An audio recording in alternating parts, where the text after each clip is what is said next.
Whew. Hello, and I'm running behind. Yeah, been a bit mental today, and so I've just rushed through setting everything up, and I still haven't unpacked any of my stuff or set the cameras up. So you get to watch this in glorious real time. Hello, it's me again, Lee, aka the Forge of Mars. Tonight's plan is working on.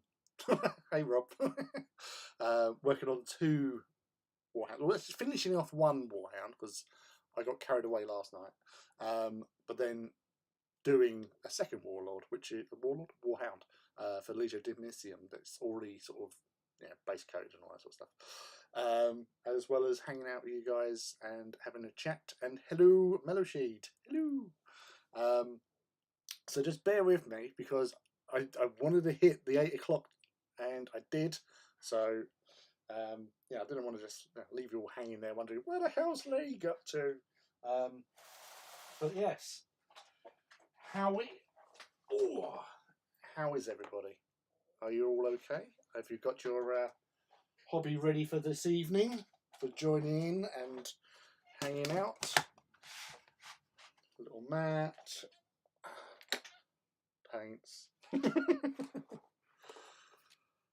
So being mobile, I'm used to this sort of way of operating. This complete sort of you just do it, just go with the flow, embrace the horror and all that jazz. So yes, all fun. So anyway, so this is what I got done last night. So let us get the floaty camera. Ooh. And then get it into position. So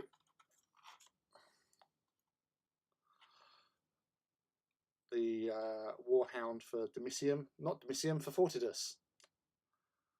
Got that cracking last night. There's still a few bits, like I just realised I missed the banner bit there, haven't done that bit, but I've varnished it so I can do some decaling on this. But as you may or may not already know, very easy paint job, really. Super easy. If this would actually, sorry, everything's caught up. And let's see.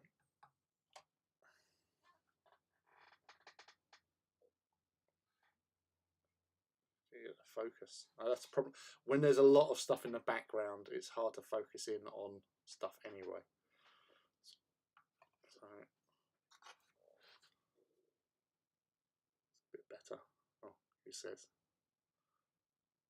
So yeah, Corax white, the Griffhound orange over lead belcher, which is then in turn I go over with Fugan orange, just to make it more orangey. Although there is still this discussion that it should be red, but again, people go by artwork, and that's why Dark Angels are green, because as you two probably already know that are in the channel, it was trying to make black armor look a little bit more sort of three-dimensional and highlighting, and they highlight the armor with a green hue, which when printed came out predominantly green, and that's why we've got green Dark Angels. Oh, straight in with the hard-hitting questions, Lee.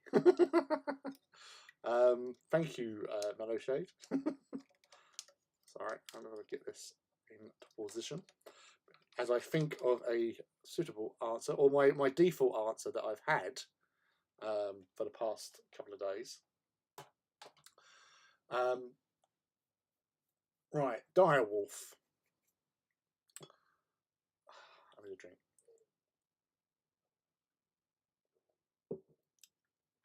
Right, the direwolf. Now, yeah, the pose, because obviously it's in resin, pose is going to be very tricky to sort of work.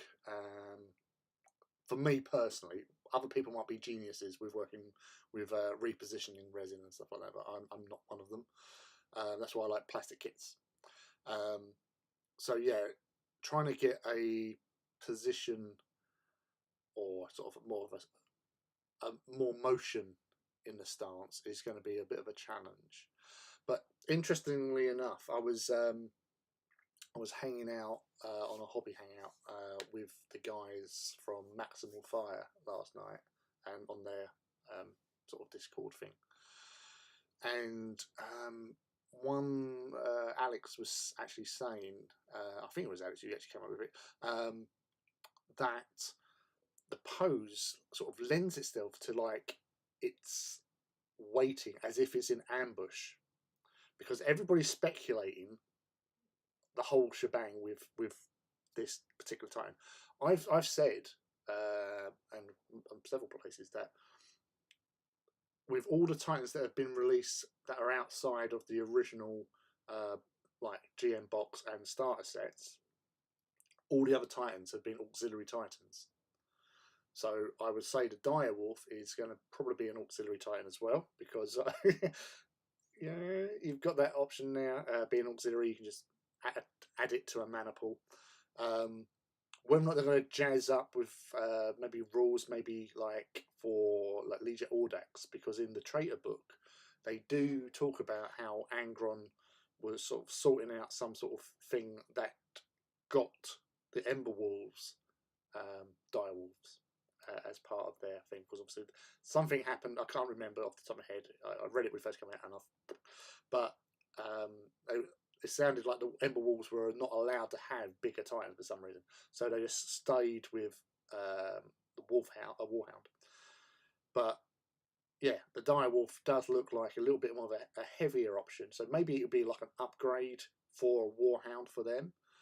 So you could actually like swap them into a mana pool. So like replace one. So like like with Fortidus, where they can swap a Titan out. Maybe you can do that, or it is pure like upgrade for them and an auxiliary for everybody else. Because then that gives Audax players something a little extra to play with. But it still allows all the other mana pools of other Titan Legios to have access to one. So yes, that's one thing. As I said, on the Maximal Fire, they were saying about it looks like it's posed like as if it's in like an ambush predator type thing. So maybe that's why it's just gone for more of a static pose, perhaps. Weapon-wise, I actually quite like it, especially with the neutron laser, because it bypasses shields and it has shock. So 60-inch range, +1 up to 30 inches. That's pretty nice. So hitting on a 2+, or taking into modifiers for hiding, but that's really nice. It might only be strength 7, but if you damage, shoot something from the side or even the rear arc, like outflanking with one of them would be actually quite interesting. Or as some of the guys on the chat said, like Legio Tempestus, and do like their combat drop thing with one of them behind a warlord, shooting it from the rear, +2 to the damage. So it's strength 9. So you've got a chance of and plus you can target shot with it, shooting the body point blank or whatever, or within 30 inches. You've got +1 to hit. So that's going to make it 4+ to hit as a called shot. And then on a 3+, you shut down a Titan. What's not to like about it? I reckon it will be popular. I think obviously everywhere seems pretty 50-50 from what I've seen. On Instagram has been quite interesting because I've had lots of people liking it, and for the most part most people are liking it. I would say personally, and this is only my opinion, I don't feel the direwolf names is perfect for it. Because obviously where people have been doing like memes of it, it's like war chicken and stuff like that. I think basilisk or even cockatrice, you know, and have it that it was Legio Osidax from Phaeton who actually developed the particular, because it's a very aggressive little beastie, a heavy scout, which they were a little bit of a feisty Legio, the Osidax. So that's what I feel they could have done that. The name, I don't know. But companies like Games Workshop and Forge World are always going to have problems where designing new stuff and bringing out new models, because again you get lots of people saying, oh, it looks like something from Battletech. Everybody copies everyone at the end of the day, so it's for this game system, so it's a model to represent for that. Whatever mech you do, you're going to get comparison. Again, Warmaster got comparison to certain things in Battletech, you know. So Battletech had a lot of designs. So yeah. Productive work week now, trying to fish another 10 dwarves. Wow. You're doing quite well there, because you say you were starting them last week with the first batch. So great guns, well done.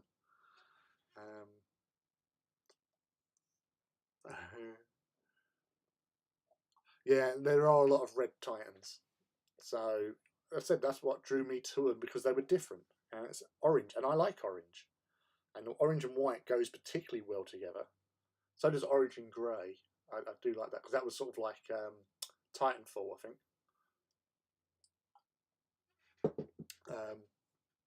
Let's catch up with one. I prop chop one up and convert the Warhound to add variety. I see people complaining it looks like a chicken with a little split bolter arms, which I can see being done to give it symmetry. Those bolters are actually quite, again, you don't get yeah, and it's two of them. No, it's paired, aren't they? They're paired, but they're front arc, so that's still quite nasty. 6 shots with rapid is good shield stripper anyway. For not, well, it depends if you've got a volcano cannon on the roof, which. So as I said, I think it's like an upscaled Warhound. Might get a little bit extra sort of power maybe as well, because obviously a volcano cannon on a Warhound is not the greatest of things. But again, the guys were talking about this on the thing, that they're hoping that it would get like another like maybe reactor to it, to sort of offset, volcano cannon. I have a few plans converting a direwolf already. I thought you would, Rob. Depends on its movement speed as well. The badger. That's me, Captain Badgerbeard. People already decided, yeah. And even Battletech copied. There was a lawsuit, yeah. But you always get those people taking their hot takes on things. Oh, it looks like a day show or something like that. And, well, no, not quite. Day show had arms. This has just got little stubs with the bolters on. So yeah, it's oh, hey dude, Evening Sophus, there's one of your guys, but in smaller.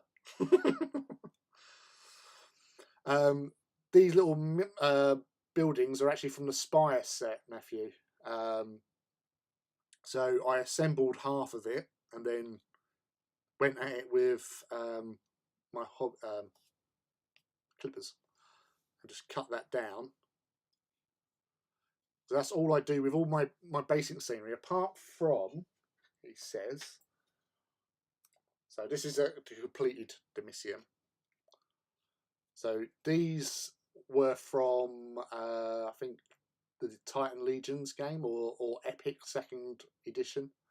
Because my friend was bidding on eBay for an old rulebook for Epic, and the person sent all these like buildings with them, and he had no use for them, so he gave them to me, and so I put all my Legio Damicium have these buildings on them.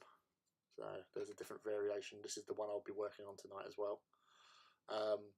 But yeah, so these are like pre-ruined, but I'd obviously cut down little bits just to make them easier to fit a Titan onto. And it just adds feature, because what I found when I first started doing adding buildings onto Titan bases, it adds to obviously the scale. It makes you realise just how big these things are, and it just adds that little bit extra detail, which, you know, it really does make all the difference. Because, you know, certain Titans you get, obviously, like if you've got a really like sprinty pose, you want a sort of emptier base with smaller bits, which that's why this has only got a small corner bit, because the body I done for it, out that way, yeah. So I've done it so it's just like it's dashing around a corner. So yeah, you don't want to have lots of rubble or buildings in the way for it. But it just gives you that sense of, you know, believability and scale, really, which is what it's all about. We're not making these little models. Sorry.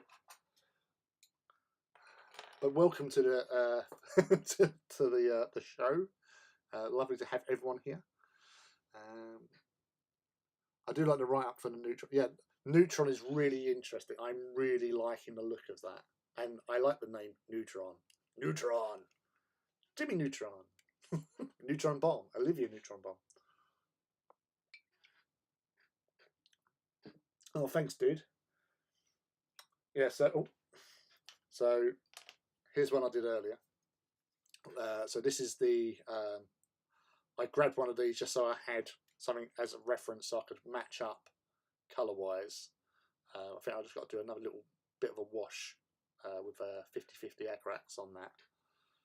But yeah, so it's all Vincent Notley's fault that I did Fortidus, because on Twitter he asked me to figure out a scheme for doing Fortidus easily, and this is what I came out with.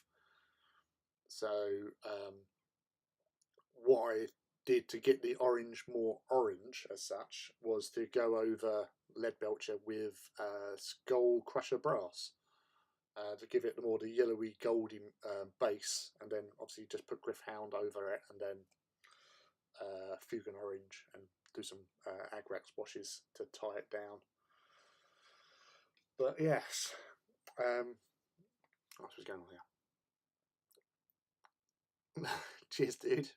Thank you. And you say so many people like on like various like groups and all that, when they ask like, "Oh, did you print them off?" No, I just bought the kits from Games Workshop and then took a knife to them, or a saw, or clippers, whatever was the hand.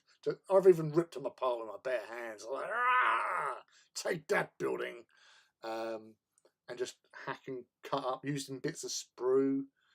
Obviously, after a while, you do accrue quite a lot of bits and pieces from like Warhounds in particular, and then, you know, throwing them into the base for scenery. It all makes it a lot bit more interesting to look at. I like the idea that this one's like, yes, like peeping round, and I've got this building here. I'm going to sneak around and shoot you. Not forgetting to do its nose lights. Always like to make sure his nose lights are done, and then obviously doing the heat scorching on the laser weapons and plasma weapons.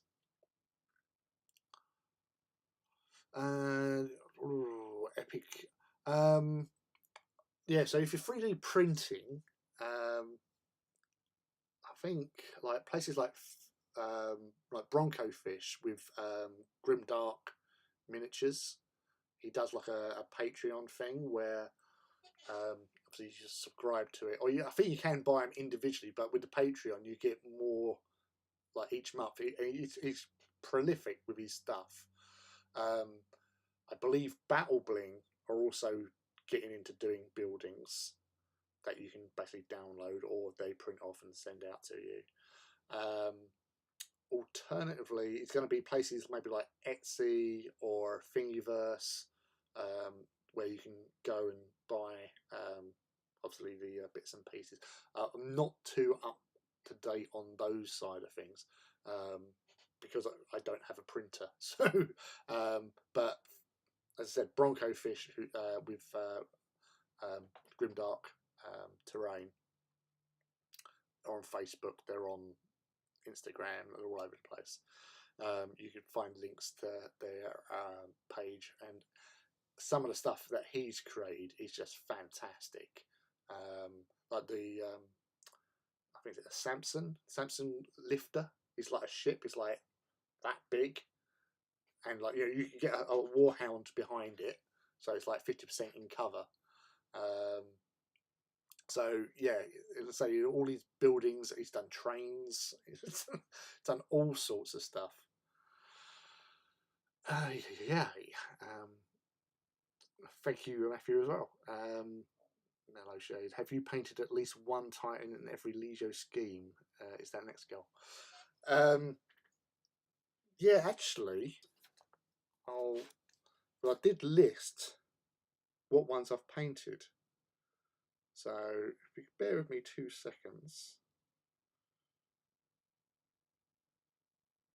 he says. Right, yeah. So there's the 8 Legios that I've painted. So obviously Fire Wasps, Godbreakers, Volcanum, Darkfire, Solaria, Audax, Ozydax, Damicium, and Fortidus. So those 8. I did do a Black Shield scheme, which I called Legio Atonicus, but I haven't done much with that. Crimson! Dead Titans that I've painted that are on the bases. Oh, I will say I have painted Legio Invicta, because I did build and paint a Warhound for a friend for her birthday, and she actually had the character in Titanicus called Morbius Sire, which was a Warhound, and I painted Morbius Sire for her as a birthday present. So that's Legio Invicta. So the dead Titans that I've painted, I've got Legio Vulpa, Legio Mortis, Legio Leniascara, Legio Furians, Legio Interfecta, and Legio Vulturum. I've also got Legio Astorum, Legio Astroman, Legio Veneta, Legio Atarus, and Legio Gryphonicus. So that's 8 plus 1, 2, 3, 4, 5, 6, 7, 8, 9, 10, 11. So that's 19 Legios that I've painted. You know, admittedly the dead ones are partials, but you know who they are when you see them. So definitely, like, the most repeated dead Titan I've done is Mortis and Astroman, probably closely followed by Furians and Atarus, because I try not to paint a Legio that I have because of juju. No bad juju. You can't have Titans of my Titans dead on my bases because it, voodoo. So that's what I like to think, at least, anyway. So yes, so that's 19 out of 34. So over halfway, just.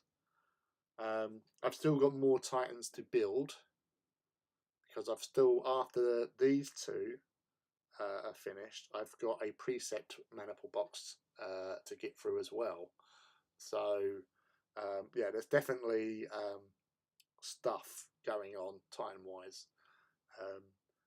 I wouldn't mind doing maybe Infernus. I want to experiment a little bit with, like, trying to do some flame. So yeah, even if it's just like a few bits here and there. But yeah, lots of ideas and plans. But I think that's actually quite a good goal to go for, No Shade.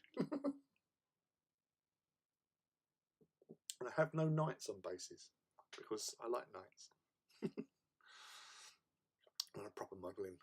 Thinking of a twin flamer 28. Oh, that's the thing. It's the rule of cool, and twin flamers. I love the flamers. That's why I've been painting up on my little flamers, because they're just cool. Now that's actually, I can do that because the other guy's got a flamer. What's not to love about that? Just going around, just melting everything in sight. So he moves it. Yeah. Yep, did paint all. Just checking, I did paint the the headlights. But yeah, so I do like them. I also like gunslingers with the twin linked. I wish, with the dual Vulcan mega bolters. But for me, I'll always prefer either going turbo and Vulcan along with a Vulcan and plasma. I always like to mix up, like if it's a 2 Warhounds, I'll do that. If I've got 3, I'll probably throw in another plasma. And depends on how I'm setting up, what sort of formation. But Vulcans are just too good not to have. If there was knights on the table, then I might swap in a flamer, because they're quite handy. Because obviously you're doing quite a nice bit of damage with them. And that's the one I want back. So, and obviously coverage as well, so you can get a good shot off on somebody, which will be always nice. You bought some Aphelion bunker bits from Grimdark Train. Ah, nice. Flamers are not bad at all. Last Titan walk, my hound did a fair bit of damage. Just running around, setting fire to everything. But they do. The Inferno guns look cool. I kind of wish, I really do, wish that it was optional for like Reavers, like they used to be in I think so. In Still Heresy, you can still have like the option of having a turbo laser on a well, you can in this have a turbo laser on a Reaver, but also plasma blast gun or Inferno gun, because they just look, badass.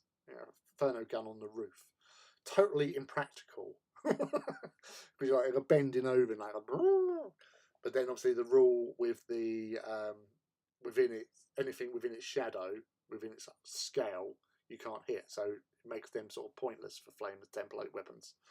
So yeah, because it just seems bonkers. So yeah, that's a shame, really.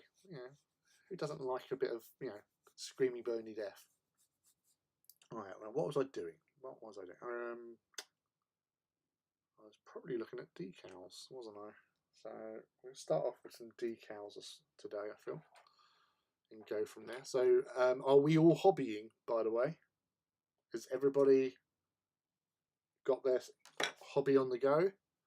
I hope so. Saturday night, if you're not going out, which we generally can't. Crimson, what are you up to? You hiding out there? Or you working? What are you up to, man? I miss you, dude. Got to chat again at some point. I know, like me and you and Artist got to get together and talk shit. Right. Microset, Microsol. Where's my decals? I had my decals. Decals over there. Right. So Sophus, did you you made your own decals, didn't you, for your big Fortidus Hounds and Titans? Or am I getting confused?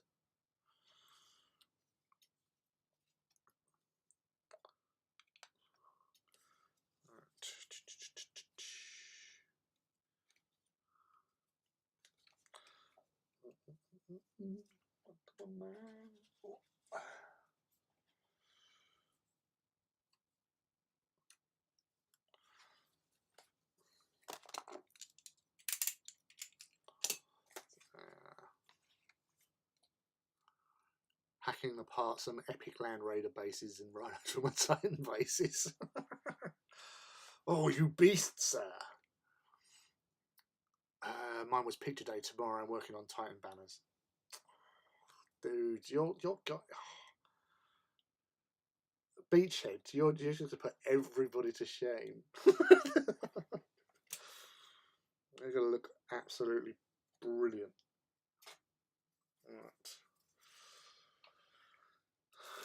Right, where's this?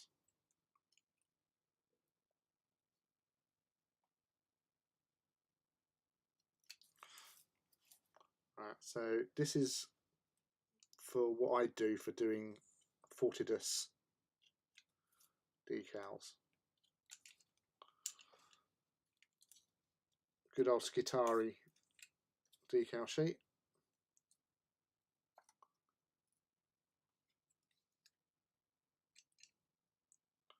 For that bit.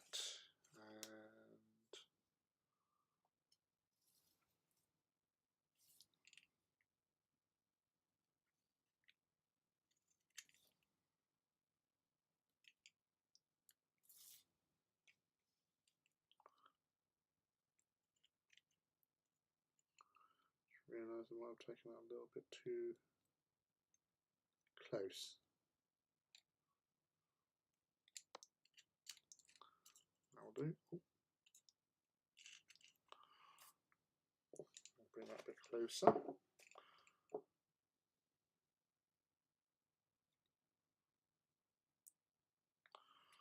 Then percolate for a bit. Oh yeah, your Corvus Assault pod, yeah. Oh, dude, it's on the beat. So you must have known when you first got into doing all this Titan malarkey. You just knew that you'd be going to Beachhead, and that's why you did all these beach themed ones.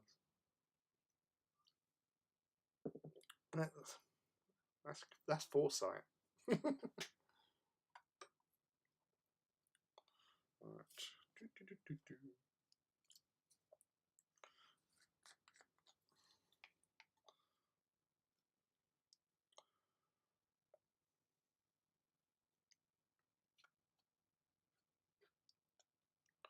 Just wondering if I'll go for the forehead.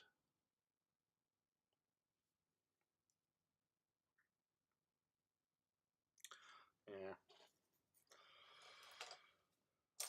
If it doesn't work, I'll start again with something else. It's not as if I haven't got enough decals lying about.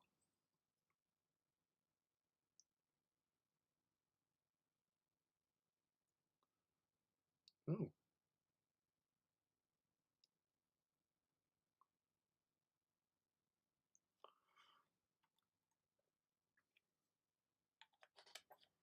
See if I can salvage this now. Or absolutely brutalize it.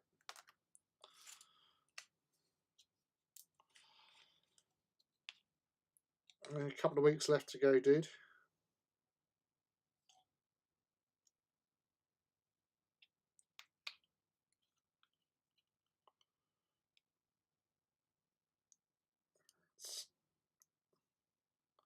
Are you actually staying down the weekend? Or you, because I'm only going there for the Saturday.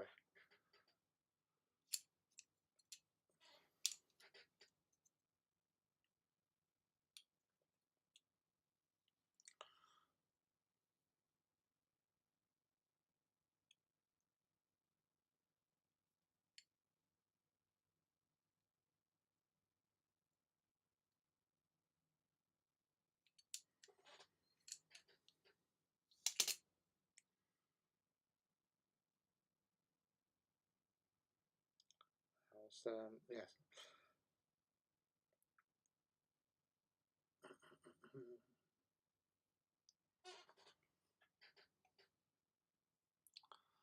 So I take taking my time because this is very tricky. Purely because, not only because it's small decals, but the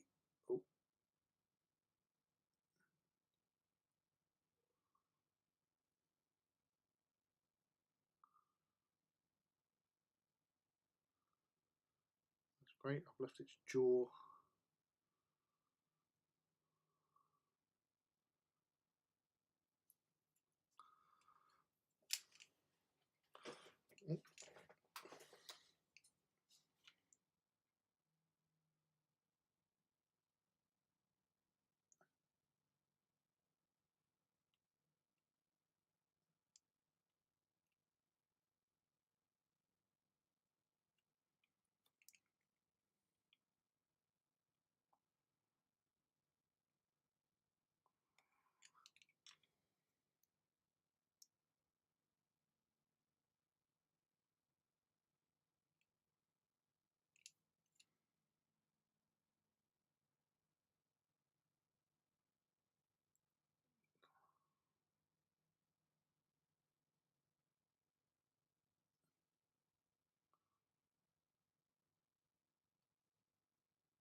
So there's that.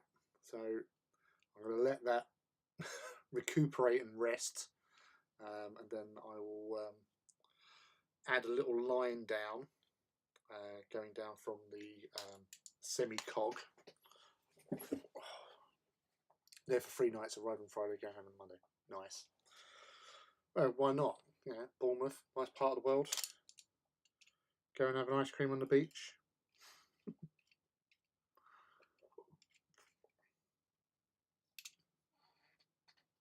Right, so that's that. And I do like these ones in particular. Oh, well, that'd be very handy. Although, I'm quite partial to these ones as well. So seeing as the other one's got one of the other types, I'm going with this one.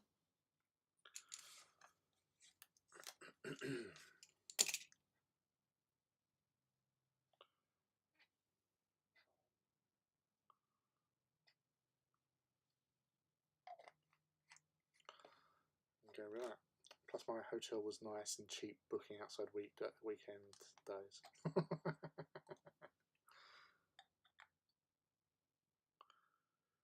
Always look for the positives, my friend.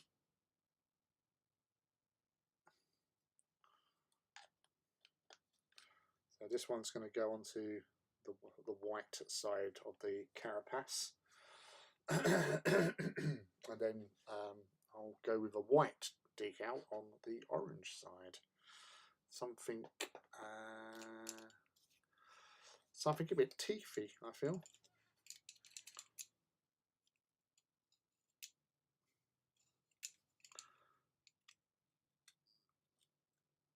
And keeping it simple, as is my want.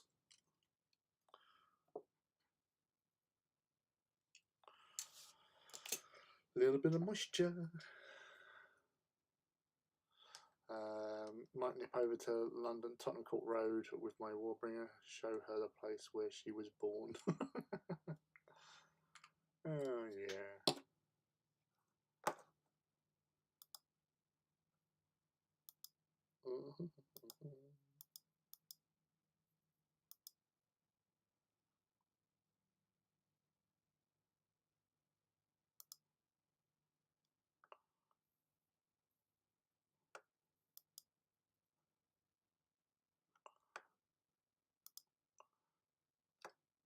Yeah, Tottenham Court Road does look like a proper how a Games Workshop should be, where you've got the option of getting Forward World stuff and all the other game systems that they actually make.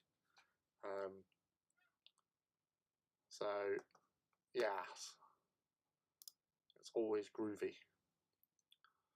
Why is watch later even a thing? YouTube, it's live.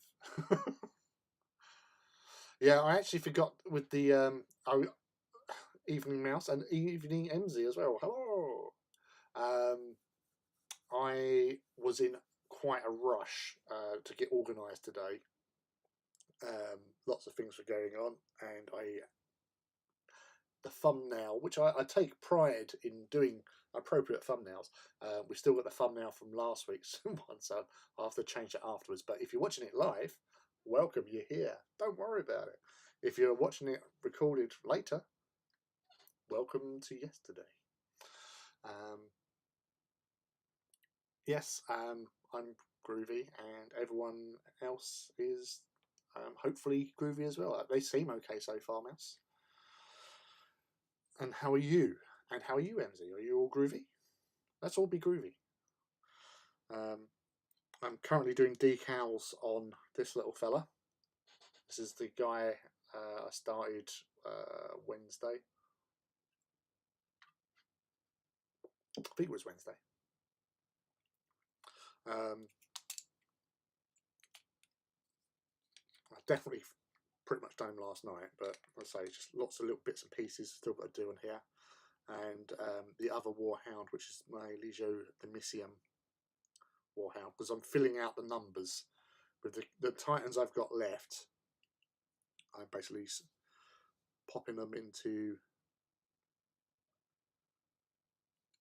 the Legios to help fill out their choices.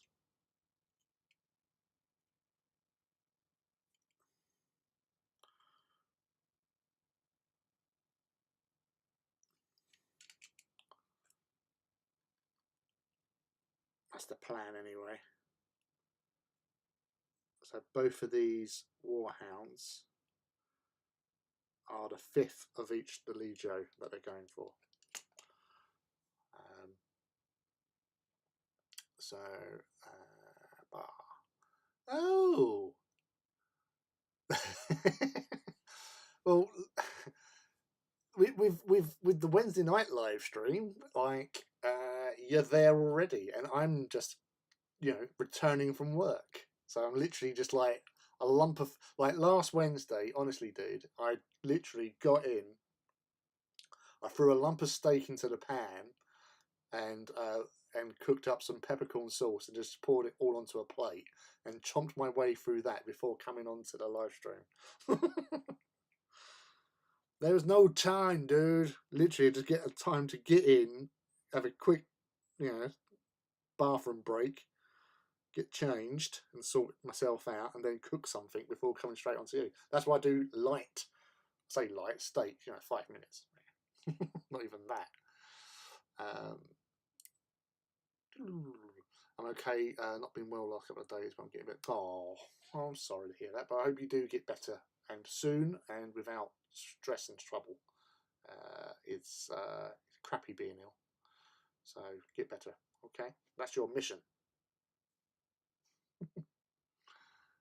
We're okay. A bit worried about my dog. She's not well. Oh, but hopefully she'll be fine anyway. Now it's beer time and Death Guard drones. I'll drink to that, Mouse. That's a good point. I may have to list my extra Titans nights and see what you guys think they should go. Which side, Greeks or Trojans? Yeah. Mouse messaged me the other day when the direwolf came out. It's just like, oh, I've got plans. So cute. Very excitable. I won't tell of said plans because that's your department. It's your project. But yeah, it was a very cool idea, I thought. He's truly dedicated, amongst other things. fingers crossed for the puppy. Just got done watching a feel-good dog adoption video, and yay for beer and drones. Have you got beer and drones? Have you got an iconoclast titan that you could be working on? I know you've got one. If you do these ho-ho hobbies and you get sent titans, I'm expecting good things to happen.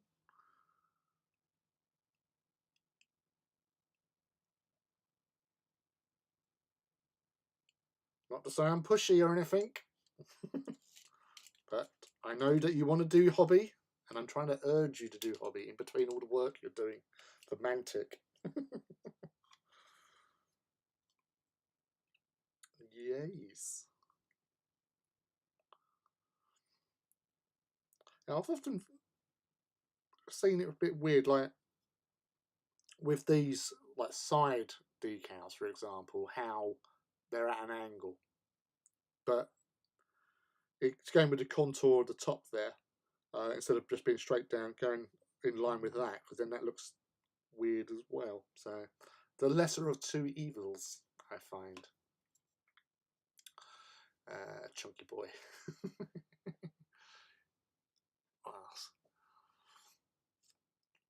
You're dedicated. I keep missing Wednesdays. I need to start setting alerts up for it every time I remember it's already finished. Well, last week's one was finished early due to technical interference. We believe we only managed to get an hour on possibly the second greatest show ever. But yeah, it was fun. It was going places, and then the connection just went kaput. Lots of good chat, I find. Yes, Chunky Boy will be mine. No.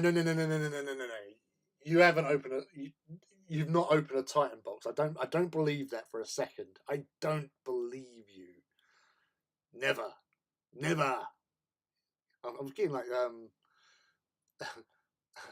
19th century British officer during the Napoleonic Wars. Never, sir. AD, dude. AD's in the house. I love the orange colour leaf. Thank you very much. It's nice and easy to do. So if you ever fancy doing that for your iconoclast, it's easy. Gosh. Yeah, Lee, I agree. It's an odd spot for decals. I had some issues putting mine on my Warhounds as well due to the curve. Yeah, that's the thing. Like, I know some of my earlier ones were more in line with the like that bit, but the more you think about it, it actually looks better going with the contour. So that was the reason for my change in direction. Right, so let's get some tissue. I like to use kitchen towel, quilted.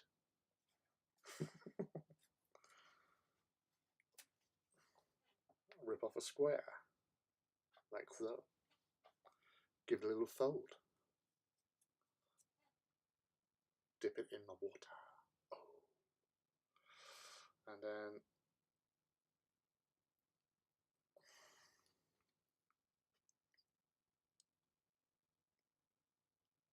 press down firmly and pray to the lords. The gods.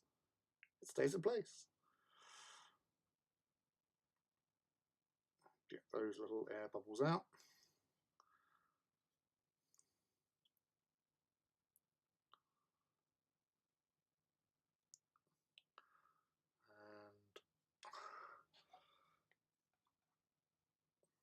And realizing that's the lid for that one.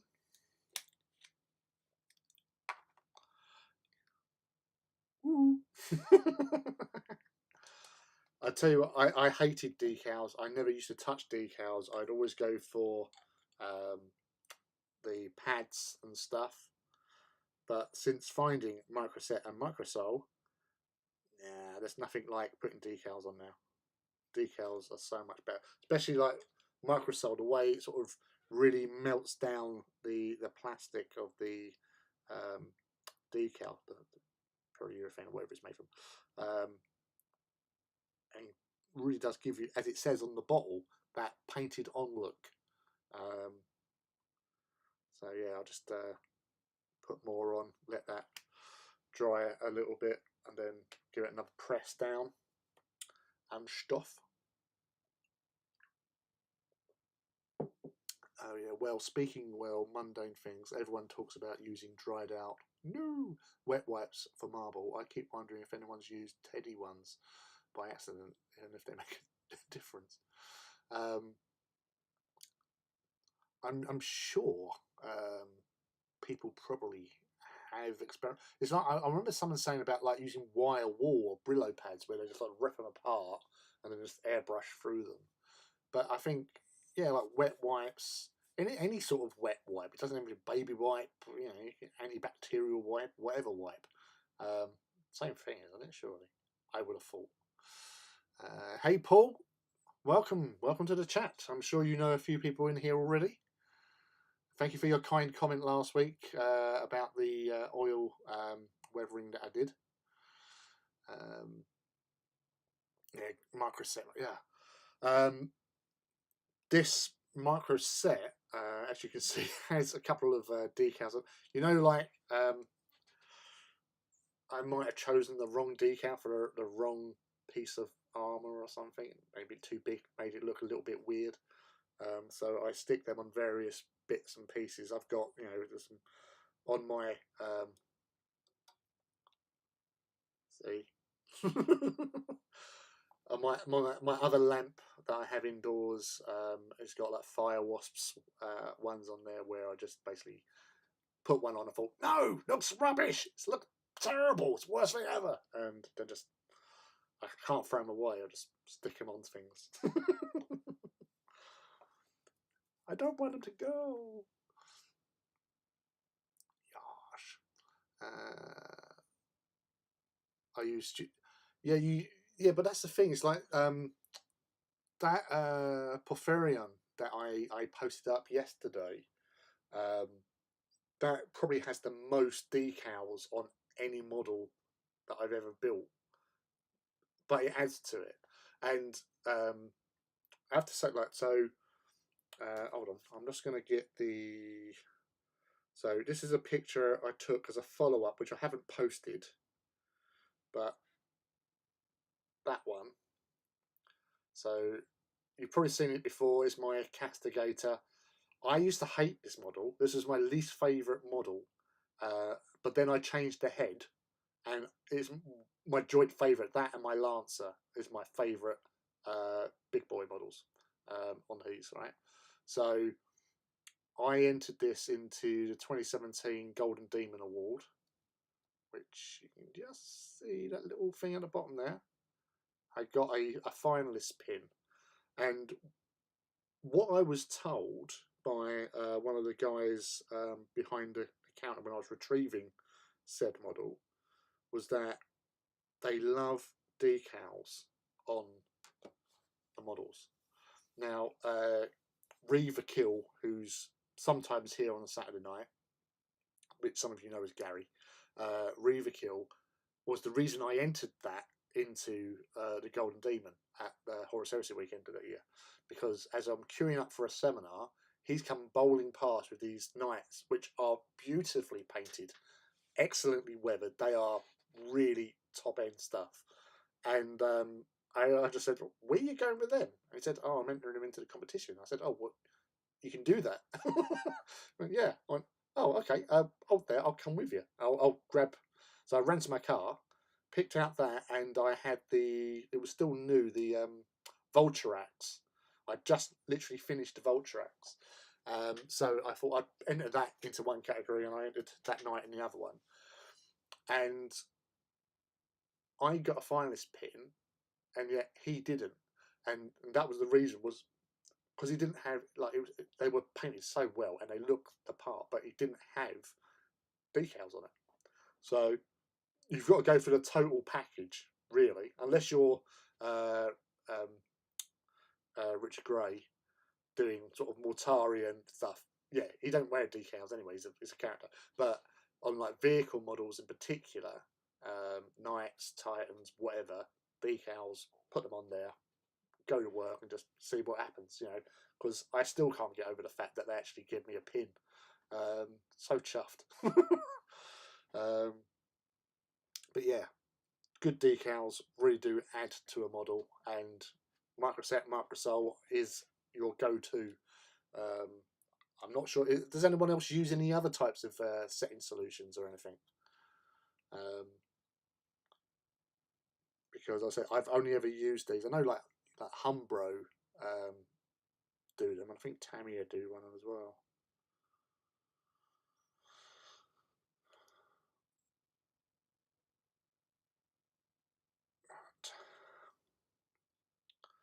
Give that another bit. So it's a long process, but it is worth it. What I don't know if Rob has a different sort of method for post treatment of decals, but I will go over the decals that I've positioned.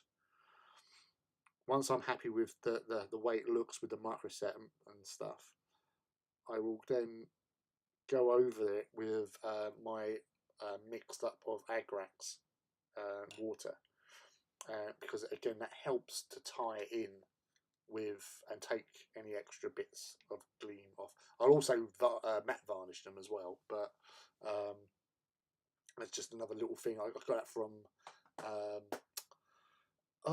Mark Bedford, because he's at one of the seminars, or one actually, no, it wasn't even the seminar. He was sitting at his desk doing one of his like demonstration things, and just asked him about how he does decals, and he said, "Yeah, just basically just go over it with wash, with shade."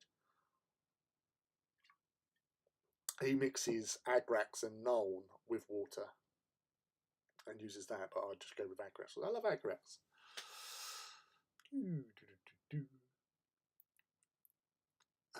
Decals seem a lot thinner nowadays, which helps. Yes, makes it, and I say the market, they do sort of contour better, to especially like on curved surfaces.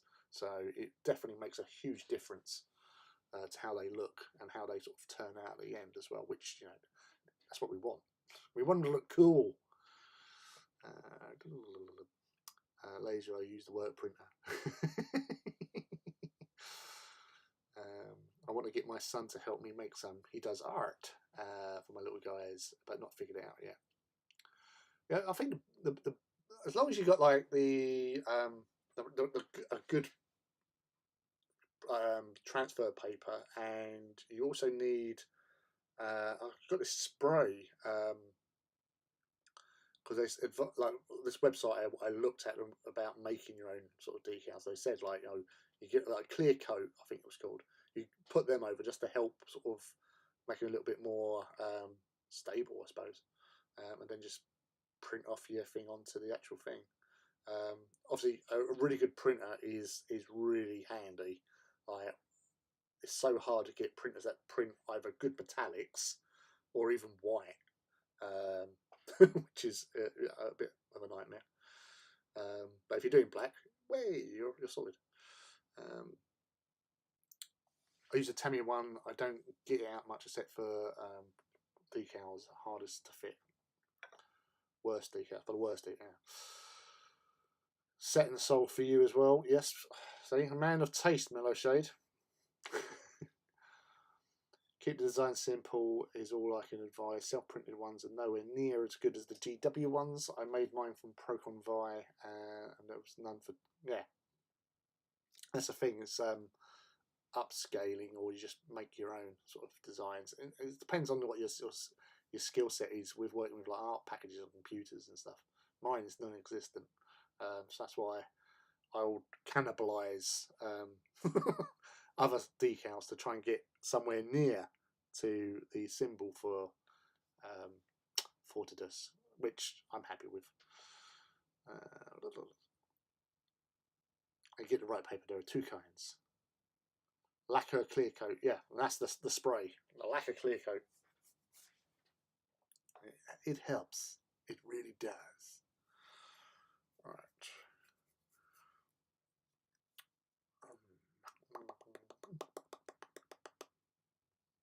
Oh, that's what I was going to do. paint me some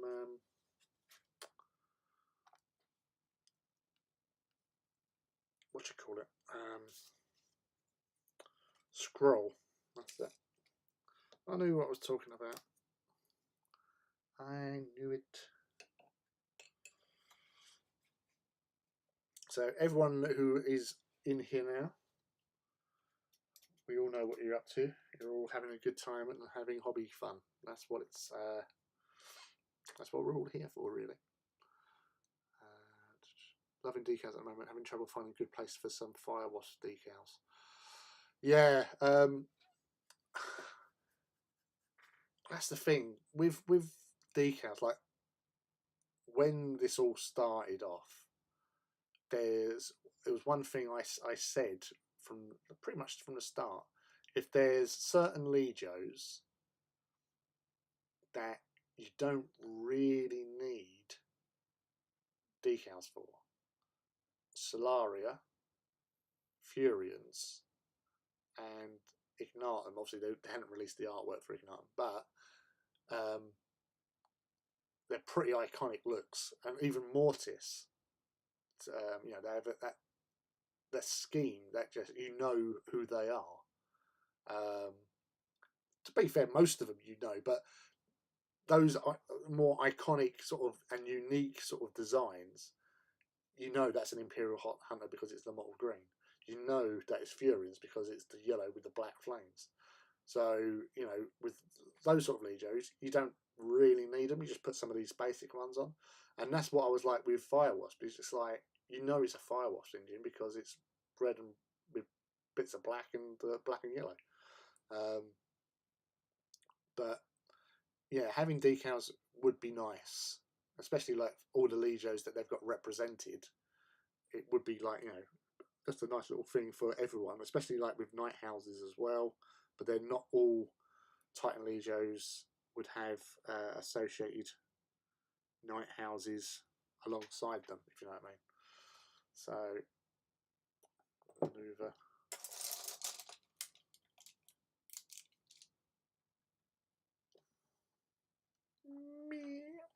Some more light.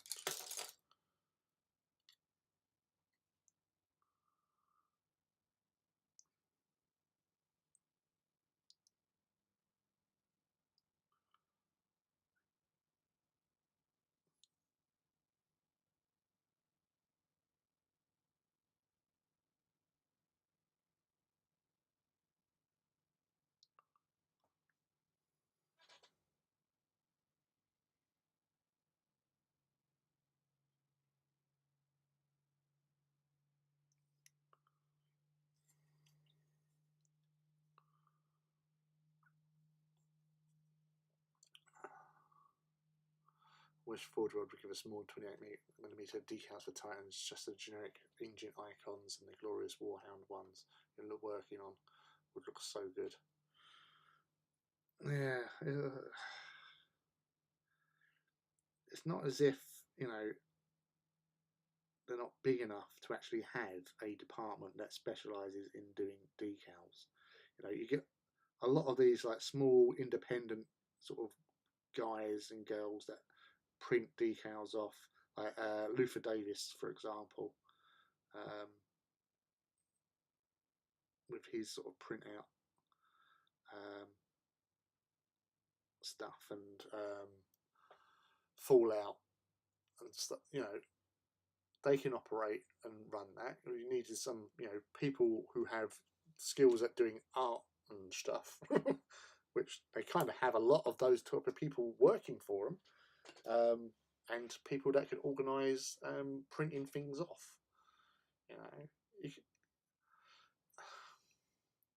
I don't know what their turnover on decal. Obviously, like printing off the mass market type ones for model kits, that's one thing. But specialist games, a department to do that, because people are always crying out for decals. Yes, some might not be made as much, but if they had their own department to actually print them off, they could print to order, surely.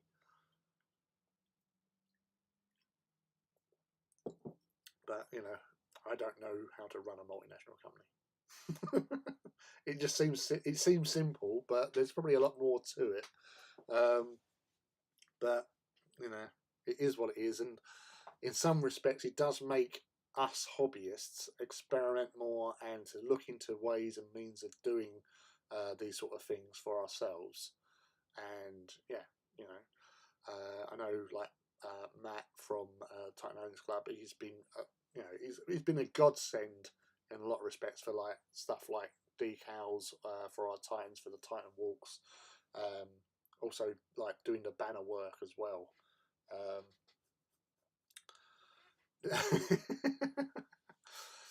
Is that White Dwarf 465? Is that the one that you featured in? 6 pages of awesomeness. If you haven't read it already, go to your local repository of White Dwarves and find issue 465 just to see the man's work. Or check out his YouTube under Artist Empire.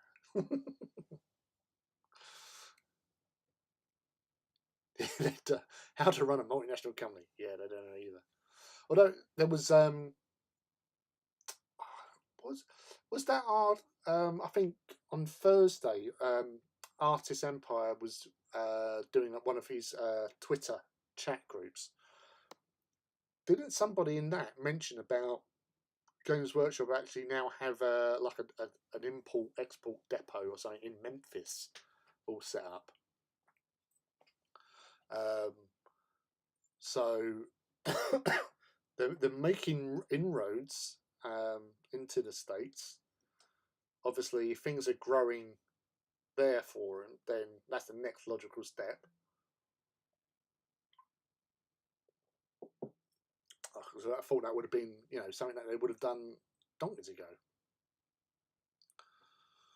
Hey, my friend Scott also got featured in that one. He has it on his desk all the time. Lol, I wish someday. Oh, it was a Forge World one, was it? All right, okay.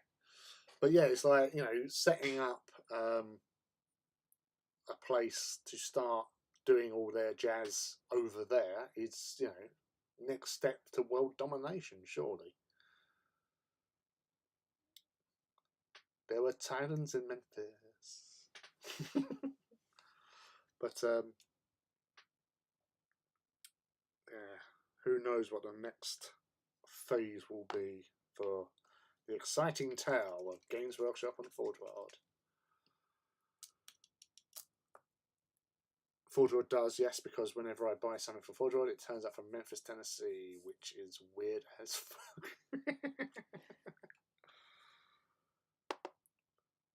Long distance information, give me Memphis on the phone.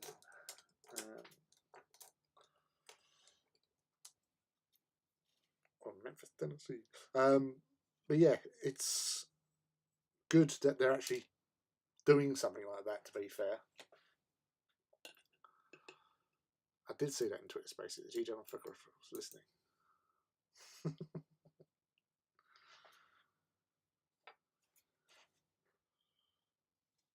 But yeah, getting the because that's I've always thought it was a bit bonkers about how the cost of everything was so much more for the States and stuff, and it just seemed like a no-brainer to get something set up over that way, and then you know, go to town.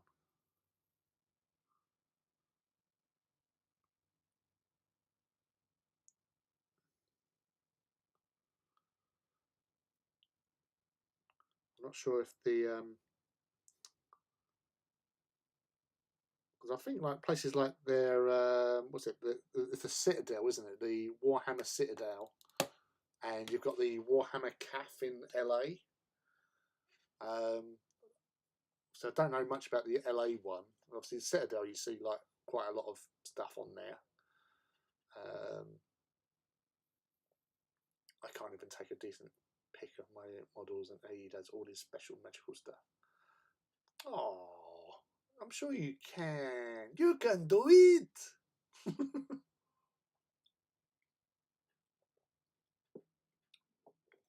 Yeah, nobody likes paying tax. To be fair, that's And it's pretty much a gibbon. Not a gibbon, a gibbon.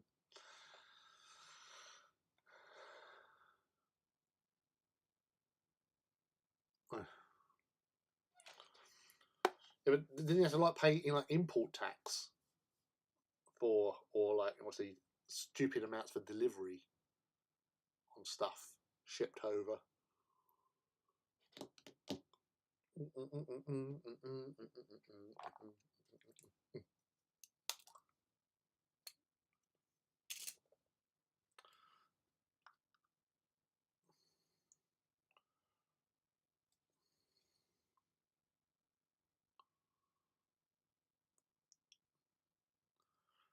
Let's brush this over a little bit.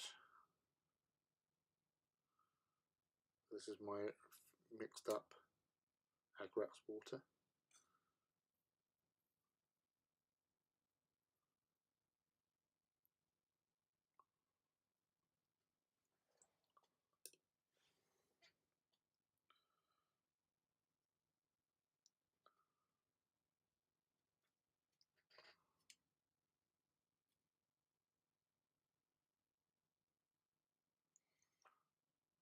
Make sure I'm pushing it into the corners. Because I do like a little bit of build up in those little furrows between the plates and the trim. Trim, everybody's favourite thing. So that's taken care of there.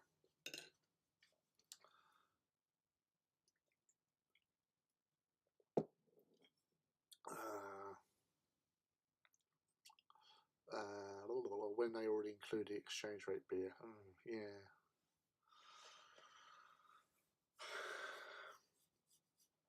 One day, Mouse, you'll be able to sort of order something and it's sort of teleported to your workstation, and then you've got nothing to worry about. It's all groovy.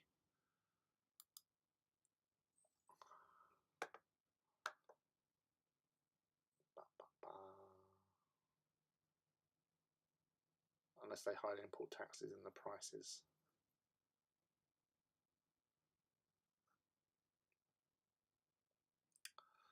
So, yes.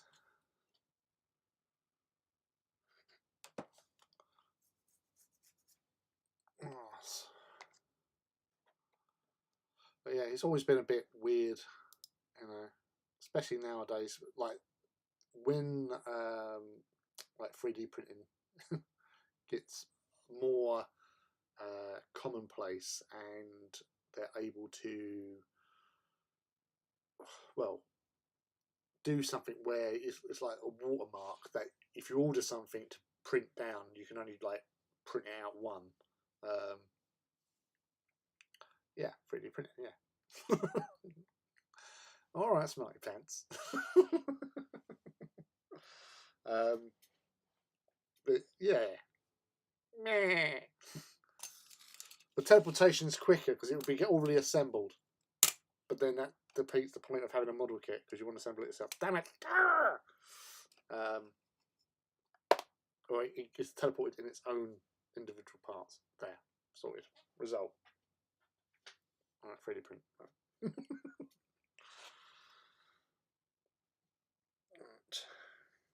A little grammar. Actually.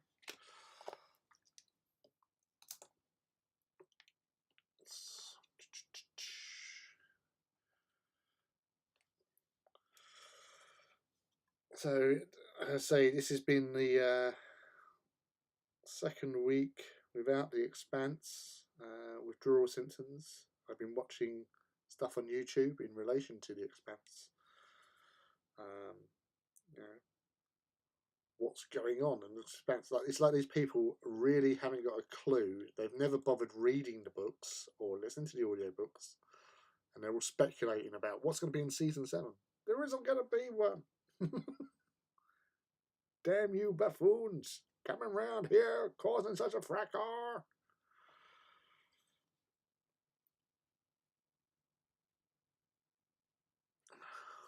Yeah.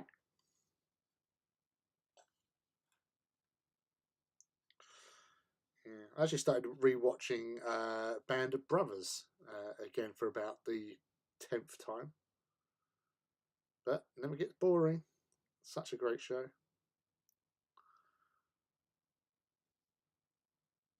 And historically accurate too.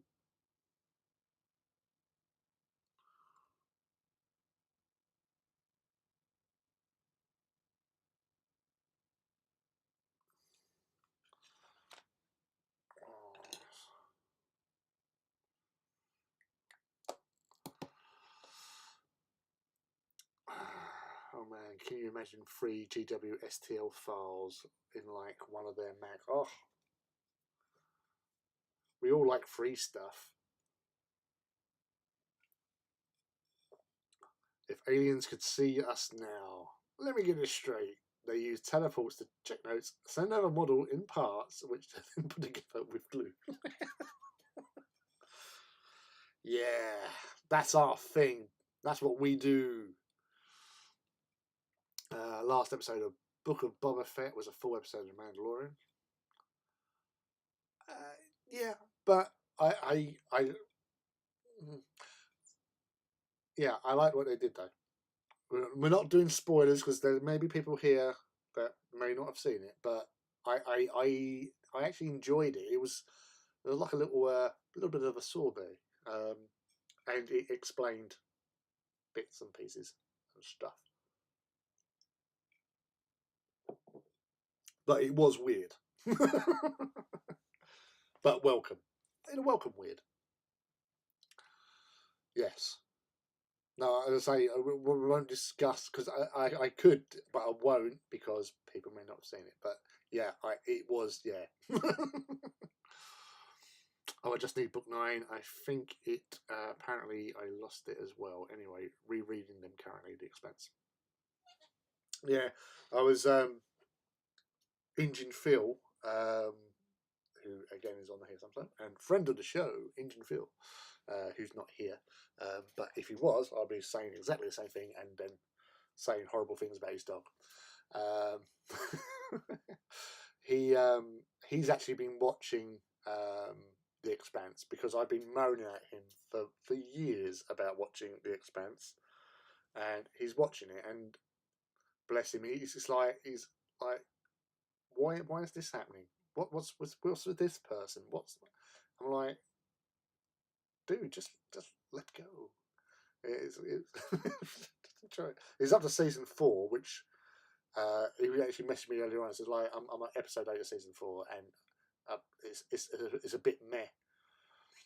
And so I replied to him and said, to be fair, Cibola Burns, which the book, which is focused on season 4 because it's the 4th book, is probably not the strongest book in the book series. It's considered by many to be the weakest book out of The Expanse. And I described of what Amazon did with it because I was kind of dreading it in a way. I wasn't trying to be negative. Like, don't get me wrong, I wasn't trying to be negative. I was happy to have The Expanse, but Cibola Burns is just like one of those books. You know, and I wasn't too about it. But Amazon polished a turd. The TV show version of it, much better. I really enjoyed it because I'd experienced Cibola Burn. And yeah, I think they've done a great job with what they did with it and being like out in Iceland or wherever they was filming it. It really did add to the whole story. But then season 2 and season 3, in my opinion, are probably the best seasons in The Expanse. Well, they're my personal favourite seasons, especially like the whole thing with like Bobby, Prax, and then obviously the Behemoth sort of storyline, which again, no spoilers. That I really like them. But then there's bits in season 4 that I really enjoy. It's really cool. Yeah, it mostly revolves around Amos because Amos is just one of the best characters. Him, Avasarala, Just Kamina drummer, Bobby, Alex, yeah. But as I said before, it's like I've watched it so many times now because I'm not one. I enjoy watching stuff, but I don't. I only rewatch something if it sings to me, if it has some sort of hold, um, and The Expanse is just one of those shows that I just keep on watching. I would watch again and again and again, and each watching you see something new. You've missed something, but it took me 4 watch throughs of the season to actually realise just how good a character Holden is. Because whenever you start watching it, if you haven't watched it, you're always attracted to Amos, Avasarala, Alex, because he's quite a fun guy, sort of thing. Josephus Miller in the first one.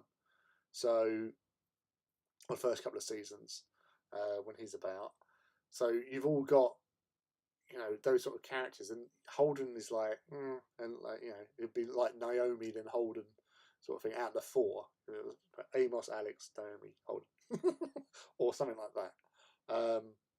But yeah, he actually after subsequent repeat viewings, I actually realised that just how good a character he actually is. With everything he does and the reasons he does things. But yeah, so I'm going to catch up on the chat anyway. I'm in a reading mood at the moment more than watching shows. That's fair. I've been going through a documentary phase, being old and all that. Watched the history of tanks in World War II in colour. Again, podcasts. The rest is history. Is like an hour long, if that, about 50 minutes long episodes, and they keep on focusing on different historical things. And I've been enjoying that immensely. Finding out about certain things, things that you might have known of, but obviously they have a little quick look in, and it's very light. It's not too heavy going, so it's enjoyable.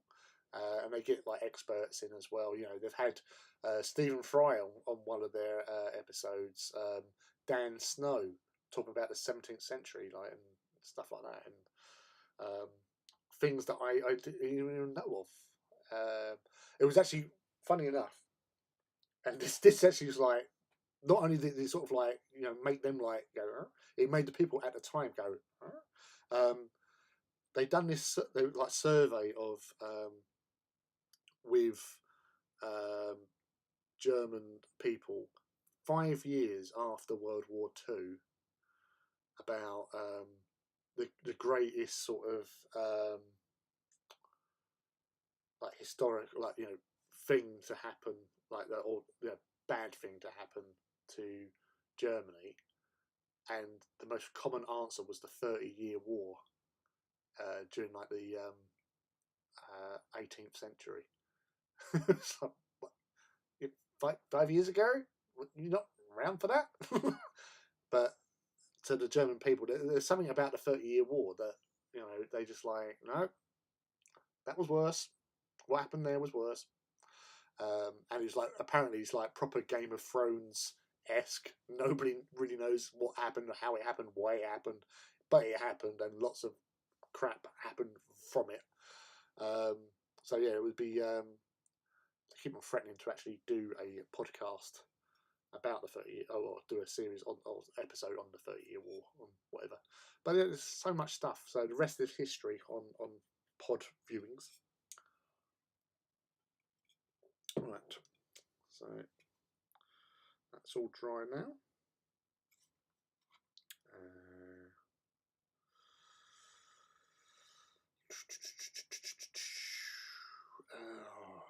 Do I risk it?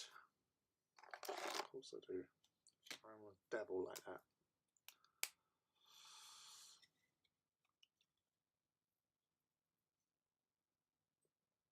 I know the books. I hadn't actually got them. I didn't get into the books until after I'd seen the show anyway.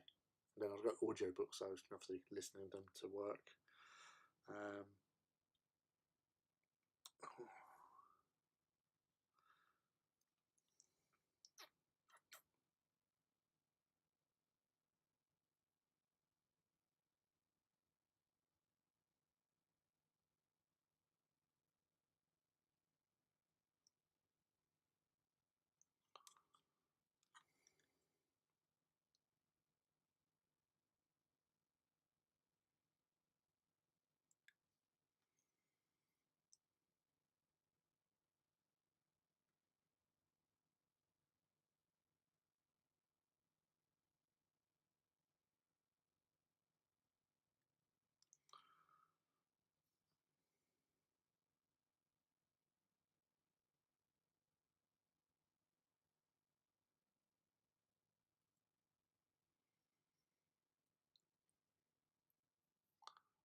Fortidus is not that great. Oh, Priest of Mars. I enjoyed that. The whole Mars, Forges of Mars trilogy. That was enjoyable. The characters in that are really cool as well. Right.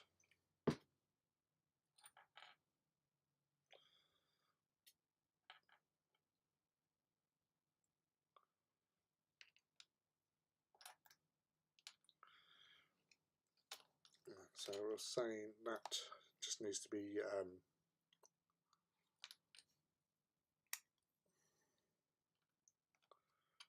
given the old once over.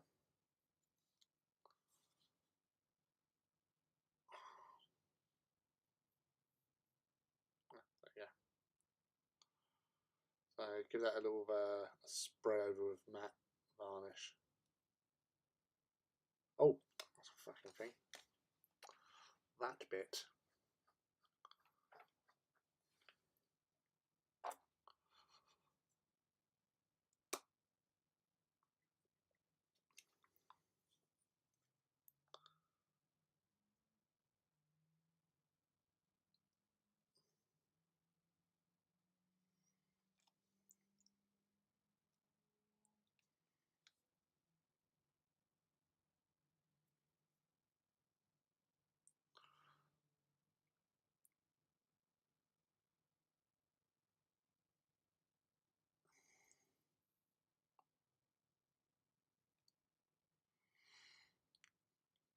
That's near as damn it for a Fortidus.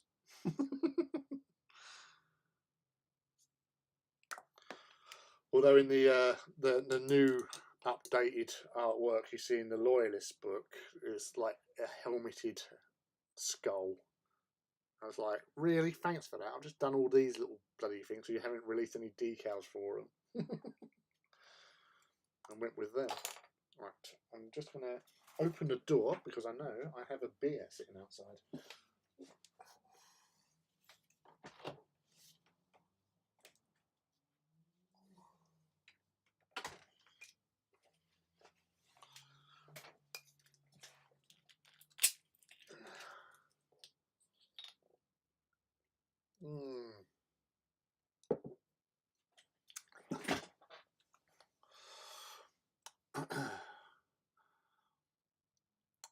Yeah, it is a really good book series trilogy. Although there is again, be careful not to sort of do spoilers for people that haven't read it or are looking to read it. But it is one of those. It's good having an insight within the Mechanicus, because up until it was Mechanicum really that really opened up your eyes to what goes on there, and then obviously Graham got on with the 40k version of Mechanicus, and we got to learn more about them, which is always cool.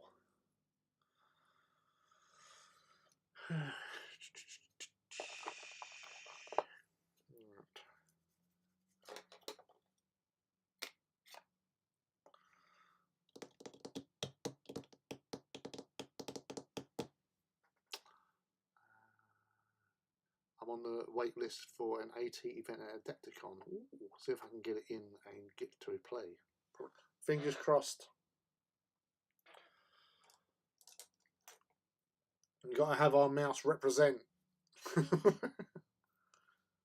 Mouse for Adepticon 2022. Yeah, well, seriously, though, just doing one of them, it would be nice to do like a big event just because, I would never go there with the intention of winning. I would just go there to actually just participate and hopefully do something.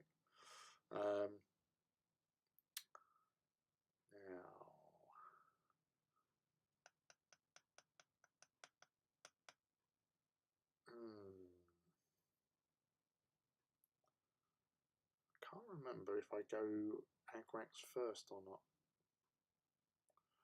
Normally I don't.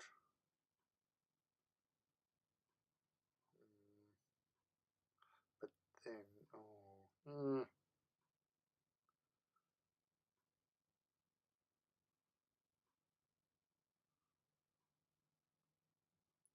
Where's...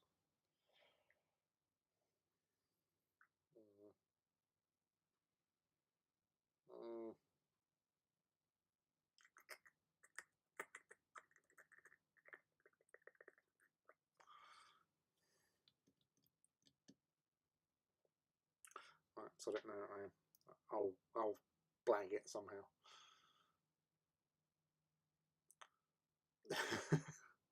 You never know. You might just get like, you know, really good dice all weekend. Never say never. The dice gods may be in favour of the mouse victory.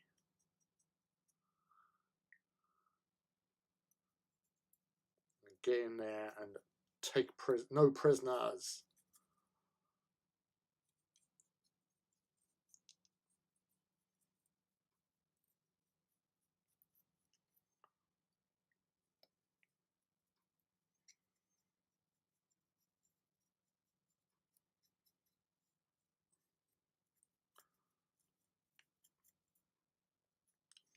Saying when I'm going to Beachhead,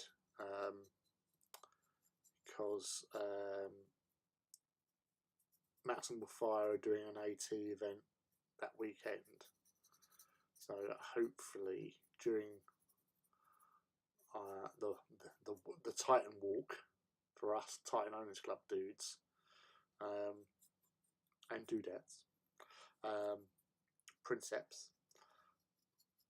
Hopefully get a bit of time to actually go over to see what they're up to and say hello to some of the dudes and dudettes that have turned up to that.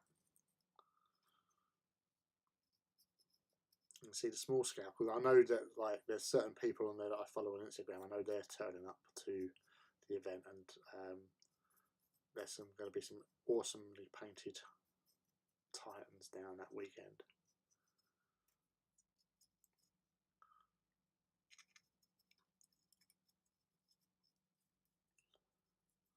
Although Alex is not participating in the event because, you know, him and Ben were in the final with the last one. So it's like, yeah, we can't really get involved because obviously, you know, running our own events and we're winning them is a bit weird. So he's just there to sort of organise and run it.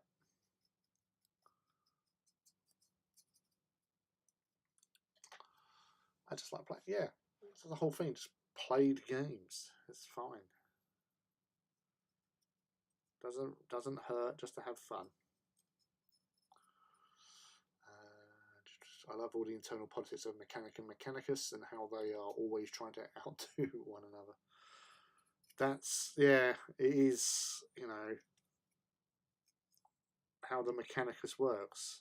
It's sort of like an evolution in some respects by doing other Magos out of the, getting them out of the picture so you can actually do better.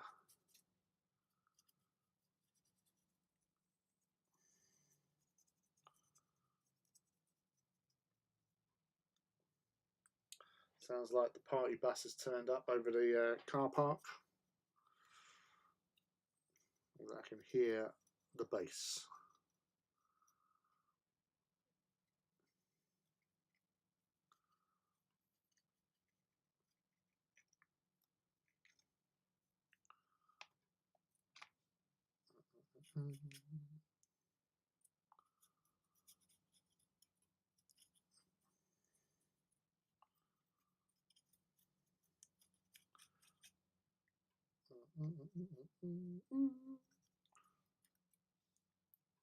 Don't know if you can actually hear it. The vibration is quite intense.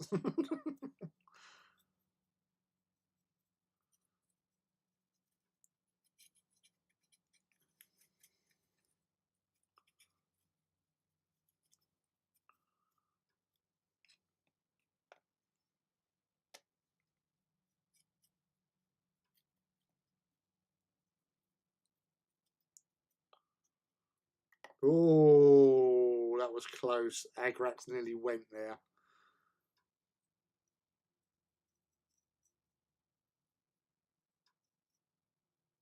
Oh my god, they're playing a version of Beverly Hills Cop.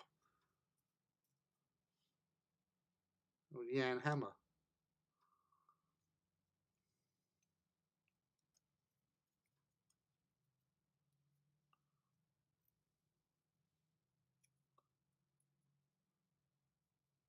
Oh my god. We're going back to the 80s again and rehashing them. The drum and bass.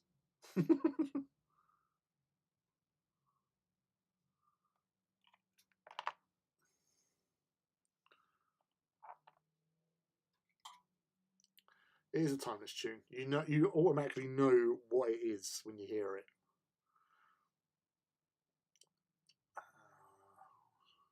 Someone invited me to a Adepticon with my large Titans, but there's no way I can pay for 7 seats on a plane.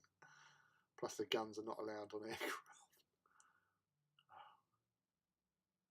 So a large Titan thing, too bad, Robbie. It would have been, wouldn't want to fly or otherwise transport Titans. That is your evening music background sorted. Yeah, I suppose it is, really. DMCA for non-approved only music. Can you actually hear it?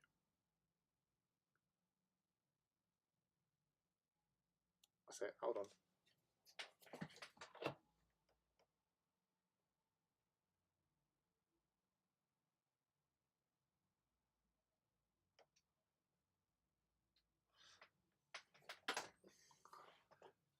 Hey, Felix. A late dun-dun-da, but a dun-dun-da nonetheless. Indeed. Welcome. We were just listening to see if you could hear in the background the boy racers and their music playing. And obviously, if I'm going to get done by the DMCA now that Mouse has brought it up, they're always monitoring. Us.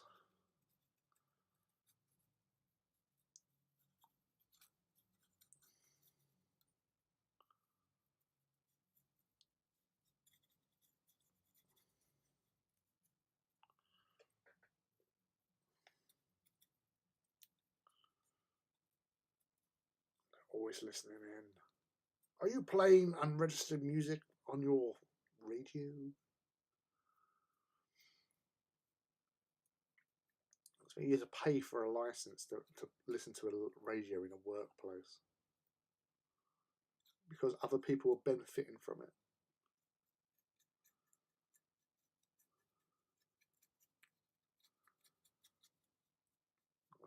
Fun police.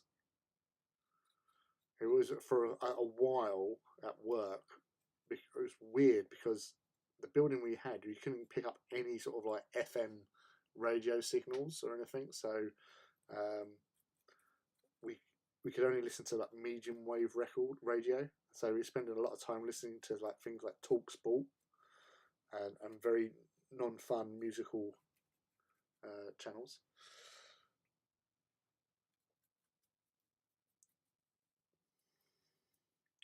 Never fun. A little fun, but nothing much, to be honest. Did you also turn it up? Oh, they're young kids having fun, doing their young kids thing. I feel so old at times.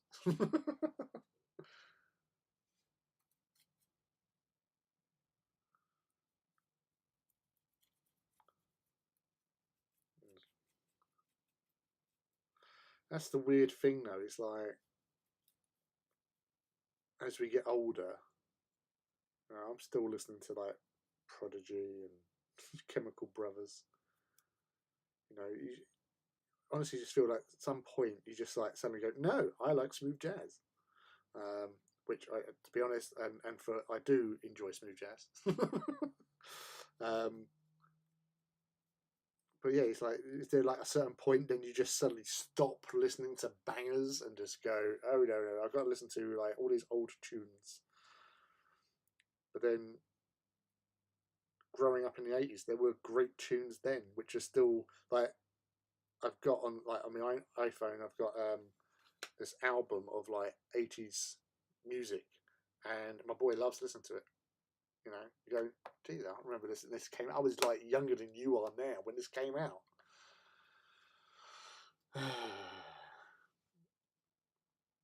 Yes, weirdly, yeah, I've been called worse, Mouse. Please, oh, happy birthday to your youngest who turned 21. My oldest is 18 this year.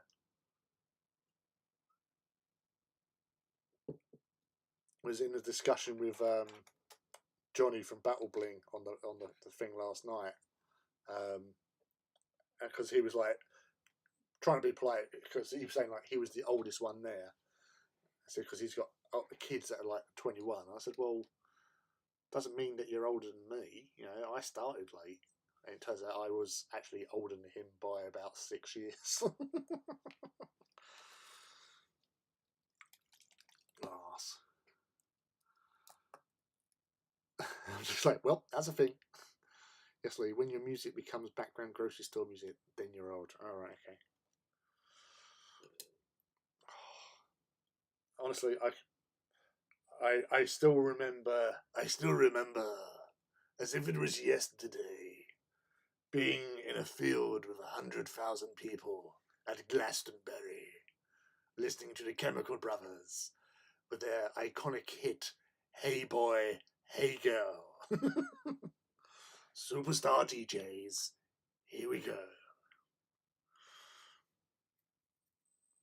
That was a good night. You can actually, there's actually footage of the Chemical Brothers set on YouTube from that 2000 Glastonbury performance. And it was awesome. The bit where they start off, it was dark. It was like 9 o'clock, I think they were starting or something like that. Just after. It was dark. Or getting dark. One of the two. And it was like silence, nothing was happening. And then suddenly you just hear do, do, do, hey boy, like that. And it was just like, ah! Everyone just went, ah! And it was like, you know, mental. But they didn't play the song. They just started it off and then went into something else. It's lulled you into a false sense of security.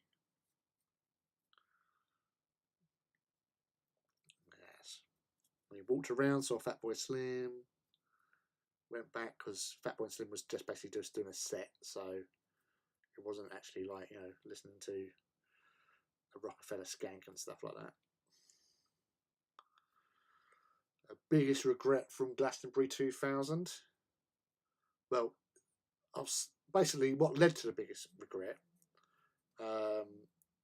was on the Saturday. Bear with me. Eagle Eye Cherry with that amazing hit Save Tonight, which was very popular. His only real major hit. He was down to play the Pyramid Stage on a Saturday, and he didn't turn up, or he cancelled last minute. So it was like, oh, sort of thing. On the Sunday morning, or tea time, or no, lunchtime, maybe late morning, I don't know. There was a rumour going round that the headline for Sunday night, which was David Bowie, had cancelled.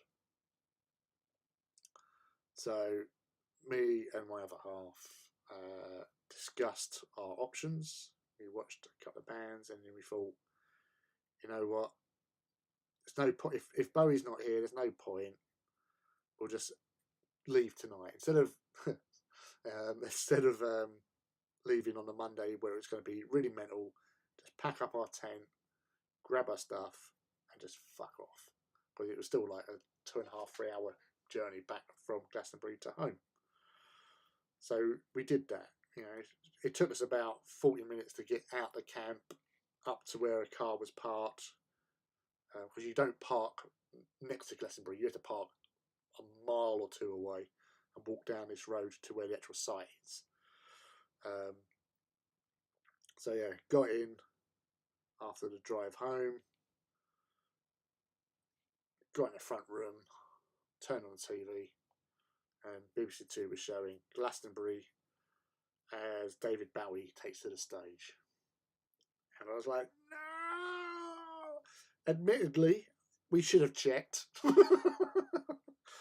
But it had been a long weekend and we just cut our losses and went. So I regret not seeing him. But at the same time, I don't regret leaving early, because leaving places sometimes is just too much trauma. So unless you deliberately hang around and wait for everybody else to go, then you're just sitting in a campsite on your own. So yeah, don't regret it, but I do regret it. Would have been nice. I just watched the footage on BBC in the comfort of my own home. Yes. Your oldest is 27 this year. I must be ancient. You might have started early. We don't know, Rob. I might be a young one here, but I still think the best music was pre-90. Yeah, it was. 80s has some great tracks, iconic bands and stuff. It's crazy. It really is. Like, back then, I weren't into music as much, but I knew all the tracks that you'd hear on Top of the Pops and on the radio and stuff. But now you hear these tracks, you go, "Oh yeah, I remember this. I don't know where I was when I heard this," and it's bonkers. Which is my favourite phrase, bonkers, bonkers. Oh, that was Dizzy Rascal.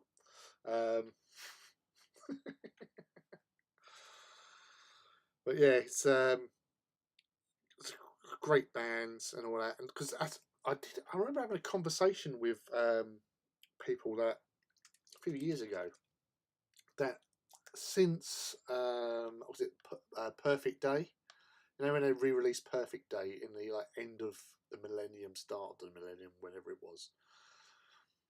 That's the last song I can remember being one of those songs that comes about that everybody knows the lyrics to and sang along to at parties and stuff like that. You know, before that it was like Wonderwall. When that came out, there's certain songs that become like anthems, that you just know the words, you sing along, it has meaning, it has something, gravitas about it. But since then, I can't remember there being a song that has been that unifying force amongst ages and genders and creeds and all that sort of jazz. This is a shame, because we need a little unity every now and again. I like to say, sound like I know what I'm talking about. But if anyone can prove me wrong, I'm happy to be wronged. But since the millennium, there's not really been a song that you can say was been one of those anthems that all ages, all backgrounds just would stop what they're doing and sing along, rock back and forth while singing it. It's all gone beep bop, beep beep beep bop. So now that sounds like I'm an old person.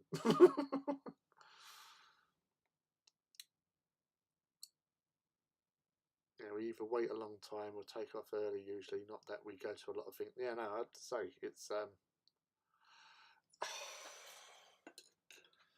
no, I'm not letting you have Baby Shark. It's if you're a family sort of do, you don't get everybody singing Baby Shark. Not with meaning. Yes, the one, yeah. It's like that, and was it the Crazy Frog?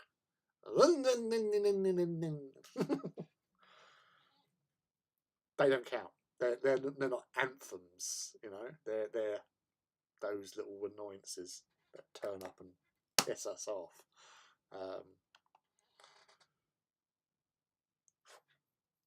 Baby shark, damn it, mouse! What have you done?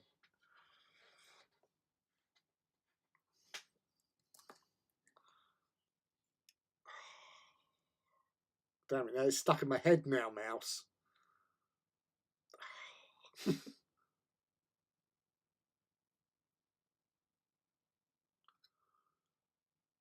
Yeah. So I suppose the other sort of form of, like, you know, qualification for being like an anthem is that when you sing it, you try to sing it properly and with meaning. You know, you don't go "baby shark" da, da, da, da, da, da, or anything like that. It's not quite what I'm going for with this whole terminology and the rules of the game.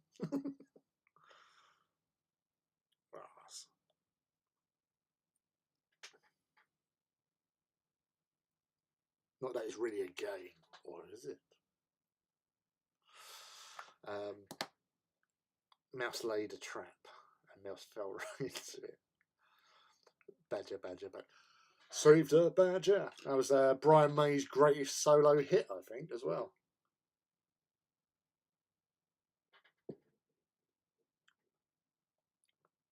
Yeah, that was. I think I remember like one that my two was like the like McDonald's, you know, and Pizza Hut and Pizza Hut, Kentucky Fried Chicken on the Pizza Hut, that sort of thing. McDonald's. Not that I am sponsored by any of those fine food restaurants where you can get Happy Meals and little popcorn chicken snacky bits. But yeah, it's hey Matt. Mushroom. What the hell is mushroom? I don't know mushroom. I don't think I want to know what mushroom is. Hello, food. Well, Maps, you were here already.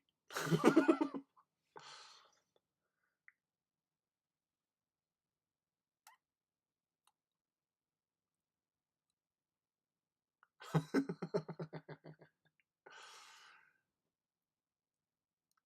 was lucky to have a transistor radio. I actually played a couple of stations. Ended up with stuck with country for a while. Yeah, no, this is again. I appreciate music from all sorts of areas and stuff. So sometimes it's just a tune, like something, a song to look up. Right. Now this is my current favourite tune. Now it was a made up song for the TV series American Gods. The last season they did, it was just like a little thing at the end, and I just loved the tune of it. It's called the. Pardon me. It's called "Streets Are Listening." It's by Charles Egley and Andrew someone or other, which I've just accidentally started playing, but you can't hear it because I've got the volume down, so I won't get done by the DMCA. Yes, but it's a hauntingly beautiful countrified-y song. I I said this is what I'm listening to at the moment, and I just love it. I'll listen to it repeatedly. And the other one I've been entranced by recently as well is by a group called Low, and there's two songs they did. One of them featured in a TV series called Devs, called Congregation. But the one I've been listening to a lot recently is a song called Especially Me. But yeah, it's well. So these are what I've been listening to recently. So Streets Are Listening.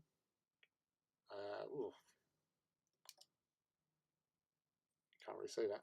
Well, that's Amsterdam by Coldplay, Pink Floyd Essentials, which is basically just a made up playlist from iPhone. New Killer Star by David Bowie. Days Go By Dirty Vegas. Dirty Old Town is a really good track. That's by the Pogues. But again, it's yeah, that's the sort of stuff I've been listening to recently. So Streets Are Listening. It's a really nice song. It's like I'm not even going to try and sing it, but it is a really good track, and it's just got a really nice feel to it. You know, it's got a little bit of hope. It's got a story behind it. Some things don't make sense, but that's most songs that don't make sense in a lot of ways. But yeah, what's that? My mum and dad mostly got us hooked onto Limelight. Is Clanad? Oh yeah, it was Clanad, and just like immortal. You know, again, you hear a Clanad track, you go, ah, it's Clanad. You know who they are.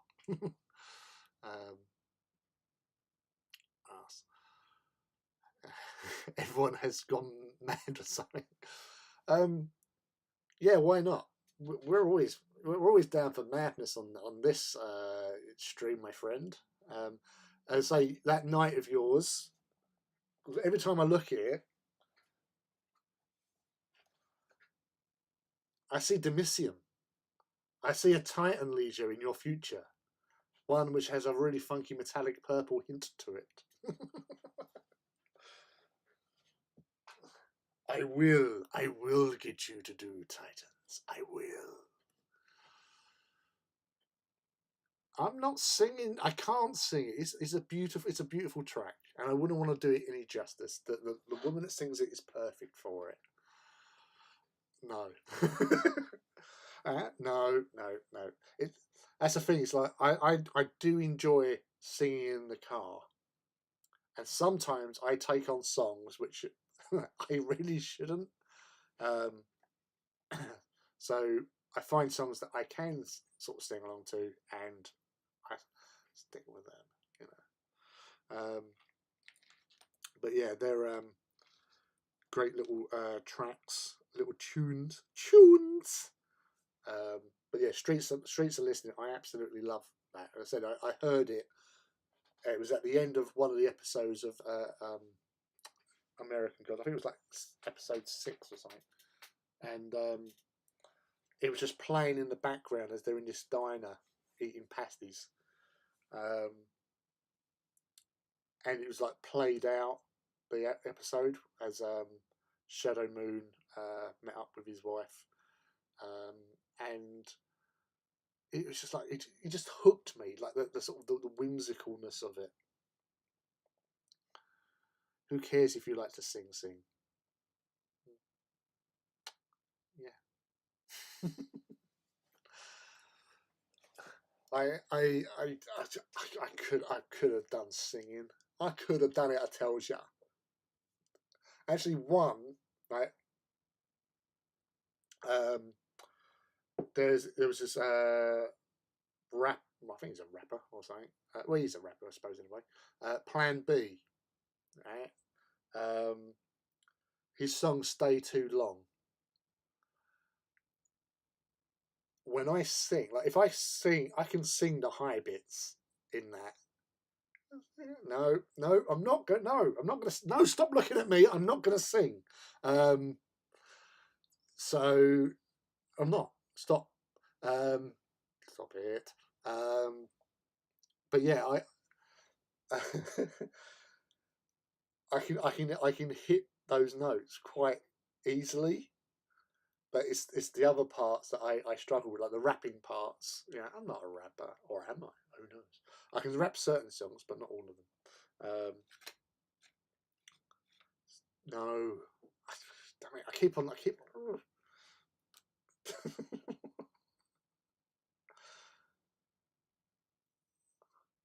So yeah, if you are listening to any of the songs that I was you did it on accident on stream once, mate. Yeah, that's the thing. Like we've got eight people here, and you know I don't want to lose you. No, Lee is not singing yet, Rob. No. I need to be more drunk, and I would just sing without giving a fuck, really. And you would not speak to me again, I'm sure. trying to calm, deep cleansing thoughts. No singing, Lee. do not sing. No colour. Unbroken.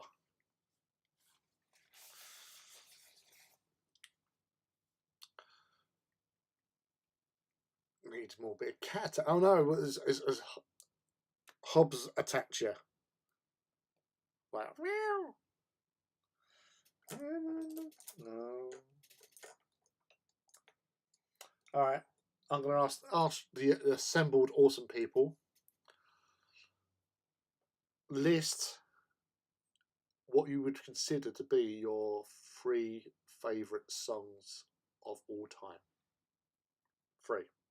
Don't want to go too far. Just think, top of your head, songs, your go-to songs, your favourite songs that they sort of they're just awesome. Those sort of songs that you can just go bang, yeah, I'm there. 3 songs. You can have a couple of minutes to think about it, deliberate, write down lists or whatever you want to do.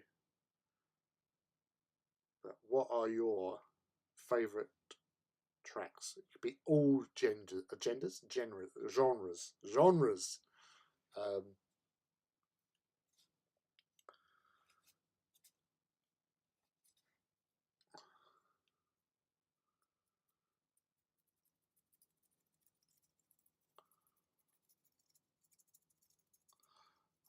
I will.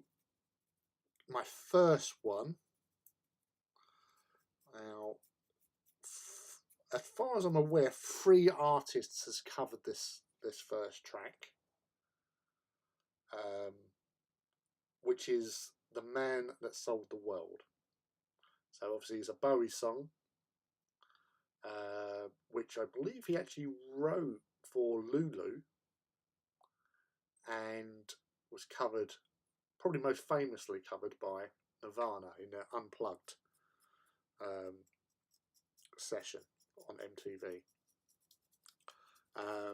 It's just one of those tracks. It has meaning to me because of like friendships and stuff like that. But yeah, it's just one of those tracks that I can listen to, and it's good. It feels good. It feels familiar.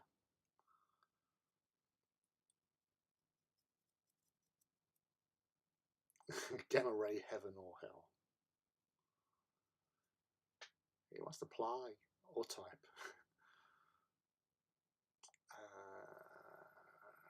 Trooper, zombies, and Freebird. Are you saying zombies as in Cranberries zombies? Because again, that's an anthem. That was from the last millennium. Everybody sings along to that.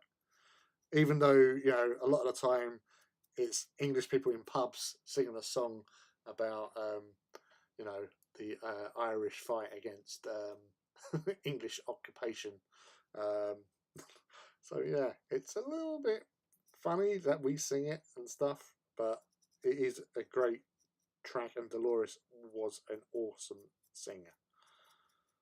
Credit where it's due. She could sing a tune. And Freebird, yeah, Freebird, I can understand that. Was that introduced to you through like because for me it was Forrest Gump, Freebird, when Jeannie is having the moment where she's drugged and she's drugged out of her head and she's standing on the ledge, sort of thing.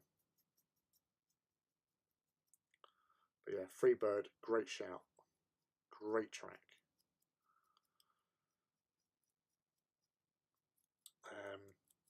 So yes, Trooper is, it's not Iron Maiden, is it? Or am I getting confused?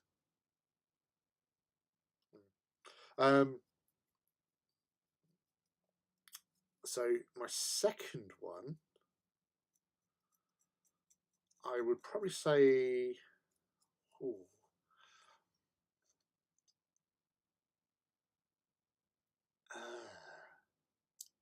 I'd probably have to say Pink Floyd, "Shine On You Crazy Diamond." because one, it's long. I love like the riffs in it, like the guitar, like ding ding ding ding, and you just know what's coming. Metallica, One, Megadeth, Symphony of Destruction, and Amon Amarth, Pursuit of Vikings, or Vikings. Quality. You wouldn't expect anything less from Rob, really, would you? But yeah, that was a good freak. And I would say that actually reminded me Symphony of Destruction, because my third one I'd probably say Sympathy for the Devil, be it either the Rolling Stones or Guns N' Roses. I actually prefer the Guns N' Roses version, which might sound like sacrilege, but don't care. You know what, I was going to say, if it was your parents who put you onto it, but it's just because I said about being, I was introduced to it through Forrest Gump. My name's Forrest Gump. You can call me Forrest Gump. Hi, Journey.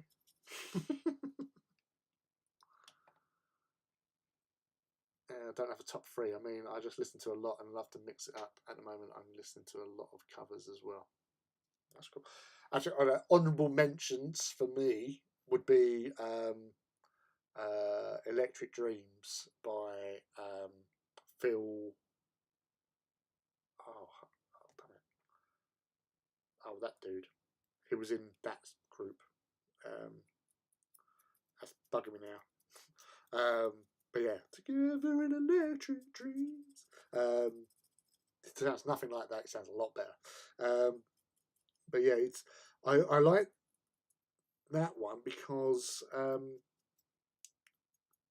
playing online games with my friends that I made through like Xbox and stuff, and it just felt like we was having a shared experience of being awesome people together online, and that we are living in electric dreams. Well, yeah, there's no right or wrong answers. It's whatever. Metalhead all the way here.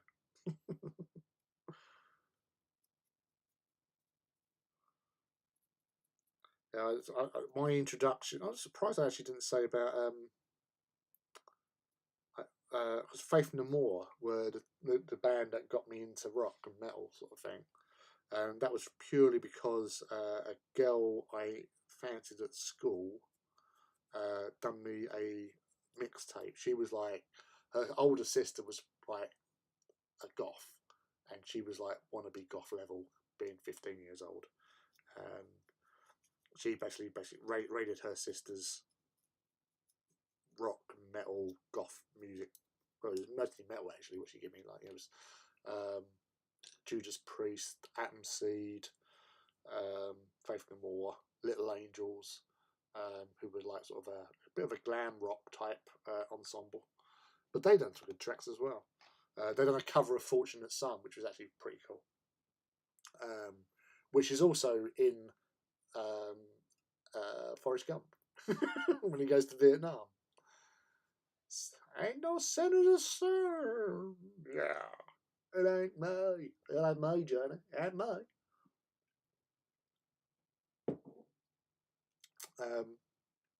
But yes.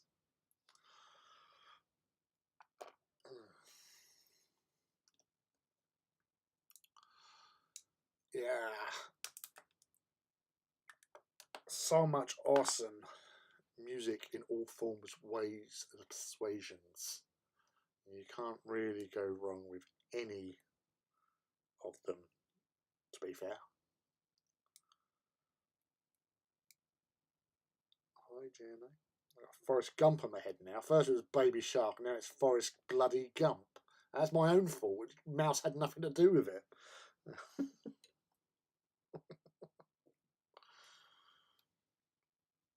Oh,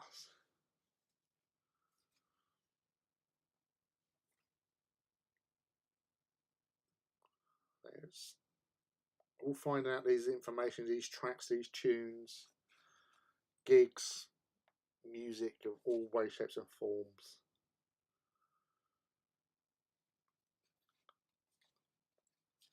And obviously growing older and appreciating the tracks of our youth.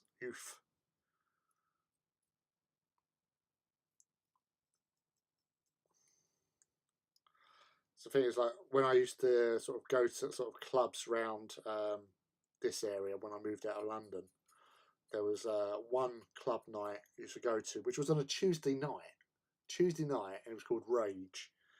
And it was a club called Club Art, which is up in Southend, sort of in the High Street. And Tuesday night down there, made friends, listened to, like, White Zombie, Coal Chamber, Typo Negative, Marilyn Manson, and all that sort of jazz. The beautiful people. Wow. And you just embracing the moment. I spend so much time just on the dance floor, just freaking out. Because I had short hair then as well, which was weird. Trying to be a metalhead with short hair is just weird. Unless you've got a certain look. But yes. Got into sort of like, I appreciate all music's leads dark side. One of the most interesting out there or different bands for me was Skinned, Lords of the Lost, Horsey Cole, and Bollywood. Oh, what was that? People keep on posting up as if it's new. It was like it was actually like an Indian metal band. I can't remember their name, but one of their tracks they brought out was just brilliant. It's like everybody just like, this is so cool, because you don't expect it, and when you hear it, you just go, "Oh, this is pretty rad. I love it. I love a bit of that."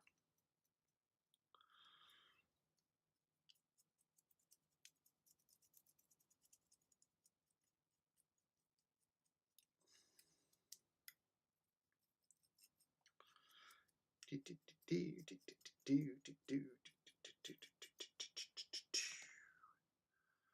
got to do these bits, haven't I? Twat.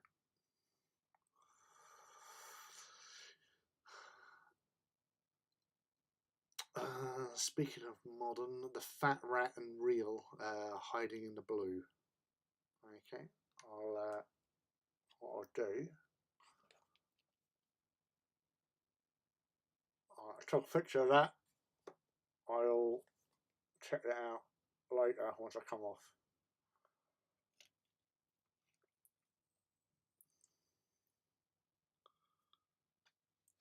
I'll definitely look into that, dude. Yeah, that's what we're doing. We're sharing recommendations. Yeah, fuck that up.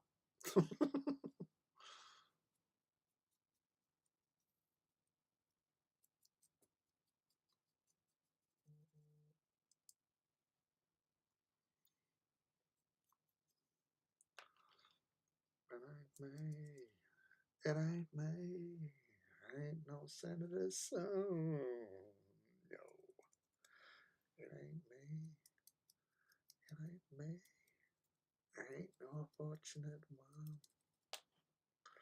Some folks are born silver spoon in hand, but I never got that from you.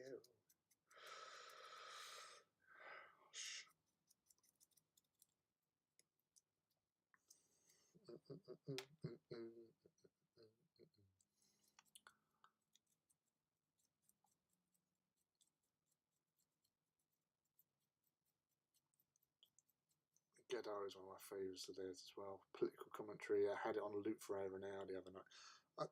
Right, Matt. Probably it was either the start of January or it might have been end part of December. But I had just repeatedly playing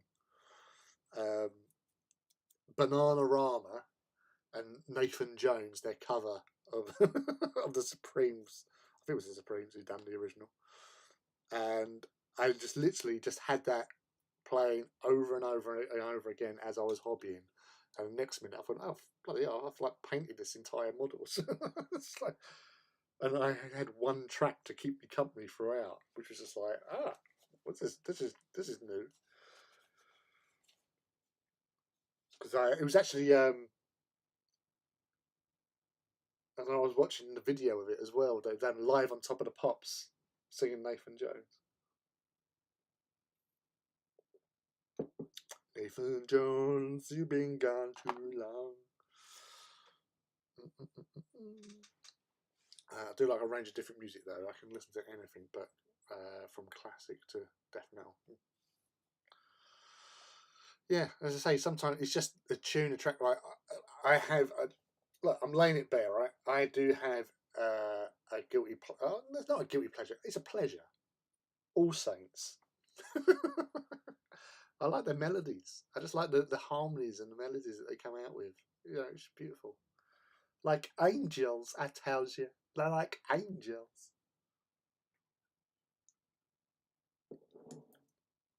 Yeah.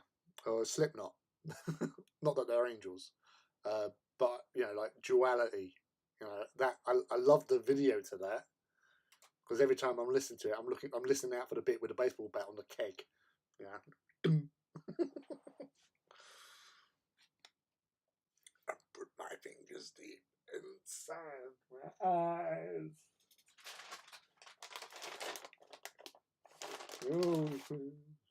Always starts the ache.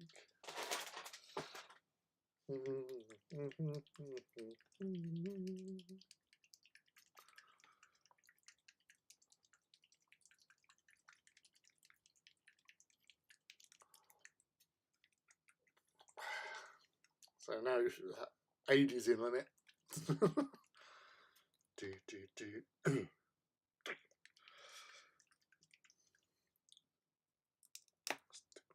Listen to my eyes, man. The only thing has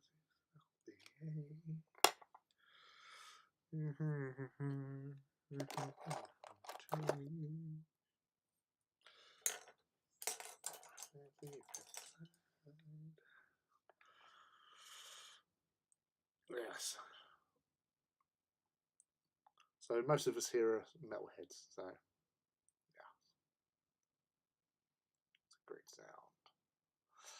Right, okay, here's another one for you then, right? Do you have any songs that you like that you associate with something from, say, like 40k or 30k, whatever's your flave sort of thing? And I'll go off with, I have two songs, both from Faith No More. First one is The Real Thing, and I nominate The Real Thing as a song that is associated with the Emperor's Children. And I remember we was having discussions with friends and all that about songs that represented sort of like legions or factions or something within heresy years and years ago. And I chose The Real Thing for Emperor's Children because it was like the lyrics more than anything.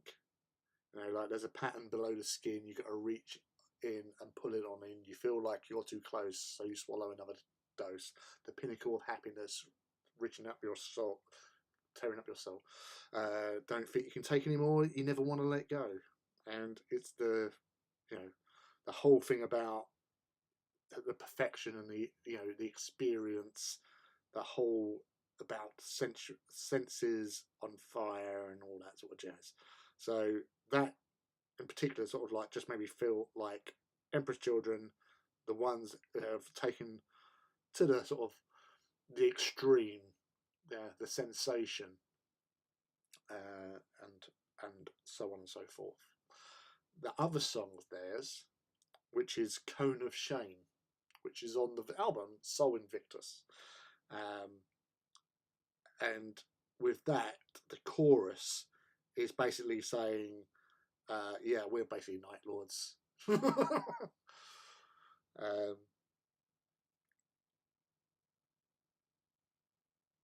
Where, you know, they're talking about, you know, I want to, yeah, pretty much skin you to see what makes you tick. And, you know, it's just like, yeah, that feels about right for the Lords of the Night. Most stuff from Bolt Thrower and Sabaton. Bolt Thrower, I'm now digging through my 80s rock albums, and they have lots of 40k songs. World Eater's been one of my favourites, yeah. Bolt Thrower is great. So HM Kids 40k songs are great too.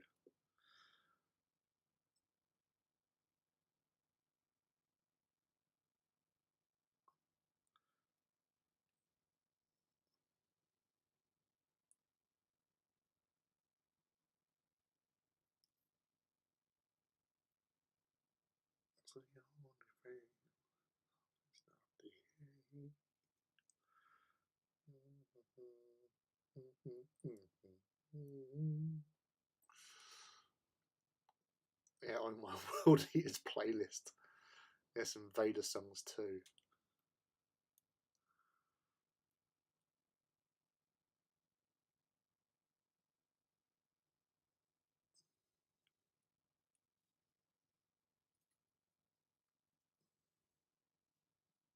Mix it up with a bit of Vader. Although obviously the Imperial March is the one that trumps all other songs.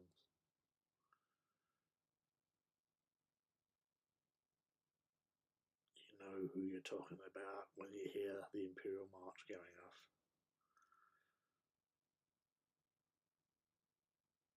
I just remember playing Star Wars Battlefronts, and it was on Tatooine, and I was a stormtrooper, and somebody comes in as Lord Vader, and like it was me and some like, you know, random dudes, and we just stormtroopers just literally just fell in behind him as he started following around. But, yeah, we're his guard. Not that he needs any. He's like do. Just follow Vader. Do as he says. So it was kind of different, but it was, you know, just automatically just these just congregating and just following him. What are you doing? We're following you, Lord. It seems like the thing to do.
I don't have it on this, but anything I'm playing anymore, but I can play any more but Deep Purple.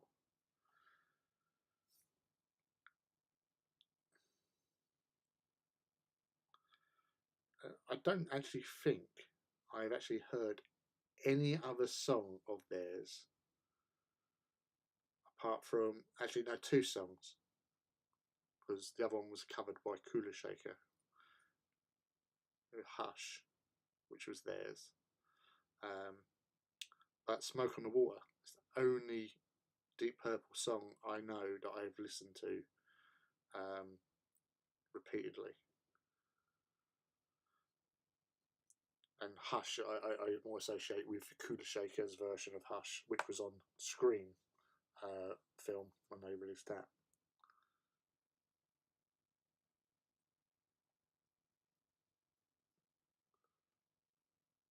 Kula Shaker.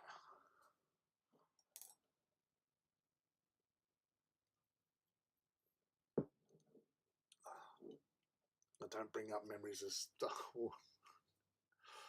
Oh, don't cry.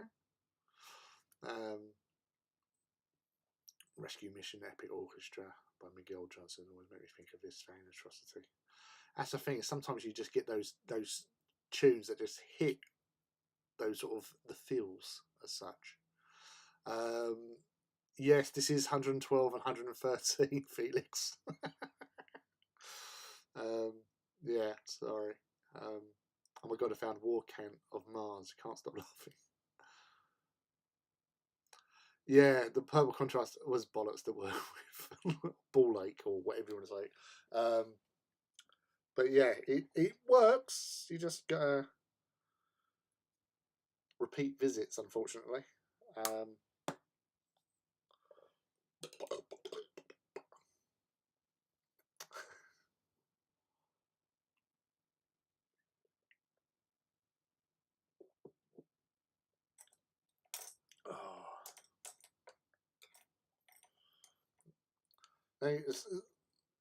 Now I've got bloody war pigs in my head. Generals gathered in the masses,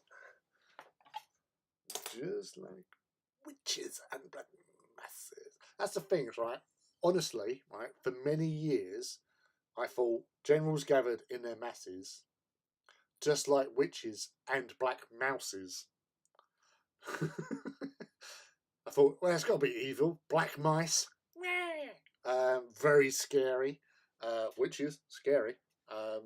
So yeah, I thought it was black mouses, not realizing that she just repeated masses. So it's sort of like it does take a bit of a glint off of general gathered in the masses, just like witches at black masses. No, doesn't work. Evil minds that plot destruction. Sorcerers of death construction. I'm not doing enough brunette colour for sure. Contrast is a fickle beast. It's a very fickle beast. But see that's already dry. Time for a second coat. Oh, the water pigs out the power. My God, that struck the hour in the field. So the other thing I do if and when singing, I try to sing like the singer that sings it. So that doesn't help to have that unique tune and voice, vocal dynamism that some people have. Now, my older brother Ian, he was the singer. Now, he was basically he modelled himself.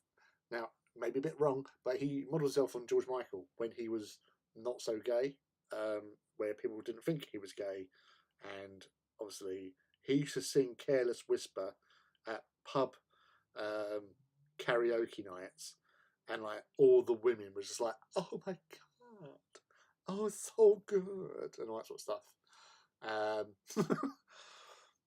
which was annoying because like you think you can sing, but yeah, it didn't really work that well for him in some respects because he looked a little bit more like Gaza from 1990 World Cup. Because that was his image he based himself on. Sang like George Michael, looked like Gaza. So, yeah. He's done all right for himself, bless him.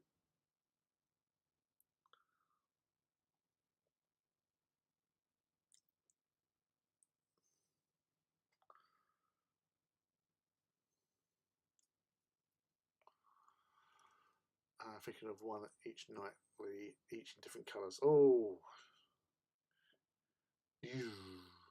Xeno's Iron and Elder mostly painted with contrast paints. They look awesome. Really?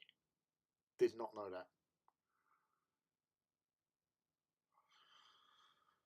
Oh, I'll tell you what, right, Mouse.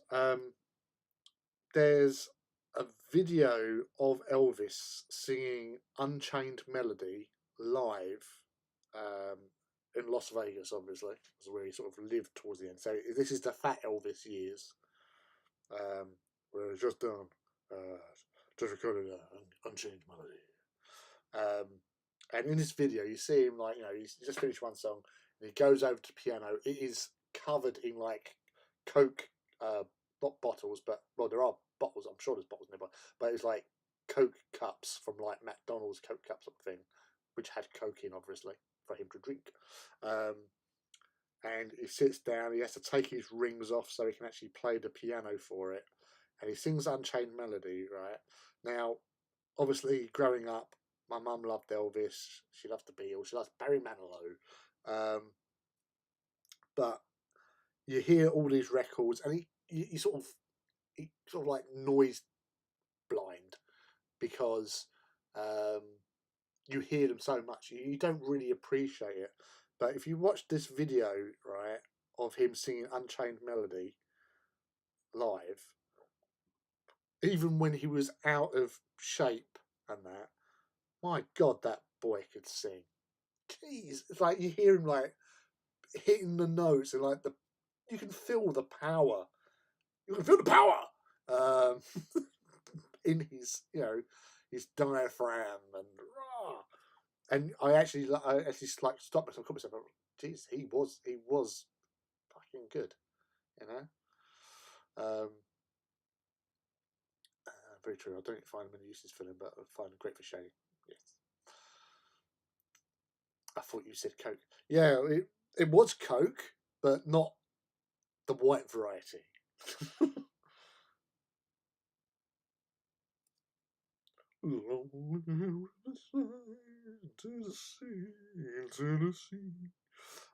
But yeah, if you're bored, check that out.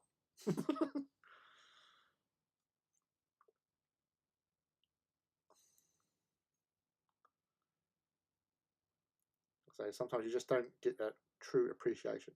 And also talking about those sort of legends, if you have Disney Plus,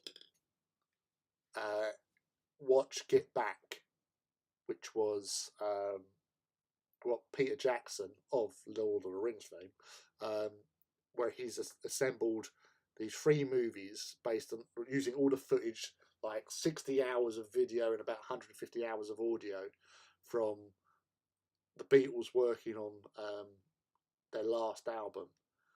And, oh my God, it is just so eye-opening.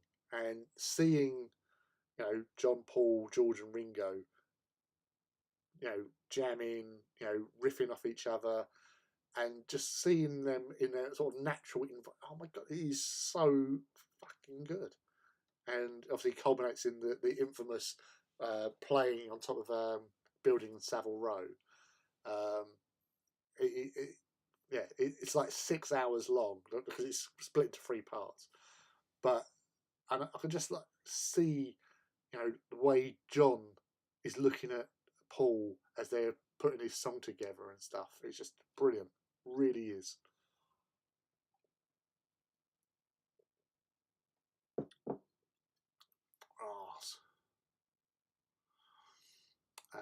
No worries, Matt. Thank you for dropping in. Lovely to see you, dude. And don't worry, I won't force you to do contrast on your Titans when you get your Titans sorted out. Take it easy, man. He was amazingly talented. He was. Only one I know of in the same league, at least, Johnny Cash. Again, what can you say? Legend. It really is. Folsom House Blues. Boy Named Sue. Yeah. Obviously Hurt. and like even like when he done covers like Personal Jesus, it's just brilliant. And again, it's one of those singers that just didn't conform and just went with it, just done his own thing. Sometimes it was good, sometimes it was bad, but he lived his life and he did what he could. Yes, he might have had some regrets at the end, but sometimes the greatest talents are um, like troubled souls or something. There's always something about them that has driven them to go to the places they go to bring out the best in them, And the same with anyone at the end of the day. We've all been there, and we've all had dark times. But having good friends around you and family to help balance ourselves out, and not too extreme, but the exceptional people, they're always, there's always that line that they dance along. It's like the Chinese always had a lot of respect for sort of madmen. They're enlightened. They see things differently. They never sort of put them down. They actually listen to them at times, because sometimes they'd see something and just go, actually, yeah, you're right. Acceptance, embrace it all.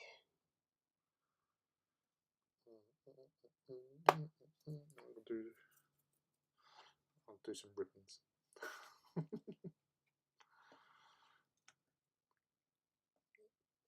Gosh.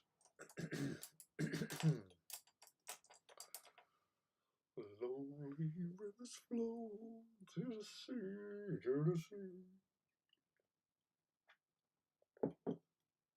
Ross.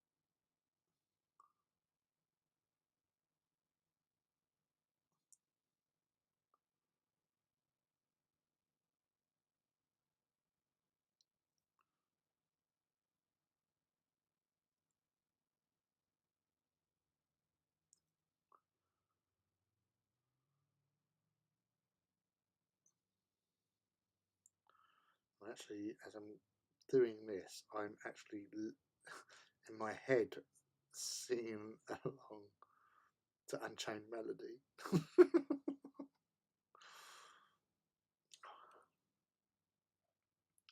The Elvis version.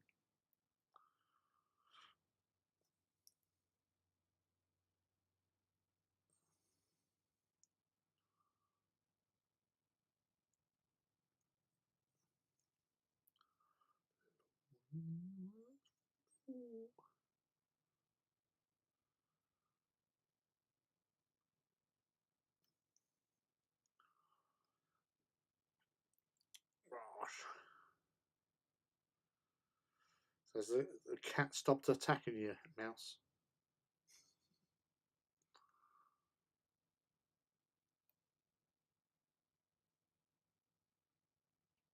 Distracting you from your work, your hobby.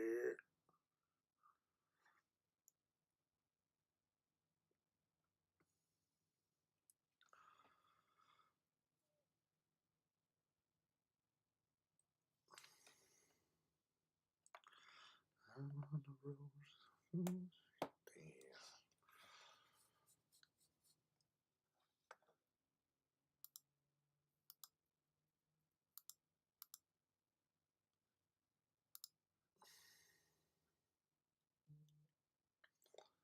Yes. Thank you, but no thank you very much.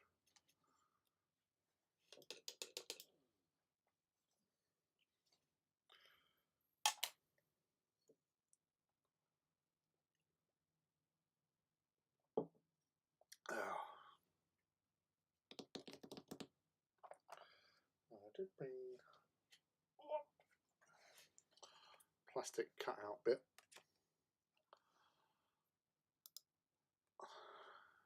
For the important mixing. Wow.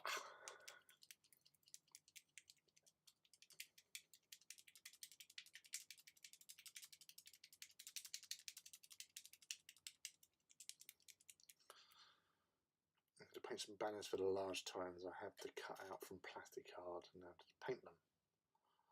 Okay, Warlord and Reaver.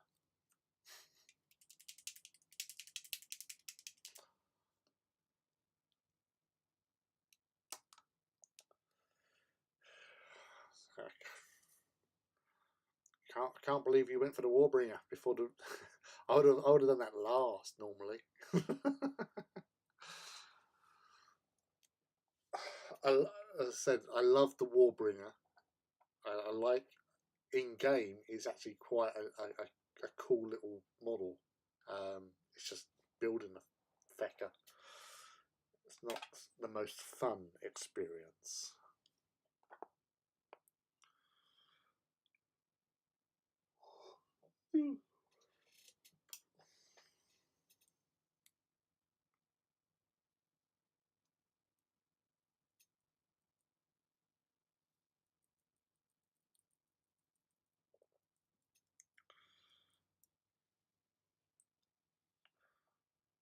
Gosh.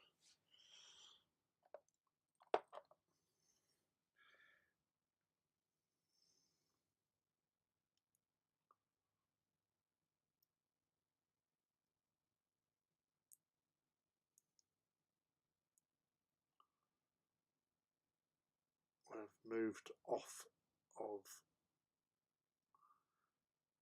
Johnny Cash and Elvis. I'm now onto Streets of Listening, playing that in my head,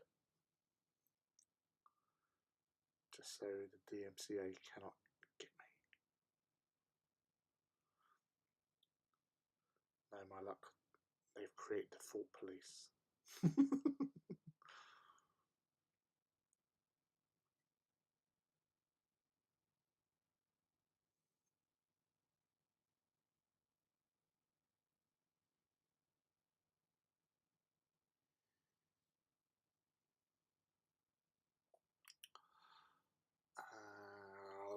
Well, I've already built 2 Warlords, 2 Reavers and 4 1.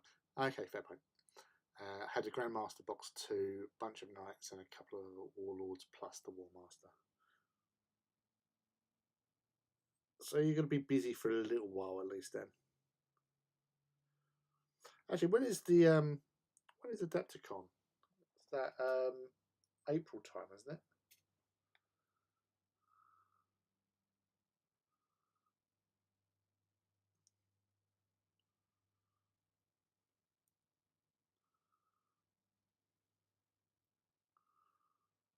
So I was watching the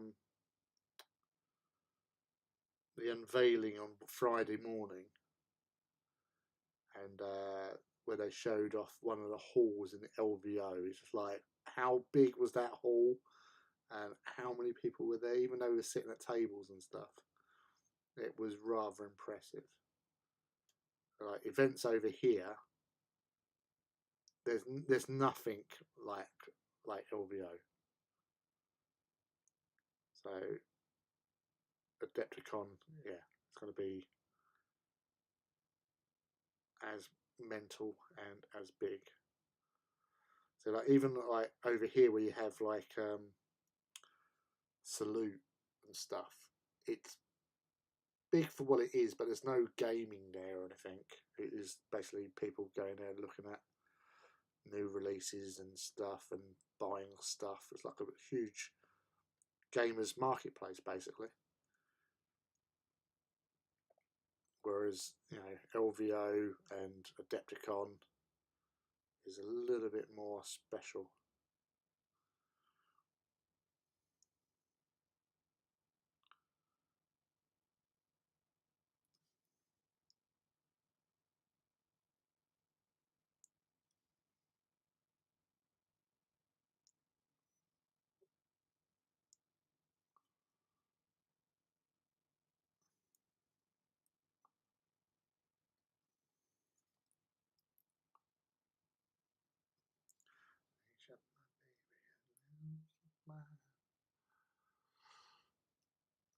Shoot, missing a base, I think. Ooh, March 24th, I think. Oh, yeah, something like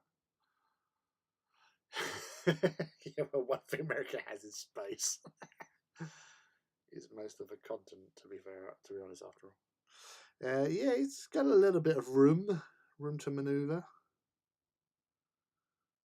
get everything out, and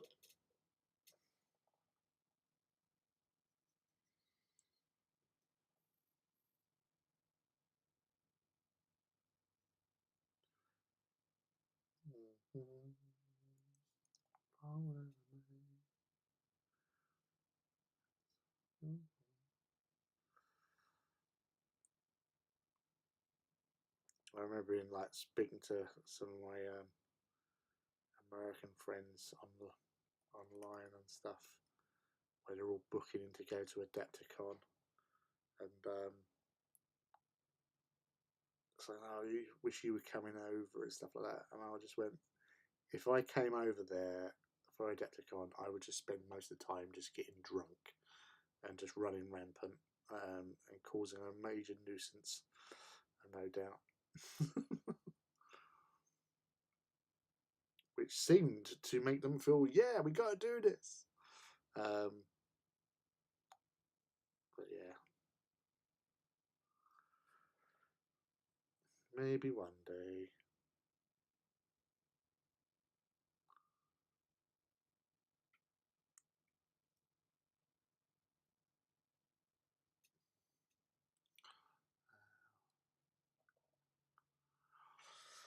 Wet palette. I'm using wet paint on my little plasticky, blister pack thing.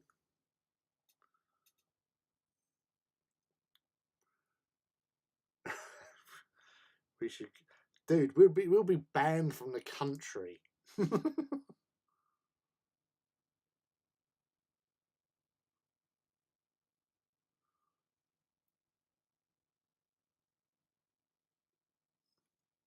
And so getting hold of those tickets aren't easy at the best of times.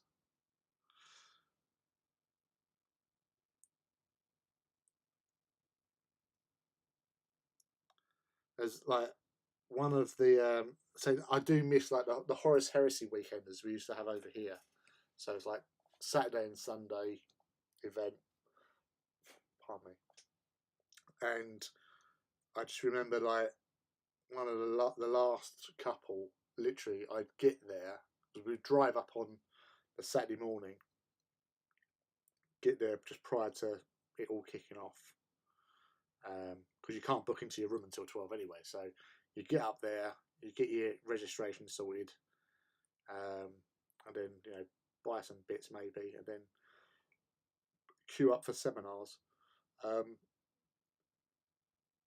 But literally, I just remember one of them up there. It was me, my mate Scott, my friend Dave Bottomley, and I think Mikey came with us. And literally, I was just drinking from as soon as I got in there, it was onto the bar, and I was just drinking throughout the day. It's just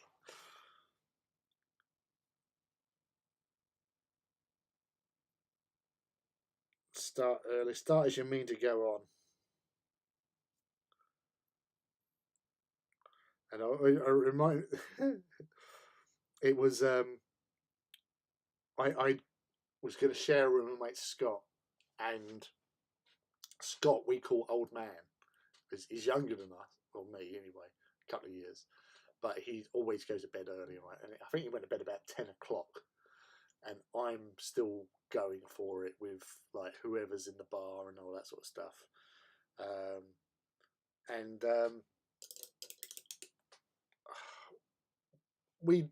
I'd been fortunate. The room that we had got upgraded to like a suite free of charge. So it's like, oh yeah, so like, there was a 4-poster bed in it that we was going to share, but it had a separate lounge as well. And it must have been like 2:30. I've crawled in, and I've just been drinking, holding court in the bar and drinking continuously. I get in there, and you know when you're drunk, you try to be stealthy. Yeah, doesn't work. And Scott's woken up, and he's gone. I can't, mate. Can't, like, just get into bed. You know. I said, it's all right. I'll sleep on. I'll sleep on the sofa. He goes, no. You got the room. 4-poster bed. Just get in it, sort of thing. So I did. I woke up probably about 7, and the bed was empty, apart from myself. And he apparently, I was obviously being drunk doesn't help with my snoring, and I was snoring like a good one. And bless him, he was like ragged and all that sort of stuff. So I sort of got up and I thought, right, okay, I'm gonna have a shower. And I told him, look, I'm really sorry, felt really bad. You get into bed. I'm gonna have a shower. I'm gonna go sort out loading up the car and stuff like this. So he jumped into bed. I showered, got things sorted out, went to the car, and came back. And I thought, right, it's coming up to 9 o'clock, and the first seminar starts at 10. He needs to wake up and get some breakfast. So I've gone in there. I said, look, come, mate, you're gonna have to get up for brekkie, otherwise we're gonna miss out. We've paid for it. Might as well have it. So he's got out, and we've gone walking down the corridor to the lifts, and Ben Greaves, who was there as well with his mate Wheelie, have come out, and they're walking along with us. And Ben's going, mate, you was on it last night. You were just so, like, you was knocking them back, and you was just like having so much fun and all that. And then he just stopped, and he looked at me, and he looked at Scott, and he just goes, how the fuck do you look worse than he should? Because it's like the amount of alcohol I was like fresh as a baby, but like Scott was like half dead, bless him. It's just like, how the hell do you look better than you after what he was putting away last night? Oh dear, fun times.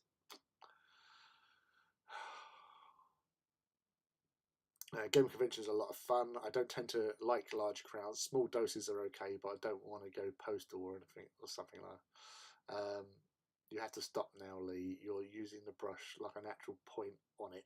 You feeling like, hey, I have pointy brushes. I'm not a fan of large crowds, but I have so many like-minded people. They're pretty cool. Yeah, hopefully they'll be fine. Rob, worst case, I can walk off to the hotel for a bit. Exactly. If you just, we all do it. If you're not in a good place, walk away. Go and sit down. That's what I do.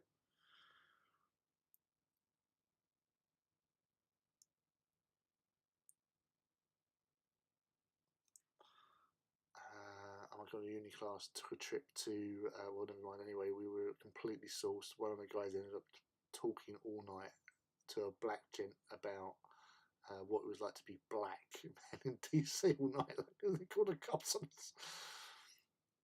That's all I can recall from the whole trip, except that we watched, except a play we watched at the Folks Theatre. It was like to get punched out.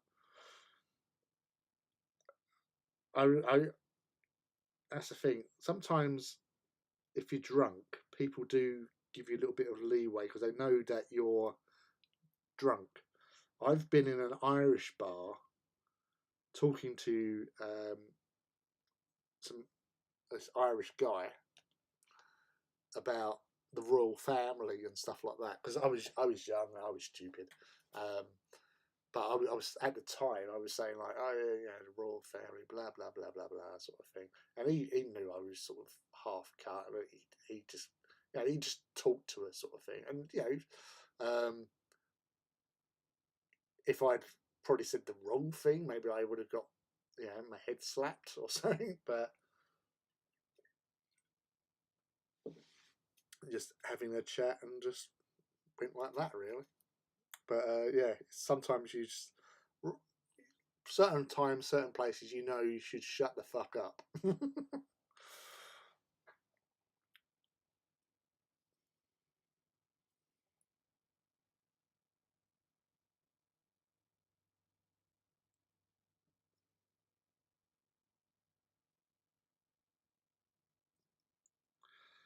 shut my baby.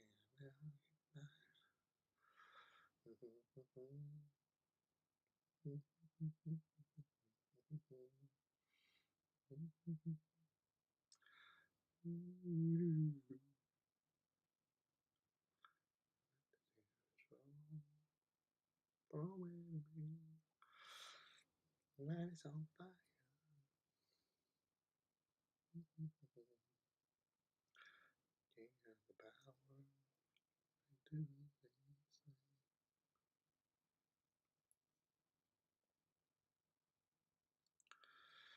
Or touch up.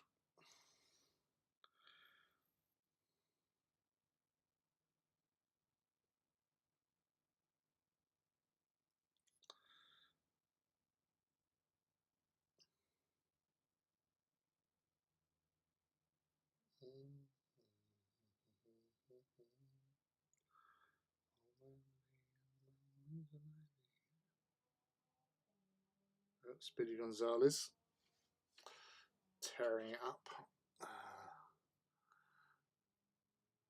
I mean, he was quite polite about it, but still, that subject, yeah, too funny.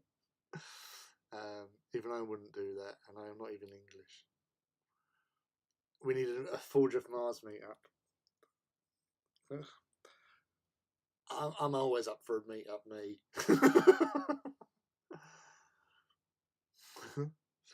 When I worked in a GW in Wales, went to a pub and the landlord was really off, and then our English manager left. We were chatting in Dutch. Landlord came over and was like, "You're not English." Forge World Order arrived. Death Guard contender. Woo! Excellent. See, happy days. It's good about that sort of tax you're paying. That's what you pay your taxes for, Mouse, to get Death Guard dreads.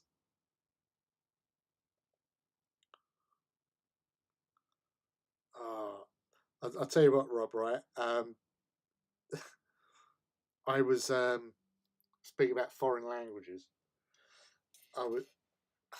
This was literally almost 10 years ago, and my little sister was at university, and she invited me down for like a night and go out to like a pub and club sort of thing with her friends. So I've gone down there to where she was staying at uni, and gone out to this club bar type place. So it's a pub with like a dance floor area. So all these bloody music playing, and I am by far the oldest person in this group, because like my little sister's 12 years younger than me. So like group of friends her age. So 10 years ago, so I was 37. And with all these, mid-20s, sort of 25-year-olds and that. And I'm just, doing what I normally do, having a drink, having a chat, having a dance. And there was these, I was sort of bodyguarding a little bit as well, because like you always get like some guys trying to, bump and grind, and the girls weren't really into it. So I was like, just like, yeah, just ease off, mate, sort of thing. Just putting a word in. And most of the guys that sort of got there, they were fine. They were like, all right, no worries, mate, no worries, sort of thing. And I weren't being overly aggressive or anything like that. I was just like going, yeah, come on, I don't think she's not into it, mate. And just like being a good guy about things and no trouble at all. And yeah, so I'm just like having fun and like the in with the group of girls as they're dancing, all that sort of stuff. And obviously, after having a few drinks, I used to smoke, and obviously I got offered a cigarette. I'd go out for a cigarette. Yeah, I'll come out with a cigarette with you. I'm out there having a cigarette with a couple of the girls, and these two guys come over, and they must have been sort of early 20s and all that, and they were just like in awe. Like you're there, you got all the girls are like around you and all that. How do you do it? Sort of thing like that. And I just gave so much bollocks. I was saying, oh yeah, talk French. Just, you got to mix up a little bit, give a little bit of a couple of French phrases, and I was like, they love it, sort of thing. And they're like, and it's like they're standing there like taking notes. And like, end of the night, it's like our best mates, and oh yeah, see you later, mate. Yeah. Yeah, it was just standing there, getting drunk, dancing around to whatever's playing. I don't know, after fucking tunes that were playing that night. Oh dear, it was just so funny when they like coming up to me, like going like, "How'd you do it? How you like, these women just like all around you?" That sort of thing. I'm not going to say I'm here because my little sister, I'm looking after her, and everything like that. It's all her friends. But yeah, I just went with it. Just said, yeah, French, foreign languages. You want to get some French? Oh, it's brilliant. Drop some of them in there. They love it.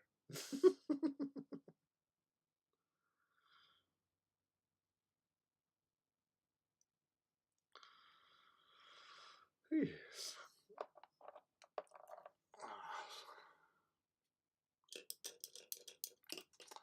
After that, we had rounds on the house. Best night ever. They're the good ones. Yeah, well, I said the Welsh don't like the English. Scottish don't like the English. Irish don't like the English.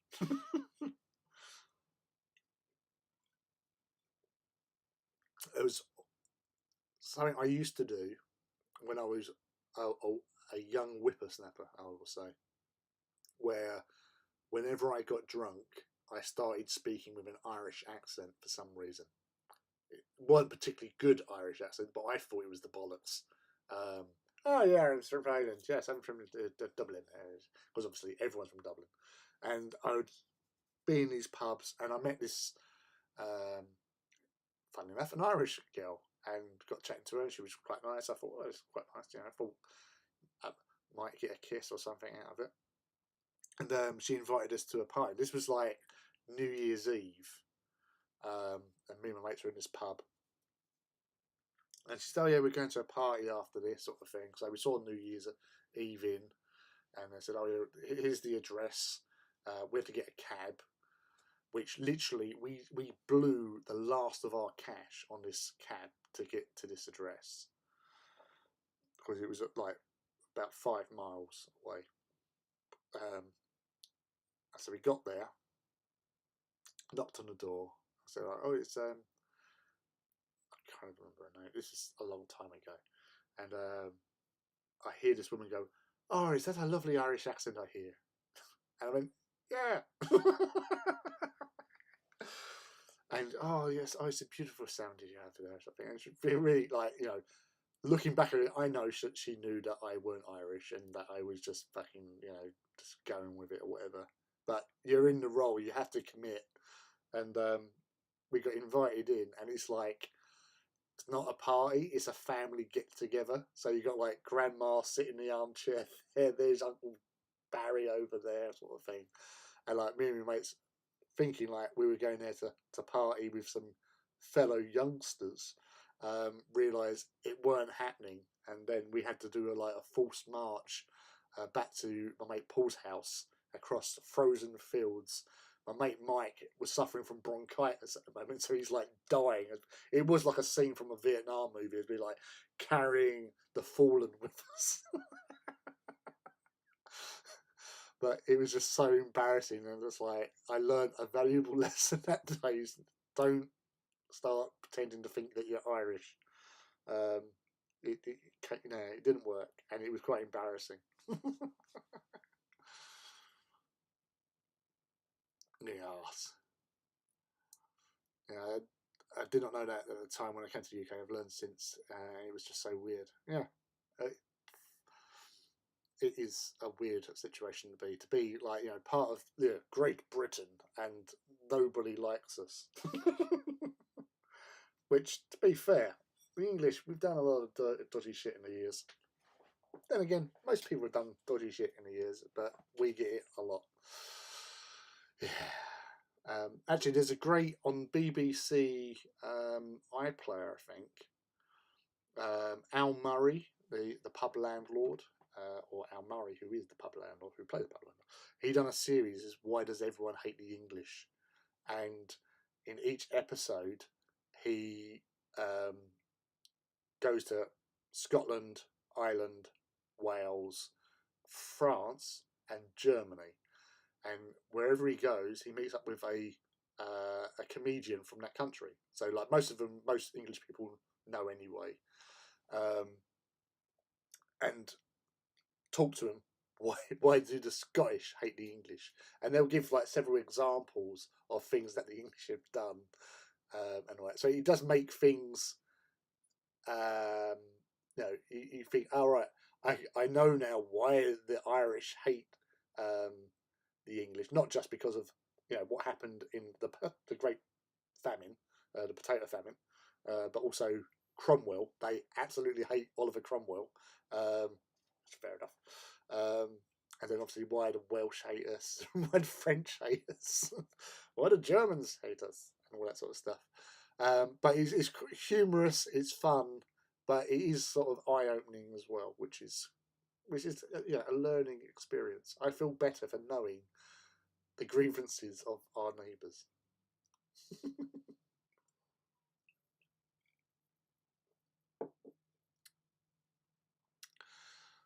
As soon as the manager went, the atmosphere went from icy to party. He even got lucky that night and did not spend the night in my B&B. Ah, Rob, you player, you hound. Americans like you. Yay! Mostly because I expect to take some of the lights off. Well, yeah. That's the thing, isn't it? Again, it was like at certain stages, I always took it that obviously America was that like we can do it attitude and all that, but they always used to sort of like look not to England, but because obviously England and its empire had done all this jazz and all that sort of thing, and lessons were learned or whatever. But there were like a stop valve, if you know what I mean, to say like, America, you're doing great, don't be a prick, you know. But that relationship has changed a little bit over the years, I think. And yeah, obviously that probably didn't help with certain sort of situation. I don't think like the Gulf War wasn't the greatest of decisions that our country's made. Yeah, let's move along on that. But yeah, no, so it's you know, the Americans, you're our cousins, or descendants. You were part of us. It's just because you didn't like being taxed for all the services we were providing, such as defence. And once the French are out of the way, you just nothing to worry about. Those pesky French come around here.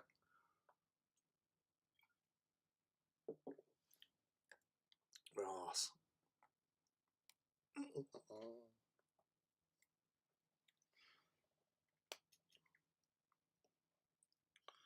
Oh, bugger.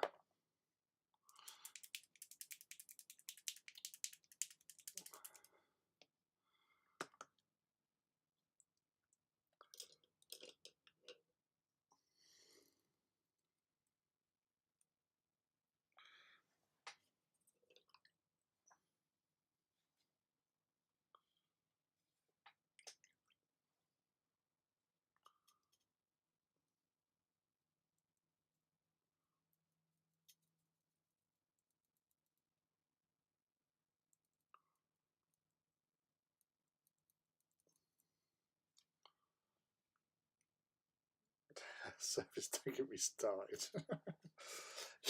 You'll be throwing Chester tea into the river in no time.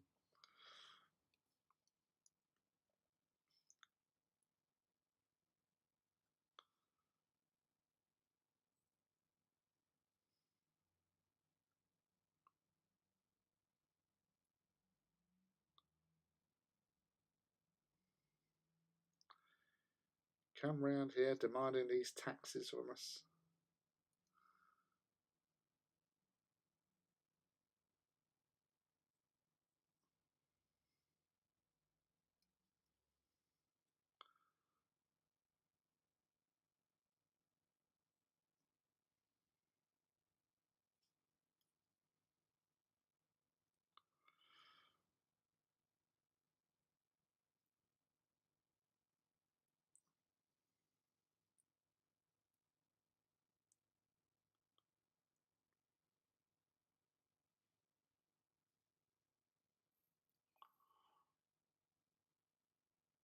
Oh, God damn it.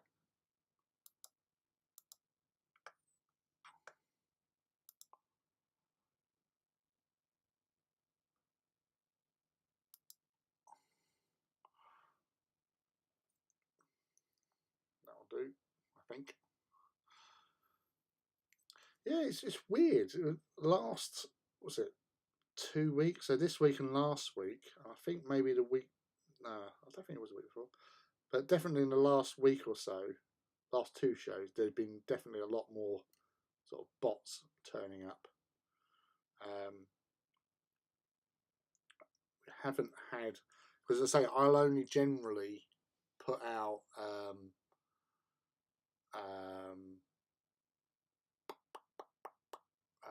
on Twitter about obviously the live streams, but yeah, it was like the one time I did put notification out on a few different sort of like areas like Discord and all that sort of stuff. We had that well, Rob was here, wasn't you? The Harvey Price who came up. I could not get rid of him. Couldn't delete, put him in timeout, kept him coming back. So he's like he had multiple accounts with the same photo and everything with Harvey Price as his name, and was just shouting out nerds and stuff like that. And then eventually I just said, like, you know, you're more than welcome to stay, but I normally go on for about 4 or 5 hours, so, you know, it's your dime. And eventually he just gave up and went, and he's never been back. So it was just weird that I was blocking him, and yet he would reappear. So it's like, how the hell is he doing that? So as I said, I think he just had multiple accounts. So I just gave up and just ignored him, and that worked. And everyone else in the chat ignored him as well, so that was good.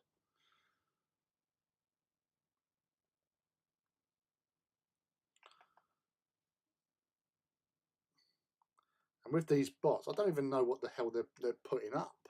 What the hell is this message or whatever they put? It's like, what? Just crazy.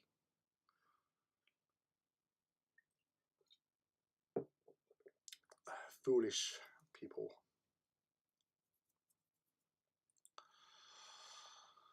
Yeah, if they get no attention, they just get bored. Oh, it's on all live streams. All right. I'll start blocking them. It's just because when I tried blocking the other guy, it didn't work. So maybe I'll try again. I'm sure we'll get another one in a little while. Actually, said it. Ba, ba, ba, ba, ba, ba.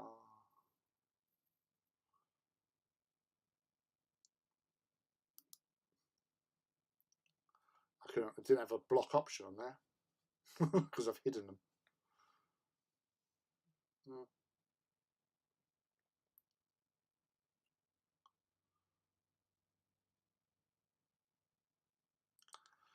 Yeah, it's just weird. Absolutely weird. I have no idea. And it's not as if it's like advertising like anything.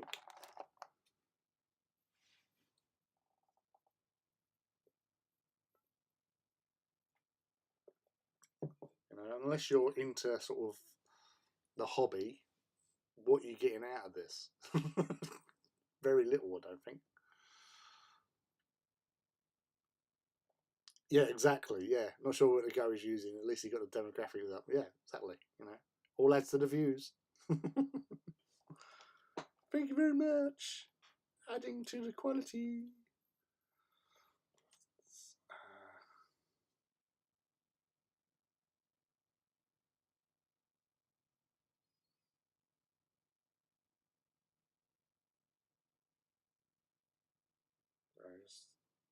Oh.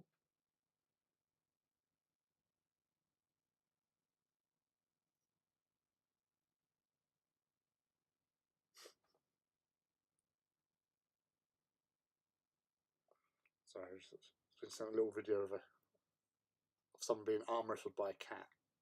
It's different.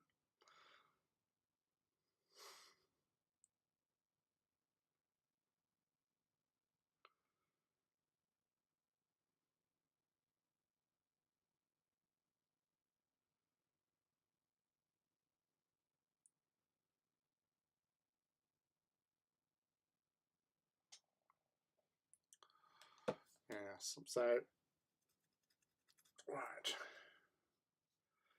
let that dry off a bit. What's that? That is purple. So just seeing what I was doing there. Yeah, and it's just crazy. It's like we have certain people that do that sort of thing where they'll just tune in and just cause mayhem. It's like just to get reaction, make them feel better. Why? What are you actually getting out of this? But then saying that, one of my old flatmate, I would say he's probably a professional troll, like gaming troll, in the fact that he's not abusive to people or anything like that, but he used to, I used to watch him playing like GTA 5, and he would go join some random people on a mission, and just as they get to the end part where they've got to just park the car and the victory is assured, he'll do something like blow the car up or something. So they've gone through all of that and they found a mission, and he'll just be laughing to himself because he just finds it hilarious. But yeah, it's it's annoying, but as it's not me, it is kind of funny. But yeah, it's stupid.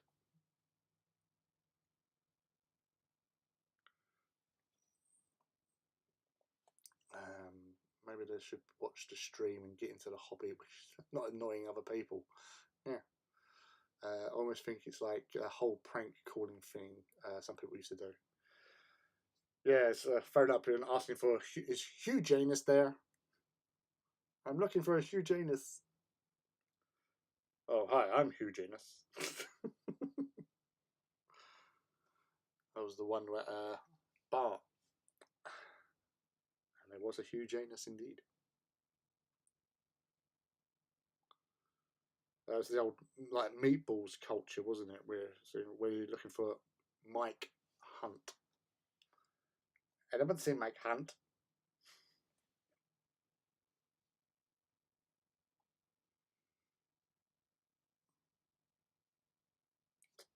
Damn it. Damn it, Janet.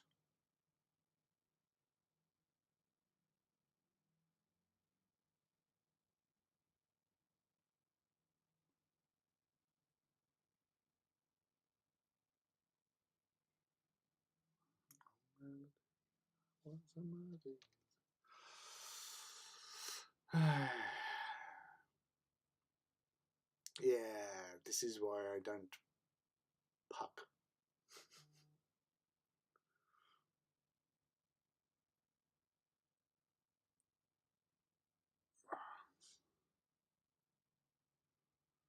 Yeah, no, it's so this little hobby chat we've got going is enjoyable. I enjoy it immensely, hanging out with you guys, and you know, it just helps the evening go along nicely as we're doing our little individual projects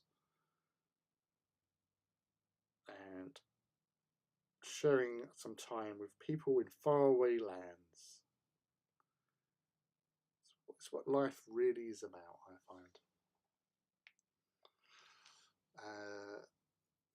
I remember my sister used to play with cold callers and prank callers. Well, not exactly. She basically did like Robin Williams stuff, like Mrs. Doubtfire. Yeah, I think we've all done prank calls. We must have done at least one prank call or something. I even used to like answer the phone saying like Chinese takeaway or something like that. And I remember one of the kids around my street phoned up the house to see if I was coming out, and I answered, "Oh, Chinese takeaway," and he's like, "Oh, sorry, I think I got the wrong number."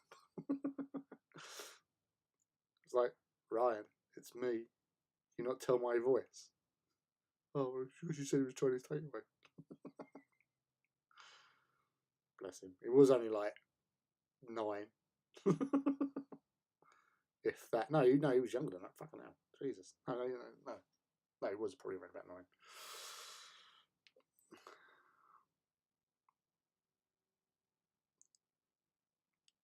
We ain't clever. We stupid.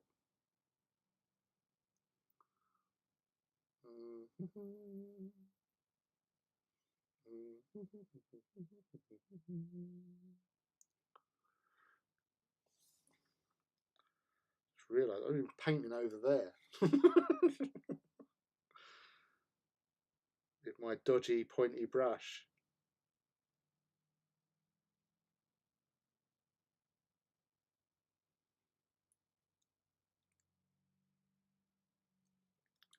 Instead of my like normal hook brushes, I paint round corners. It's just really say like, how the hell do you paint like that? I just do. You just learn to sort of accept the curvature of the brush.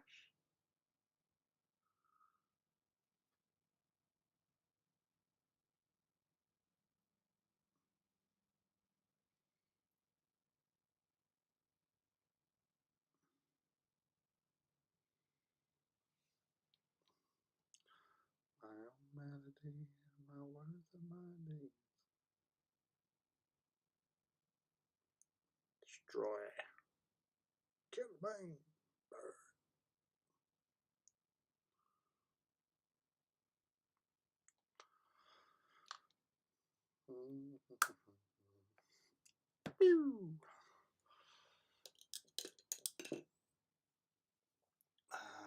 Often we meet nice people though. That's true.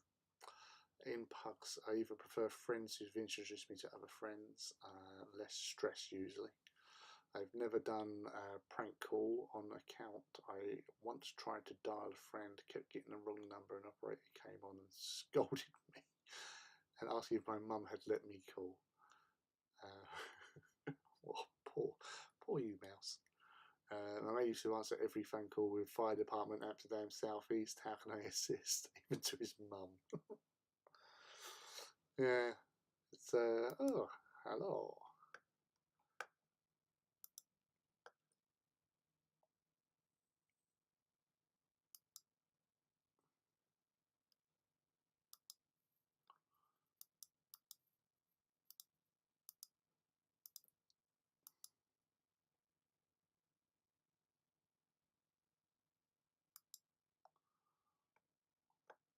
Usually when I'm pugging, you have to be strong enough to carry the team, just in case. But often you meet nice people. My husband thought it was funny to do some name mortuary. You stab them. Oh yeah, you stab them, we slap them. Yeah, the oh, it was the oh no, taxidermy. Oh, I can't remember. It was something like you duff them, we stuff them.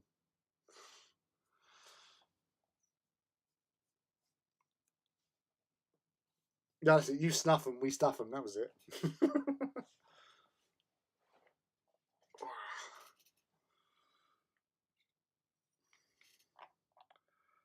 Hi there, taxidermy. You snuff them, we stuff them. Lead Belcher. It's not Lead Belcher. Iron Breaker. The Iron Breaker. Unleash. Get it. Get it on. And hello to all the lurkers out there. You can lurk away. Join in if you wish. It's all fun here. It's all laid back. It's all easy going.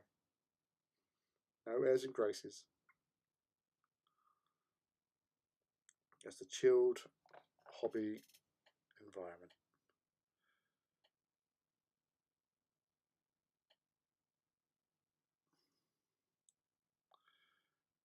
Touching up some of the purpley bits.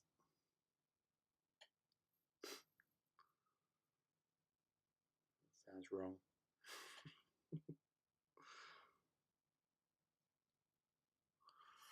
First caveman got kicked out of his cave by a wife for dad jokes, just saying.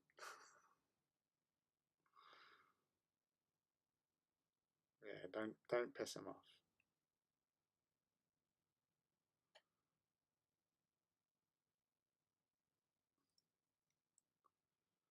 I do try to avoid dad jokes, but sometimes they just slip out.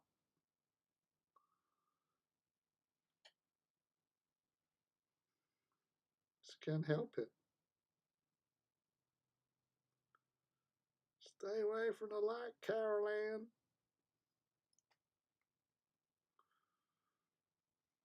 I can't help it. It's beautiful.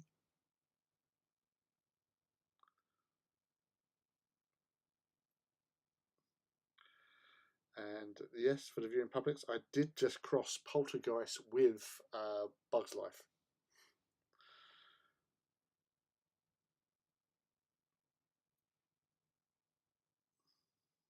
Oh, oh boy, that does make a difference.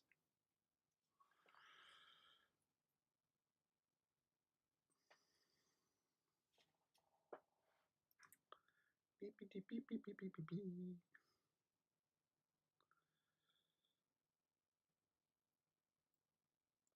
You're getting those. You think you got to be ready for Beachhead with your banners, Rob? Now that I know that you're doing them, I want to seize them in all their glory.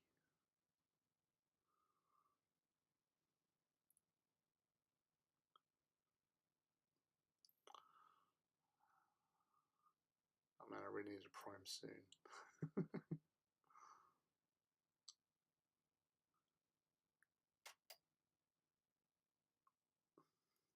Crossover you never knew that you needed in your life.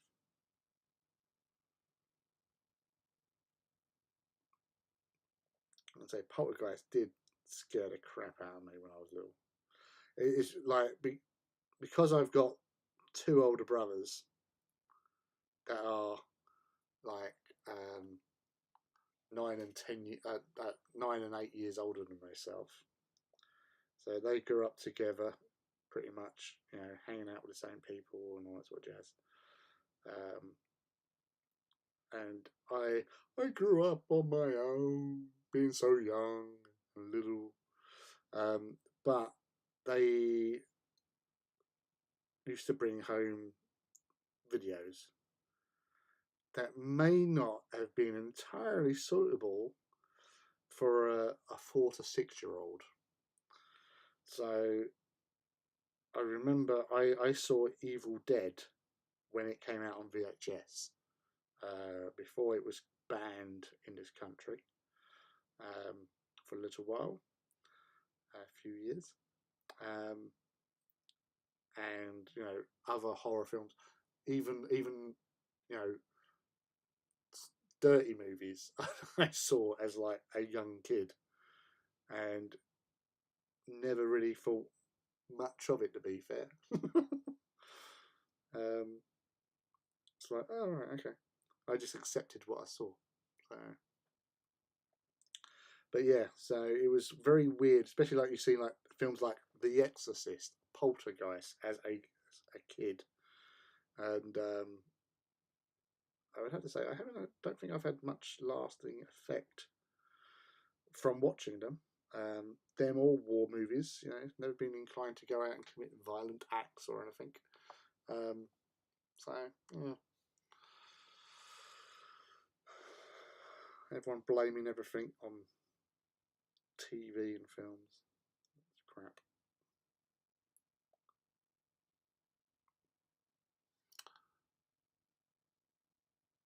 should be. Have them cut out and allocate bad bits. Ooh. Just trying to copy in the design, which looks good. I'm glad Matt printed my large banner from a preset maniple, almost if he knew. Yeah, no, Matt is fucking good at that. Perks of being part of the Titan Owners Club, I guess.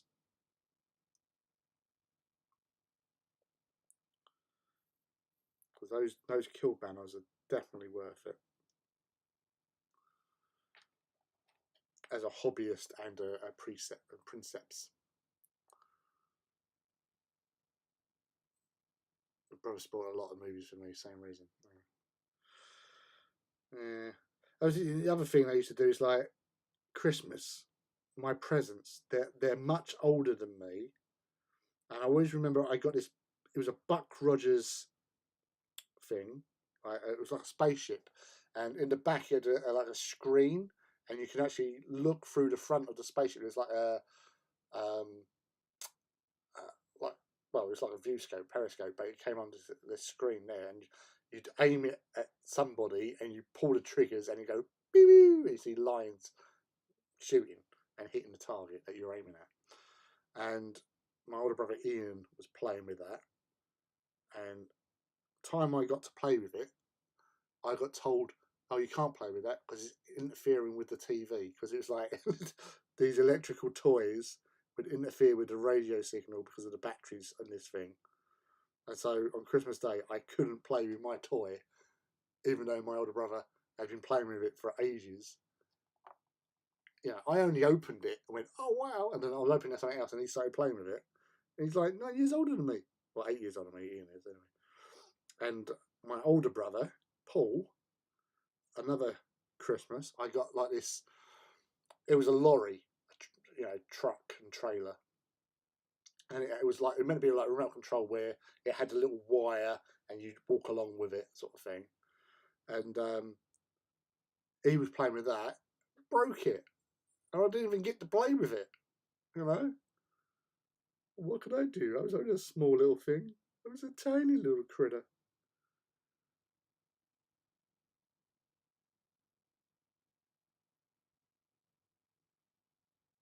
Eventually, I just cut the wire off. There's no point in having it; it doesn't work. We have to drag it around everywhere. Four older ones who are really mean. Boo! Boo to older brothers. Boo!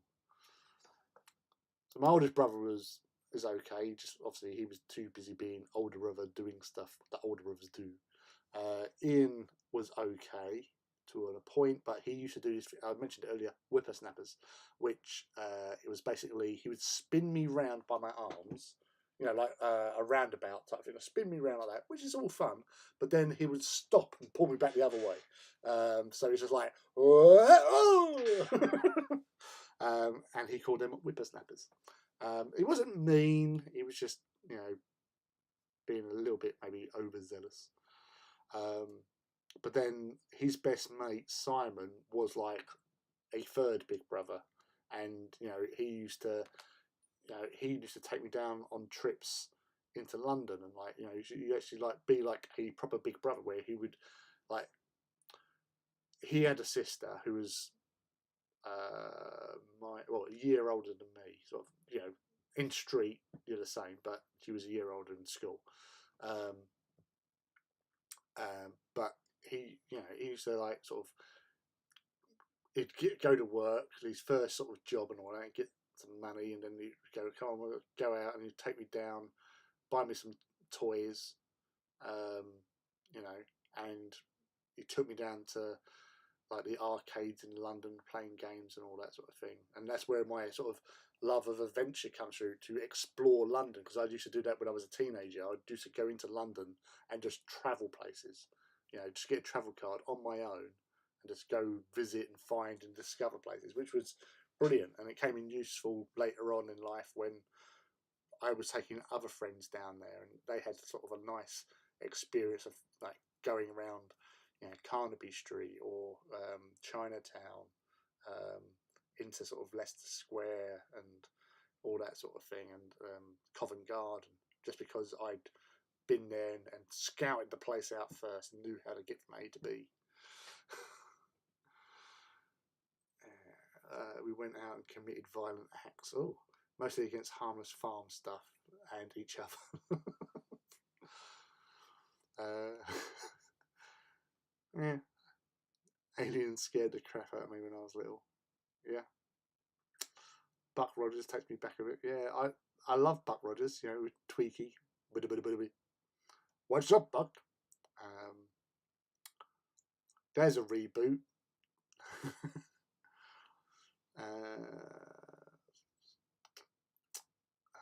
I kind of had the opposite problem. Mum trying to keep me traditional girls' toys and stole my brother's Lego.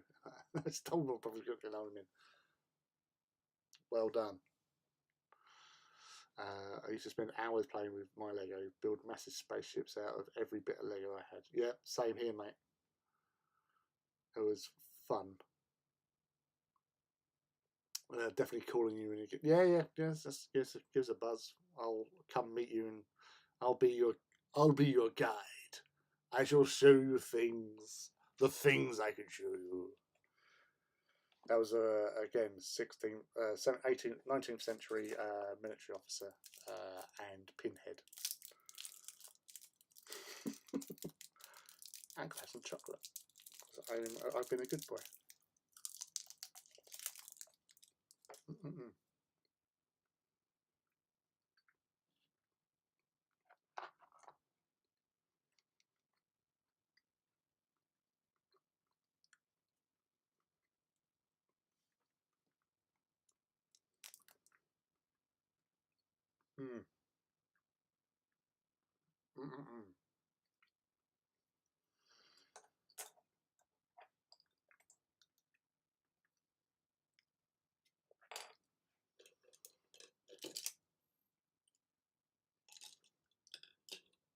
Yeah, no, that's the thing. Lego is just great like that. You know, it covers the generations and stuff. Although, when I separated from my wife many years ago, and we eventually sort of moved out and we sold the house and stuff like that, I had a fairly comprehensive collection of Star Wars Lego. And unfortunately, it was in a black plastic sack, which looks like most black plastic sacks, unless you're carrying it and shaking it and all that sort of stuff. And all that Lego got thrown away by mistake. It might have even been me, I don't know, but obviously clearing out the house. And she loved Lego as well, so she wouldn't have, you know, thrown away. She's not that type of person who would throw something out away in spite. But it definitely did not come out of that house. It went into a skip, and if someone had gone through there and found that bag of Lego, there was, like, you know, I had X wings in there, Y wings, every Star Wars kit up until that point in 2010. I had, and other stuff that got chucked out as well, which was, you know, which at the time didn't really mean anything, but obviously Titans Owners Club, where you have the little certificates. So Iracundus certificate was definitely lost in there, and I lost a lot of stuff. Might have just, again, accidental. It wasn't malicious or anything on my part or anything. But yeah, that Lego, that still hurts. You know, especially like my X-Wings. I love my X-Wings. Y-Wings, A-Wings, TIE Fighter.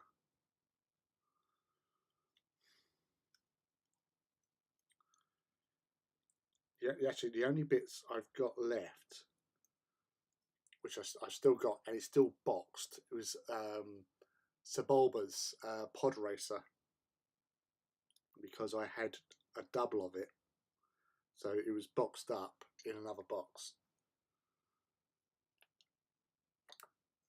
And every time I look through boxes and I find that box of Sebulba,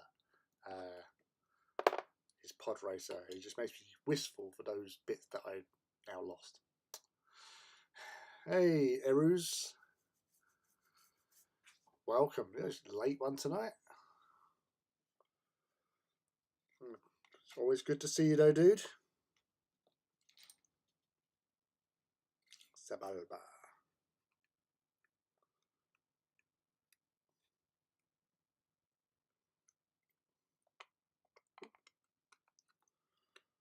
So that's the plan.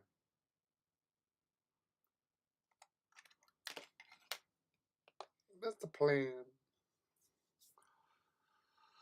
I moved from West Coast US to East Coast years ago. It's not quite like that, but I lost a whole box of books. I'm still quite mad. But yeah, that's the thing. It's like, especially if there was like special books that have significant meaning. You know, a book's a book, but ones that you might have been given by certain somebodies or you bought in whilst at a certain place or something, you know, that has a meaning to you, and also being a bloody good book, they are the worst sort of thing. You know, losing that sort of stuff, the ones that have that sort of significant meaning to us,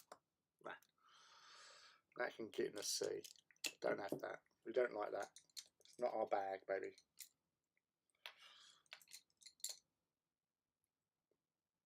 I used to have a Millennium Falcon, kept it under my bed when my youngest son started playing with Legos. I didn't know at what time, but he cannibalized. No! Oh, came to check it out one night and it was essentially just left on blocks. Oh, Mouse. I really feel for you. Oh.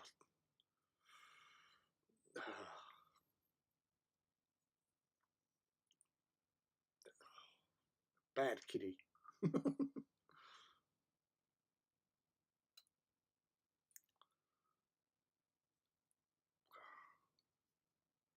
Yeah, so Erus, what are you up to, dude? Are you doing that little project you were telling me about on chat when you messaged me earlier on?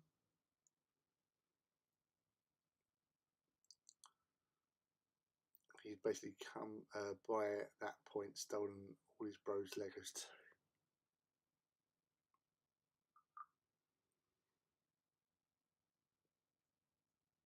No.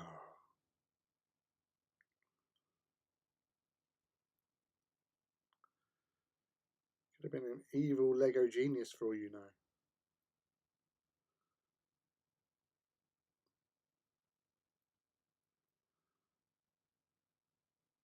Yes.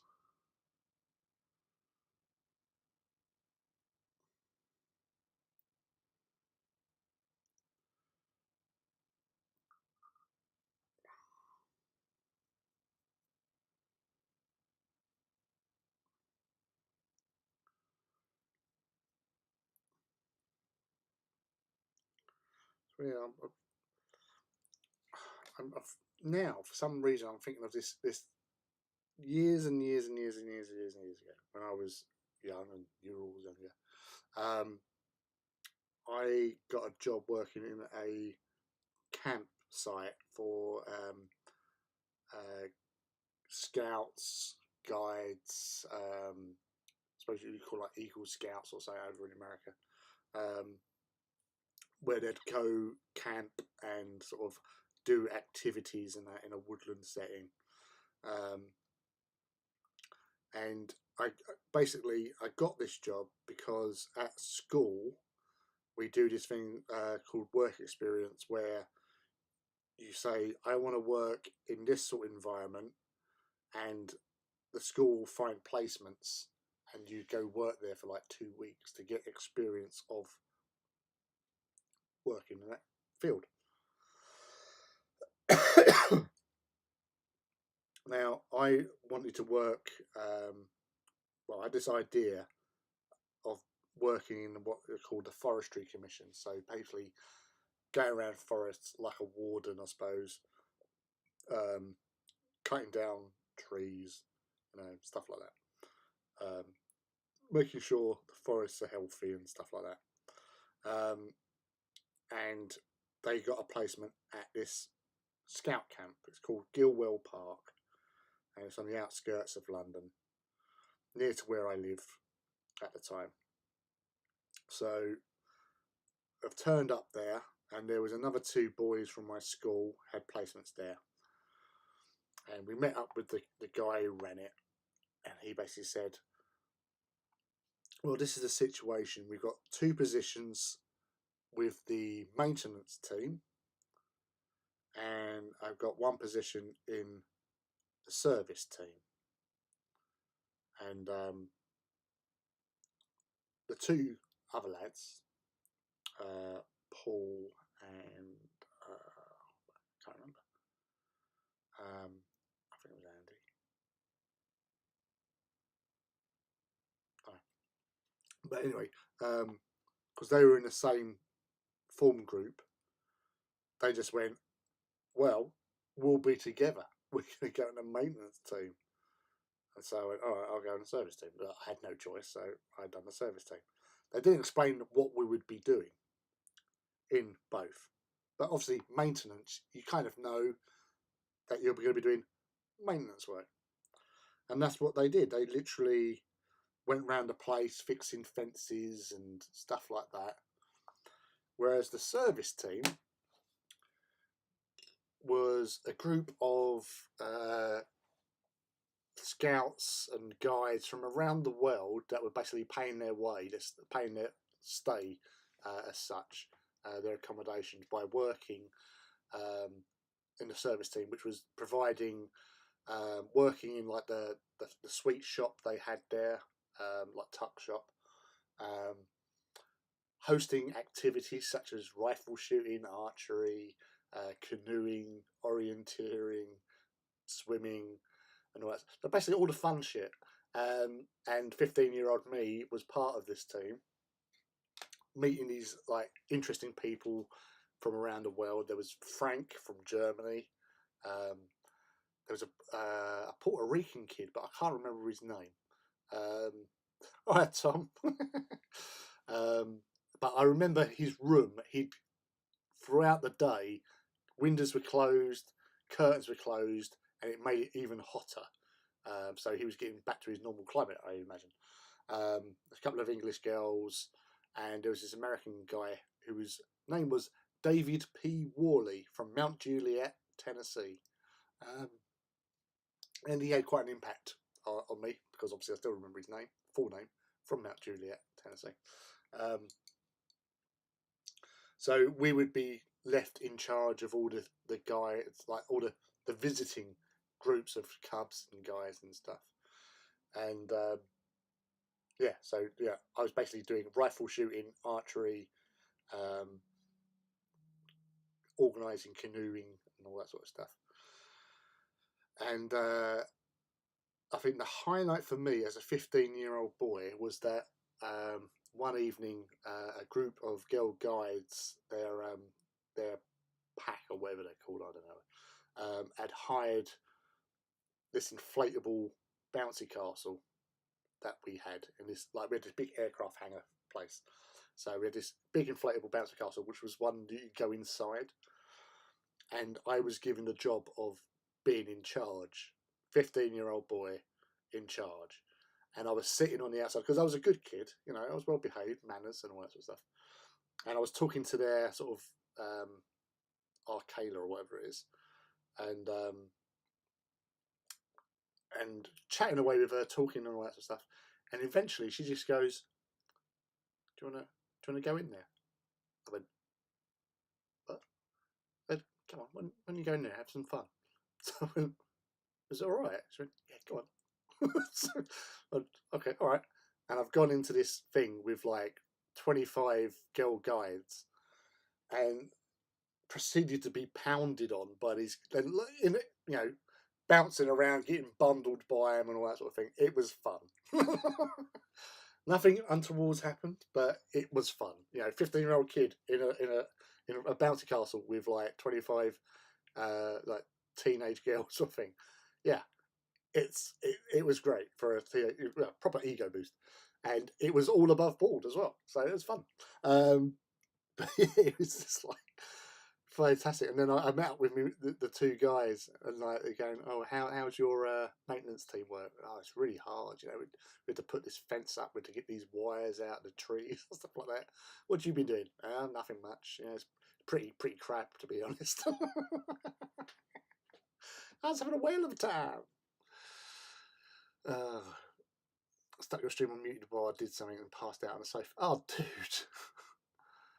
You got, oh no, right? You got it right. Oh, you take it easy, right? You know, don't stress out. Don't push yourself too hard. We're here to look after you, dude. You know, there's I'll try and put my best AMSR SR voice on for you to bring you down to the cool times, the laid back regions of the hobby. I hope you get well soon, dude. I've several friends have had it and relatives have had it, so just you can do it. My 7-year-olds, so they passed it on.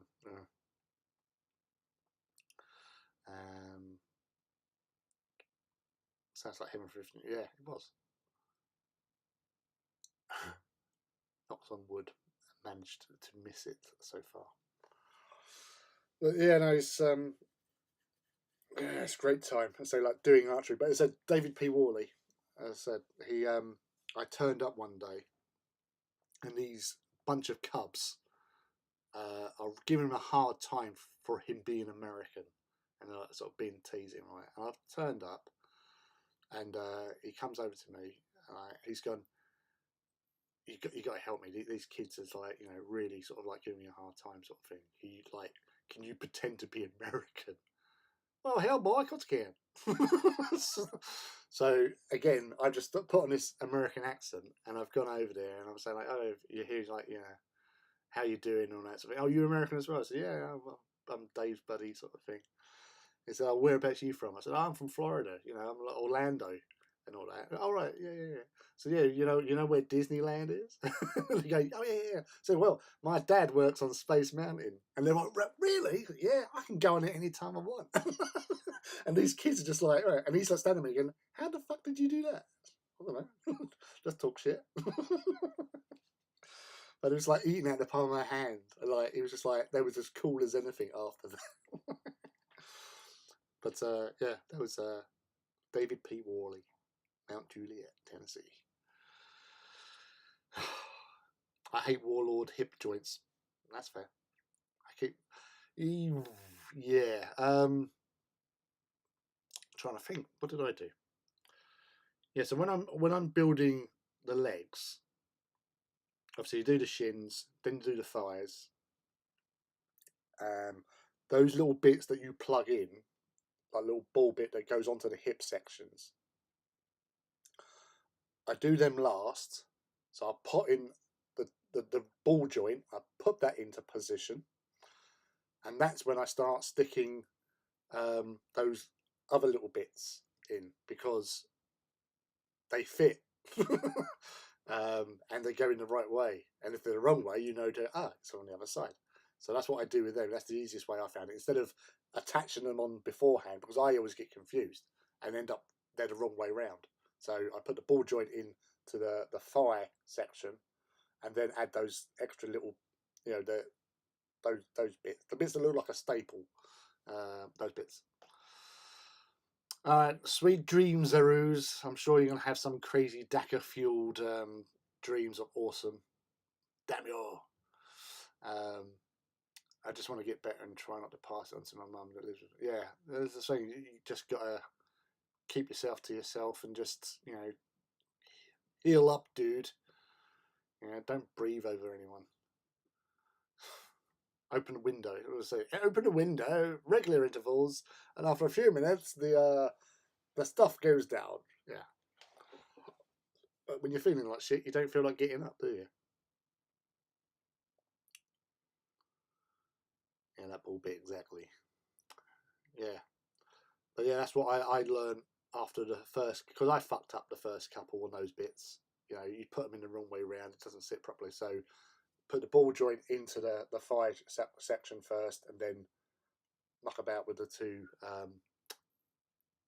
staply bits. Job done. Put those buckers off, up.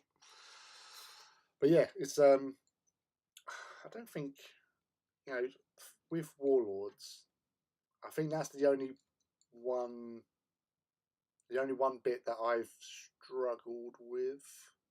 So that's why I did it the way I did it. Yeah, I've got all three jabs are done and dusted. So still catch it, but hopefully, if I do, not that hopefully I do, that hopefully I don't do, but if I do, at least the effects shouldn't be as bad as if I was unvaccinated. But it's different from everyone. So for you, Tom, this is the one I finished earlier on, which you fell asleep. So focus. Yeah, a bit of tidying up to do, especially on like the that bit there.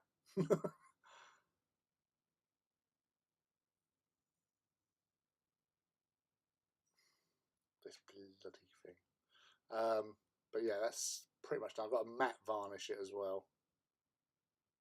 And maybe a bit of dry brushing on the base a little bit, just to get those edge highlights a little bit better.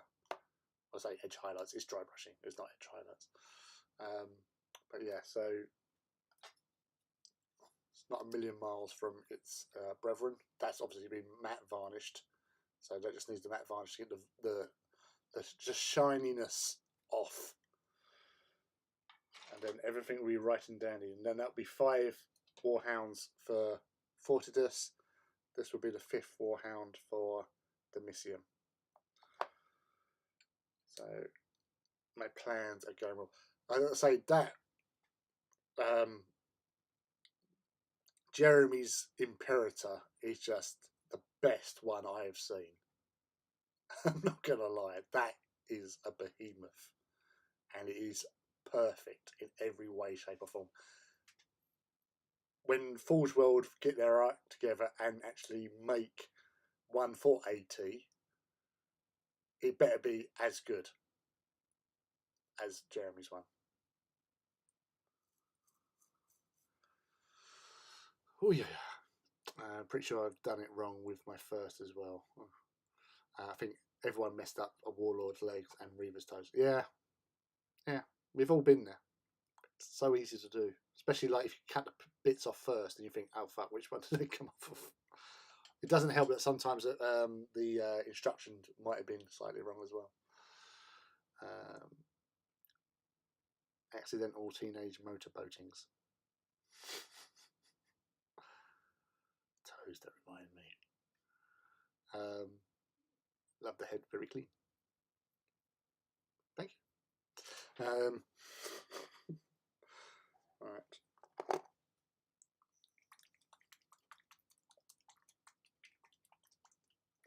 Oh, red eyes are green eyes. Green eyes.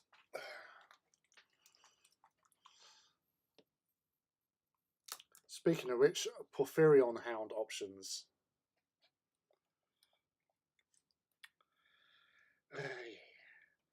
So there was another conversation that I had somewhere where it was basically saying that it was the offspring of a Warhound and a Reaver because of the carapace weapon.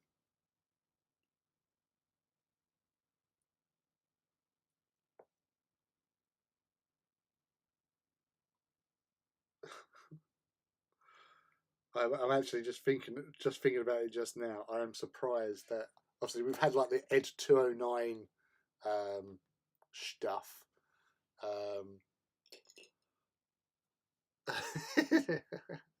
Hard not to have the Benny Hill music going in my head from that castle story. Yeah, actually, I'm thinking back now. Yeah, I can actually imagine that.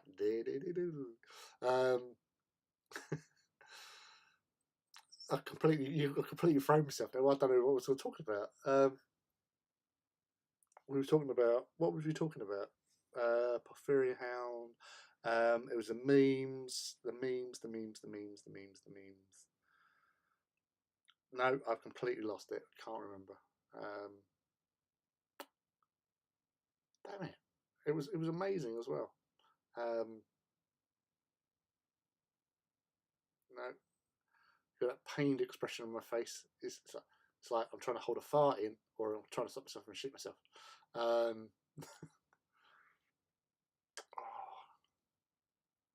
damn it.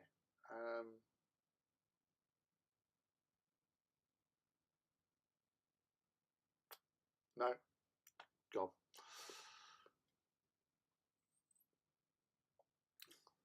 See, Tom knows where it's at. I get the Warhound, but yeah, location of the Carapace gun is only Reaver semblance. Yeah, they have that connection.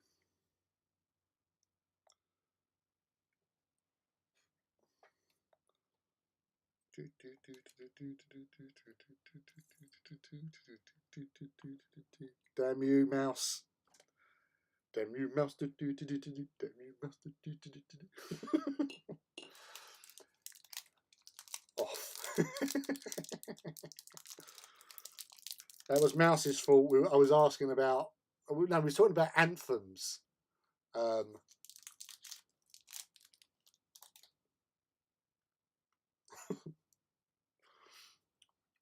how there's not really been an anthem, a song that all generations, all people at parties or whatever would stop and sing along to since they re-released "Perfect Day" by was it Lou Reed, wasn't it?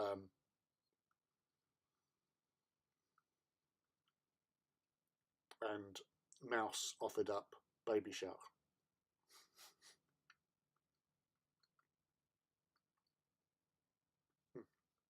Bit of chocolate.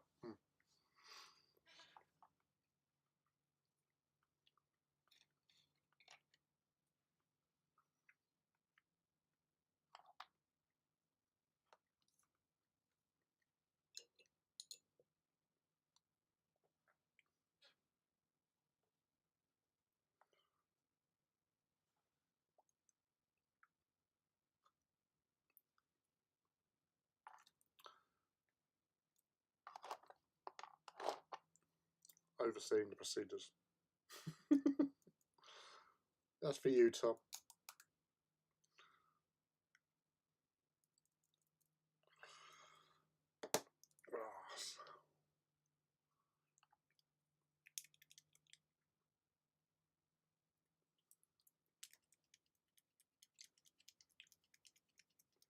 Was that Black Lace Superman?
Yeah. It's like Agadoo as well, isn't it? Agadoo, do, do, push pineapple, stick a tree. The Birdie song, which had no lyrics, but everybody knew what to do when the Birdie song came on. A European classic that took England by storm.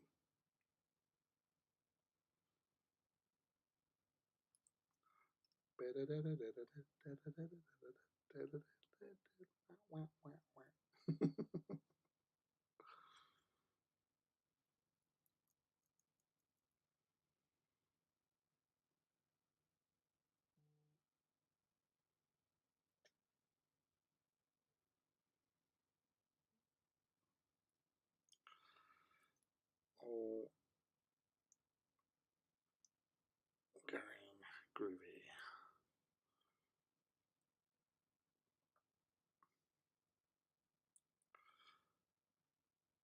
There was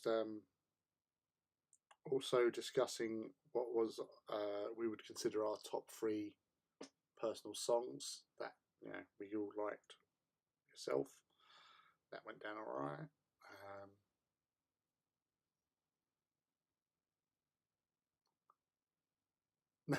Bird is a word. Bad is a word. Bad is a word. Have you heard? Yeah. Have you heard of a sudden Alvarian situation?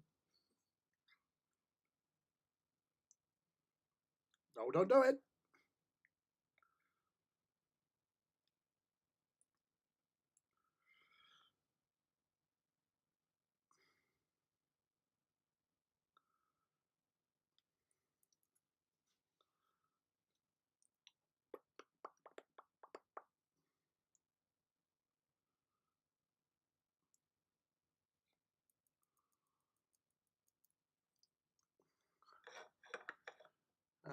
Hello, bots.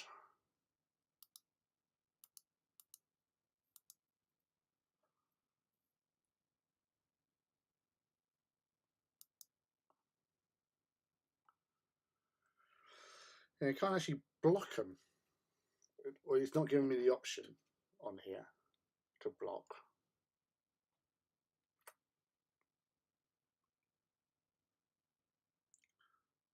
So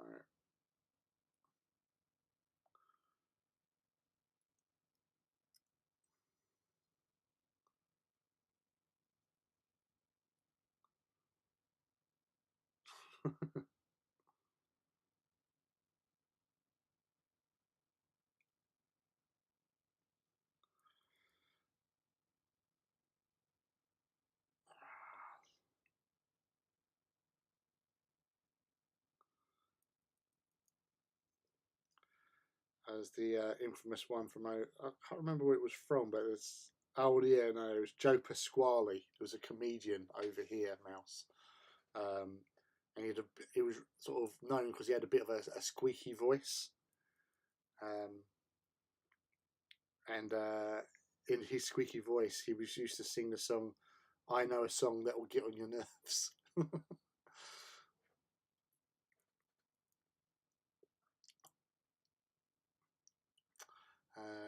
Imperator Jimmy's work is great, but also gels well with my preferred no bullshit approach to constructive criticism, which seems to motivate him, and I love it. Yash.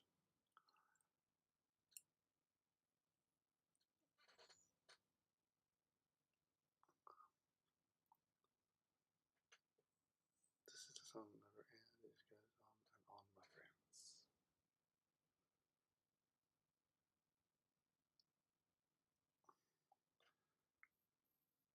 Let you do what?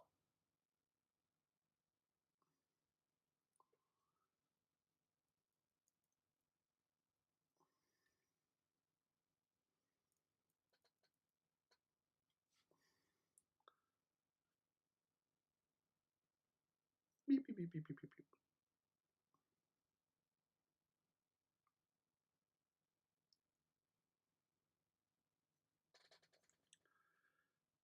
get the stink off.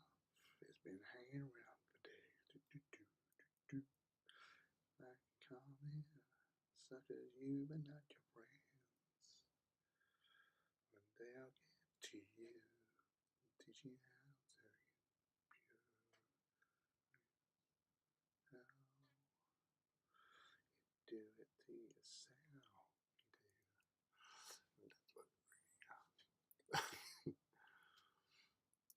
Yes, Tom, but he needs to paint the damn thing. Yeah, so in that, I might approve of what he's doing with that Imperator. What did you mean by that, Tom?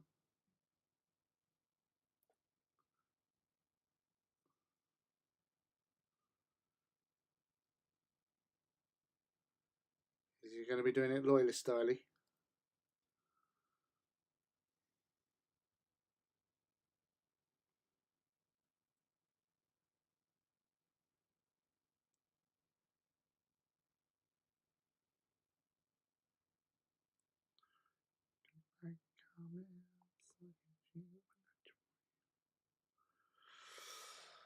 One day I'll get to you.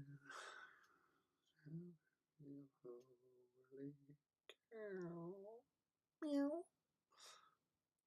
Do it to yourself. Do. That's what really hurts. You do it to yourself. Just you. You and no one else.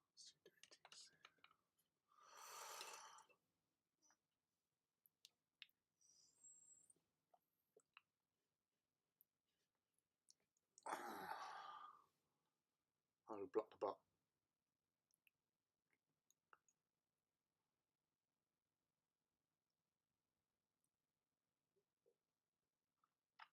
Spilled your beer. Jimmy Fingers block. Let me block the bot. Yeah, if you want to block the bot, be my guest. Go for it. If you can do that. Block it.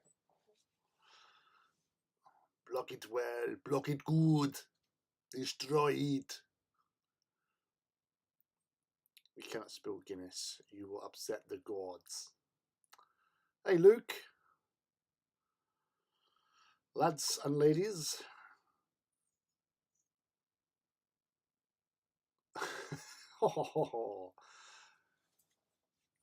I'm sure they're not disappointed. We all have little accidents. Sometimes they're happy little accidents, as Bob Ross rightly says. Other times, not so much.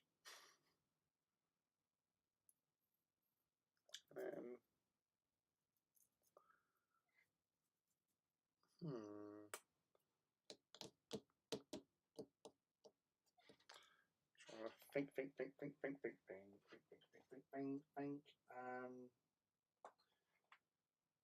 That's not the one I was thinking of.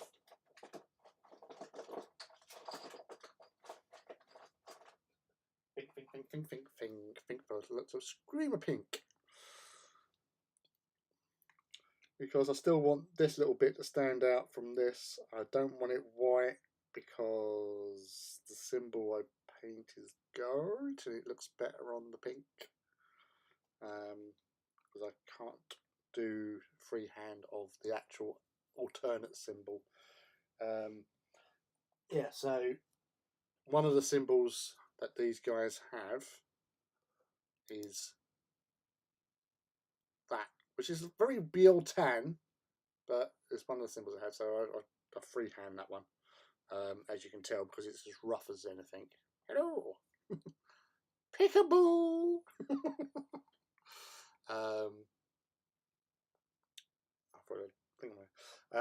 So yeah, I'll do that in Screamer Pink, so it stands out from the Magos purple.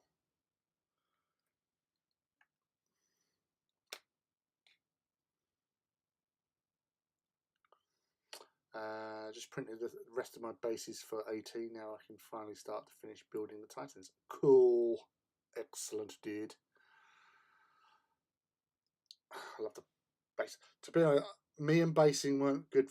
You bastard. Not you. Paintbrush.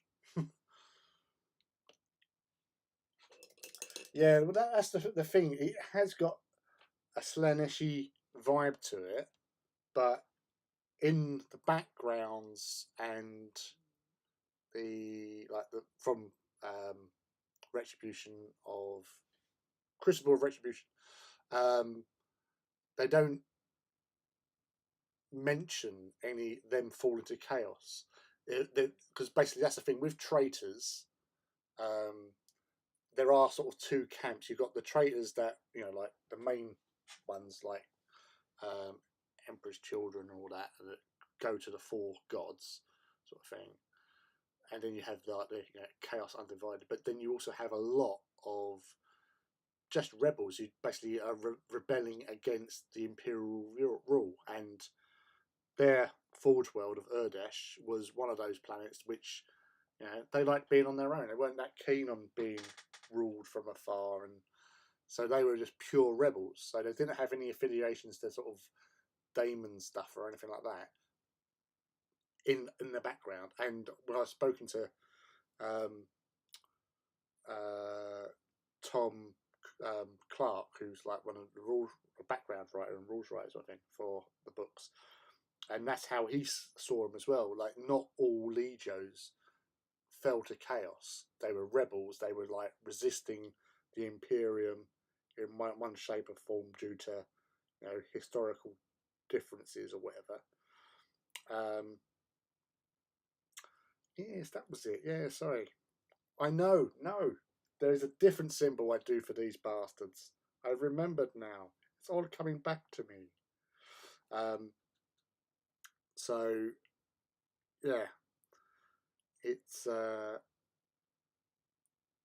more that they're just rebelling against the Imperium as a whole, not necessarily going to chaos. Although, yeah, symbols do look a little bit chaosified, but then that's their Legio symbols that they've had maybe for longer than what chaos was about. So you can't really say. I don't know, until they put it in paperwork. They'll probably change it anyway, so make it that way. But I'm holding out hope.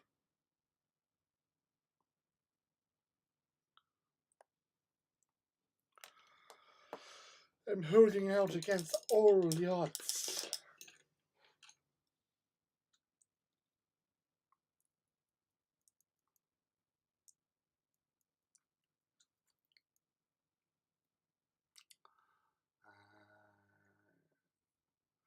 Maybe your favourites.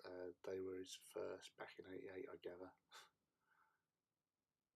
Now is the time.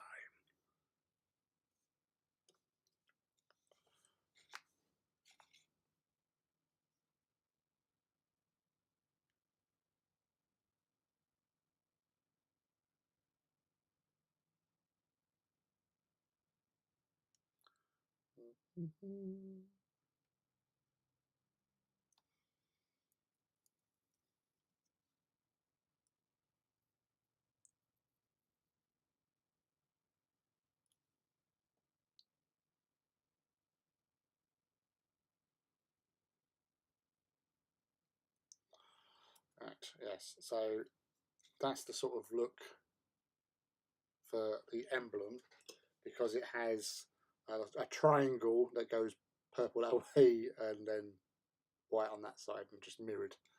So just remembered that. I feel good. Knew that would. How do you secure your Titan to the bases? So you're already painting them both separately.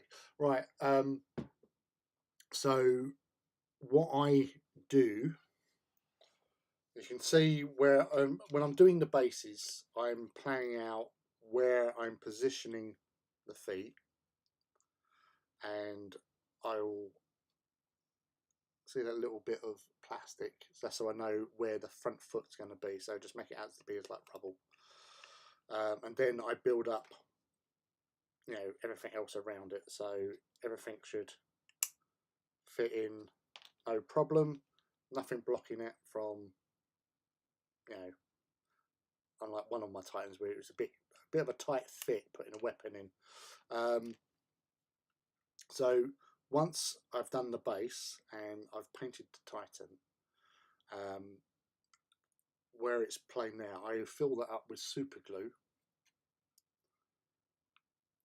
I stand it in it, and then I add the secret ingredient, which is bicarbonate of soda, because it dries instantly, setting and basically reacting, and it's like concrete.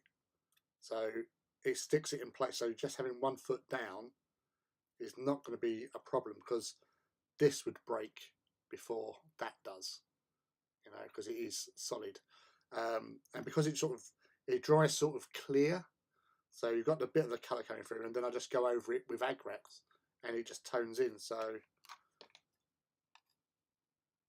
sort of like what's happened there. And see there, you can see it a bit better. So yeah, it just literally just sets in as hard as anything. You can still sand it down. You say it's workable, but you can use it for filling gaps as well, if you're a little bit careful. Hey Cyprian, dude, welcome back. Need to get my own Titans painted. Yes, you do. Can't decide which Legio to do first. Oh, well, you know. There's 34 to choose from. A storeroom. Yeah, a storeroom are, you know, it's a good scheme, and it's nice and bright and vibrant, and you have access to decals as well without having to buy decals. So, you know, you've got your basic black and white jobbies with your little star constellations. Obviously, the Forge World ones are a little bit, you know, fabulous and like in colour and stuff. But at least, you know, blue and yellow, fairly iconic. You know who you're going to be doing with blue and yellow, and then just whacking on some of them, it looks pretty decent enough. But you know, getting hold of one of the Forge World decal sheets will make a huge difference to how they look. Oh, Gore Crows, yes. So they are, you know, having Malanax as their sort of allied Night House, and they look the same. It sort of works, but a little bit more black and patches and stuff. I checked on my Warhounds myself, stuck them in resin as they were coming out of the sea. Sounds familiar. Coming out of the sea. That's what Rob does. Yeah, Legios, again, don't let rules decide it for you. Choose what you like the look of, and that's it. Like, as I've said many a times on the streams, I had to go Fire Wasp because that was the sort of the Legio of choice that I had from when AT first came out, and because of that, I couldn't go Mortis. Although it seems the natural one to go for, I couldn't, in good faith, go with Mortis because of the amount of stick I've given to Mortis players. So yeah, so Fire Wasp, and then obviously I went Godbreakers because it's the most metal name out there. So yeah, so I went with them. So they were cool, and I like the colours. And then Solaria, went with them because they looked different. I didn't like them initially, but after reading Titan Death and listening to Titan Death, and then meeting up with Guy Haley at a weekend, doing a little photo shoot with our Titans, I thought, oh, this is really cool. And I asked him how he painted his. He told me roughly what he used. And then I went at it and made the scheme that I made, because his ones are really dark green in comparison, so they don't look like anything like the artwork. But yeah, it turned out all right in the end. And then Volcanum was, I wanted to do a different colour because I had 2 greens and a red. So I went Volcanum because it was black. I was thinking about then. I was looking at doing a black shield. I thought black shields and having black. Oh my god! And then I looked at the artwork and I thought, hey, I like teal as well. Teal's a cool colour. So black and teal, Volcanum it was. And then Ozydax was purely on the artwork. Because then after Volcanum, I thought, all right, I'll do a black shield now. And I worked on a scheme which was similar to Gore Crow's, like the Gore Crow's like bony colour, but with I can't remember. It was a blue. Damn it, Calador Sky. So it was really contrasting, but it looked really good together, and had like Worblock bronze trim, and that tied it really nicely together. And then I saw the Riser book artwork for Ozydax, and I just thought, wow, that's really cool. And so I done Ozydax. And then Audax, because they brought out the Ursus Claws. And then Damicium, because they were a Legio that was like, again, to go against Fire Wasps, as in the fluff. And I liked purple. And then Fortidus, because of Vincent Notley asking me to figure out a quick and easy way of doing Fortidus Titans, and I liked it so much I did them.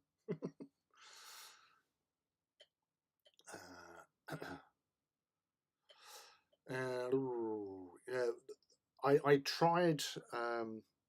Again, I used. I think I used Calador Sky, and I washed over it with.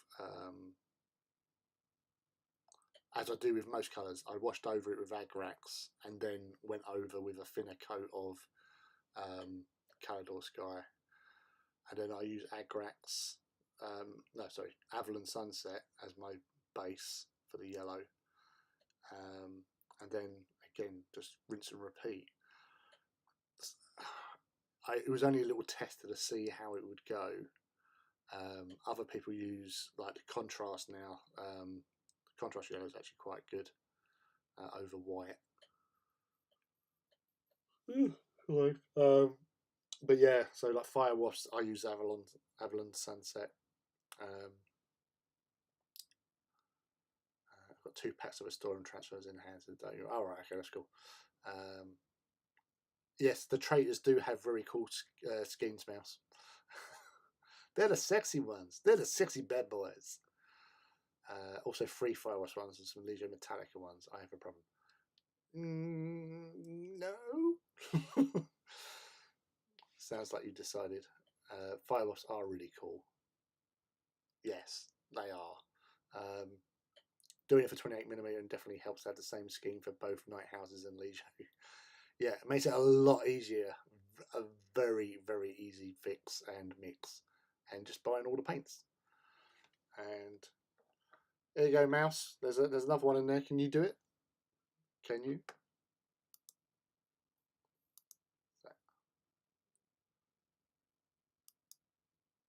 There you go, Mouse.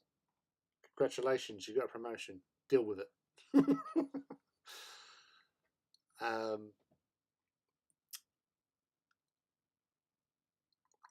I'm very tempted to do Legio Solari, especially with this new cute little Direwolf Titan coming out. Yeah, no, as I say, I'm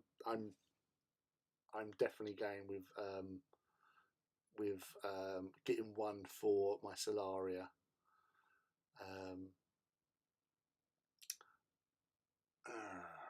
I swear it looked like a new Warhound, looked like a Timberwolf. Yeah, I can see. Yeah, I can see where you're coming from with that. But it's the top mounted weapon. That's the problem with Timberwolves. Well, no, I think I might be thinking about Mad Dog. The Timberwolf is a Mad Cat, isn't it? Because they have the 2 names. I am thinking right there. Yeah, I was thinking of a Vulture, but that's a Mad Dog. But then that's slightly different anyway. Lee is building all the Legios. Yes. Of the three, Metallica are the most locked-in paint scheme. Might make best first Legio feeling you'll learn as you go a bit. Yeah, Metallica is a good scheme. The only reason I don't like Metallica is the name Metallica, because it's so blatantly based on Metallica.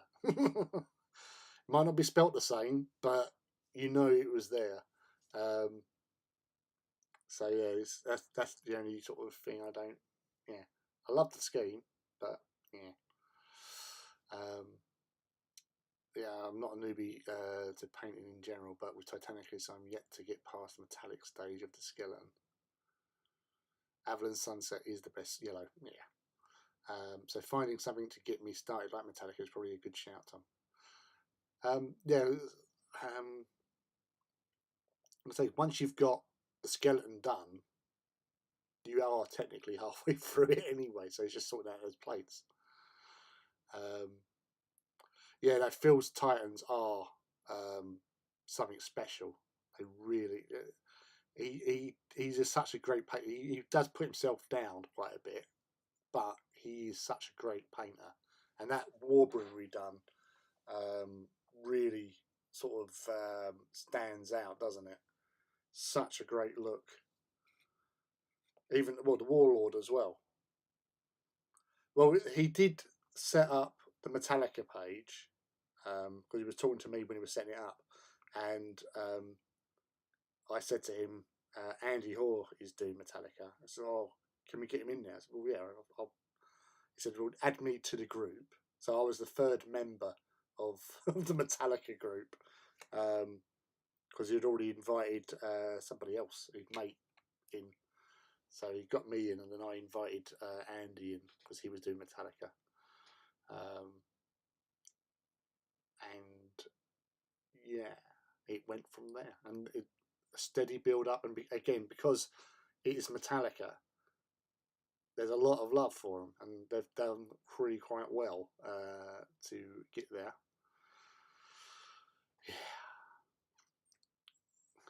Yeah, Phil is Mr. Metallica. Yeah, with the storm, I'm doing Luddite, so I can see dark blue and a few flames.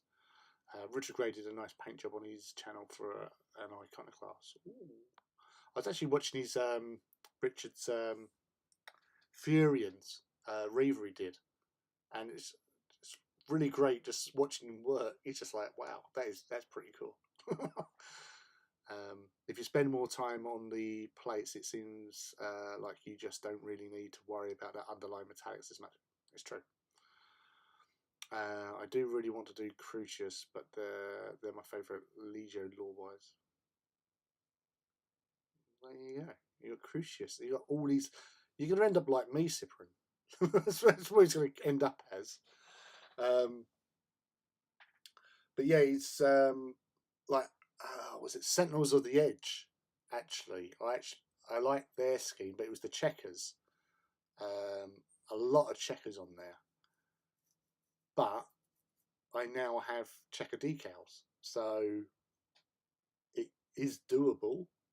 There's a lot of work using checker decals, as my Damicium Titans will tell, because it's such hard work on those big sheets as well, because they're not the greatest of decals, the plastic themselves.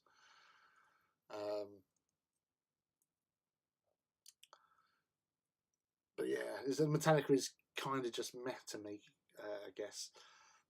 Yeah, they look good. They were the poster boys for Titan Legions when they brought that out, which was in the phase when I wasn't involved in 40k or anything, because I took a break when I discovered girls, and yeah, but eventually came back in 2001 with the Tau. But yeah, it's just too close to the mark for me. And you know, I like Metallica as a band, but I don't like my Titans to be the same. But yeah, so it was always going to be Firewash anyway. I'm already like you. My 40k collection is just me jumping from project to project. That's fair. Do you think I've got some undiagnosed ADHD, given how awful my focus is and my willingness to do literally anything other than what I'm meant to be doing? Ignite have the most crazy stuff you can do: the dark armor trims, hex masking, and zigzags. Although, you probably see it on AT18. Colin Ward, who's doing his Ignite, and he's been doing the zigzags and that using the stencils from Anarchy models, which the hex ones is where I got them from years ago when I first started doing hex patterns on Titans. And obviously people asked where I got them from, so I told them. But the zigzag decals are actually really, really, really good. And they actually do a tutorial video as well of how to apply them, which is bloody handy. But yeah, I'm sure they've done that deliberately just to sort of annoy all the people that actually started painting up Ignite with just normal black and white. You know how Forge World painted them, but they're different in the past.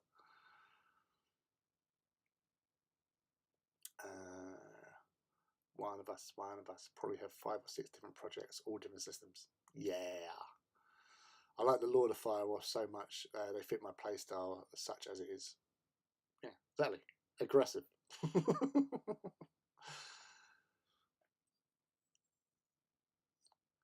Distracted by girls. See, I avoided this issue altogether and went with guys instead. Well, there you go. You found your you found your place, and you went there. You embraced it. So I'm ahead of you all. I'm ahead of all of you. Literally the same. Got several projects now on the go. No one are going to get finished anytime soon. None are going to get done soon. Timberwolf 75-ton catapult with arms. Direwolf is 100-ton. Yeah, Direwolf. Yeah, the Daisy. I've got one. Yeah, the Timberwolf. Yeah.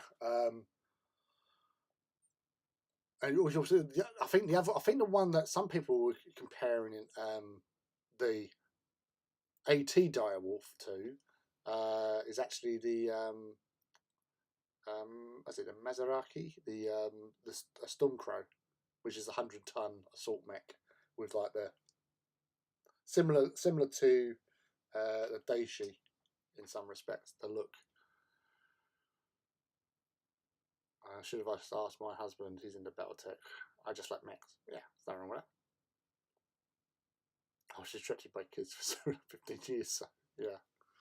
Well, you will do the things that get those things to pop out, you know. But yeah, I would say it was kids with me. But then I think yeah, my hobby whilst at home was not as intense as it is since separation. So yeah, obviously I had to do things to keep myself occupied and stuff. So it was build up vast armies of Marines, Tau, and Knights and Titans, and Horus Heresy armies, as you do.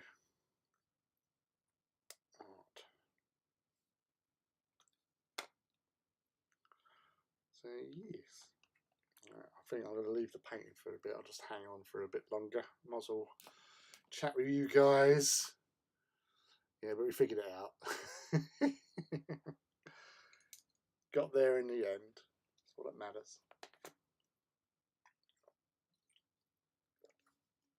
Oh, yeah, it's just been a good evening so far. So 20 to 1. This has been the longest one for some time now.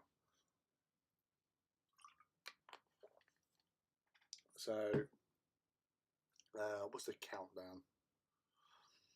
Yeah, almost 5 hours, people. Woohoo!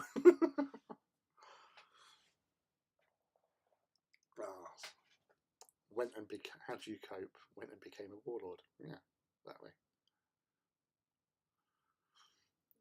Yeah, I was always, again, in the old AT, as I've said before, it was always Reavers that I liked.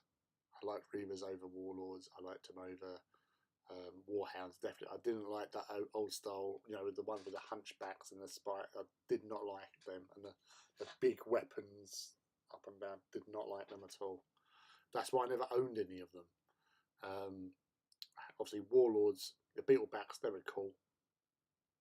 But Reaver, it was one type of Reaver as well. It was the one which has the head they have today. Because there was two types of head. You had one with like the snout head, which I hated, so I avoided that like the plague. I'd go into the shop and I'd be looking through all the blister packs just to find that one with that particular head. And then yeah, and that was it. Most Titans, well, apart from the Warlords I had, the most Titans I had were the Phantoms, the Metal Phantom Titans. I loved them. They were awesome. So weird to have a heavy scout. Well, not that weird. It's heavy in that it's heavier arms, I guess. I don't know why they call it. Well, yeah, it's all because of Audax being Scout 6 only. So you can't have a variant different. I do know that when Aaron was writing up about the Ursus claws and that, his initial thought of how they were on Warhounds were that they was actually back mounted. So they still had their two arms for weapons, but they had a special thing on the back for the harpoon. Because it makes sense to have it on the centre of gravity over the mass of the thing. Because if it's on an arm, you can be pulled off thingy. Whereas if it's there, yeah, Marauder, yeah, because that has the big long laser cannon on the top.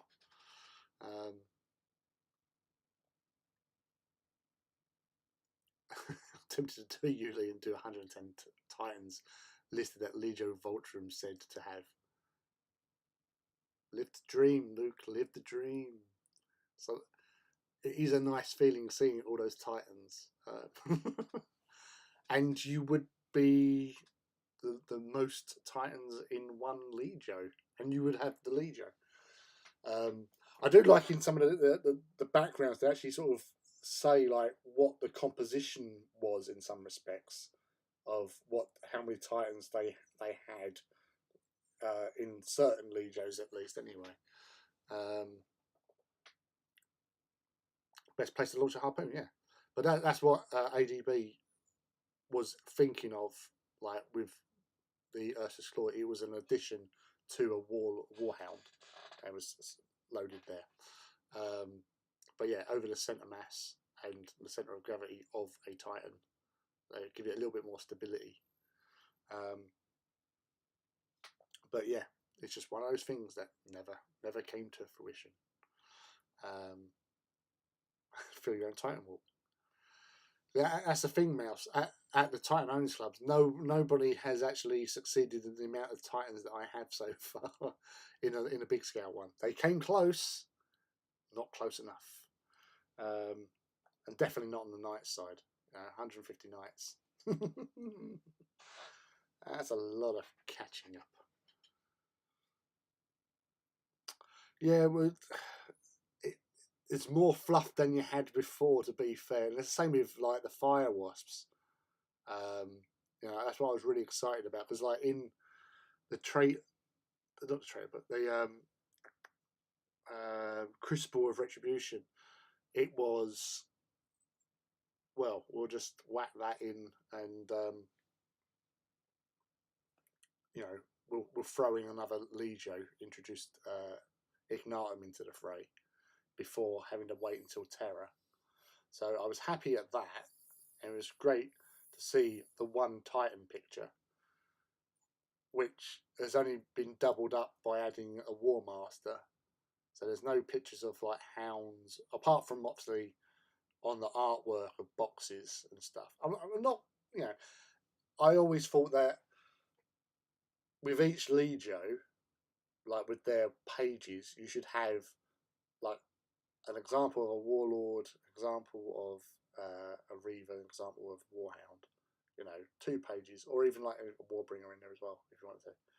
But like a couple of pages of the schemes and look, so it gives people an idea of how to do them, and then a couple of pages of. That's weird. Sounded like a dodgy car backfiring. And then go from there. It was different. It was something that you would be give you a better idea, because you always get people asking on like chat threads in groups and stuff about oh, what does a scheme look like, you know, or you know, how does a Warhound look like? We've got artwork for that, but why not this? And then go from there. So it's kind of strange that they never went that far with their artworks and stuff, just to help out us hobbyists, really. Because half the time you're making things up, like, you know, how it looks, how it goes, and what goes where. So it's different.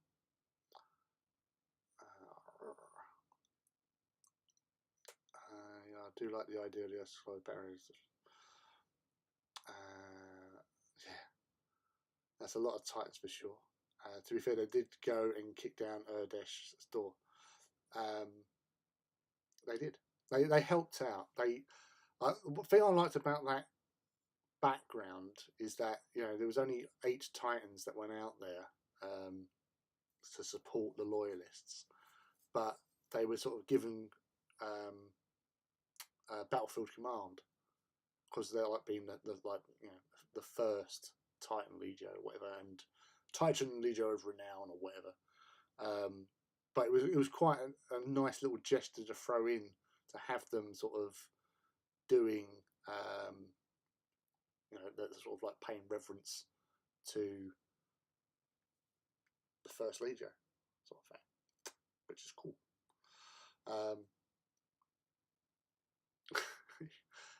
Yeah, it was just, and then yeah, kicking the shit out of Damicium.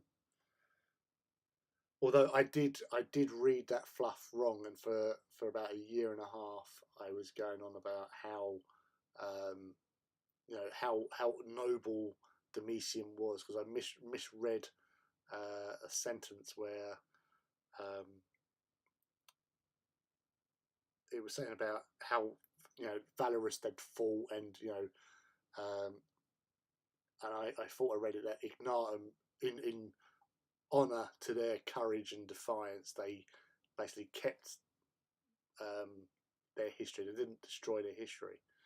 And I was talking to Thomas Clark about it when I was talking about earlier, about how I said they were like rebels and not actually chaos, and he sort of agreed. And I said this about, oh yeah, and the respect that Ignatum gave them by not destroying their heraldry and all that. And he goes, what? And what I'd missed was, before the sentence that I read, it said, if there had been a loyalist Legio, their deeds would have been like heralded and all that sort of thing. It's like, oh shit, I totally misread that. So yeah, that was embarrassing. Yes, so make sure you read things twice, and make sure you understand what you read.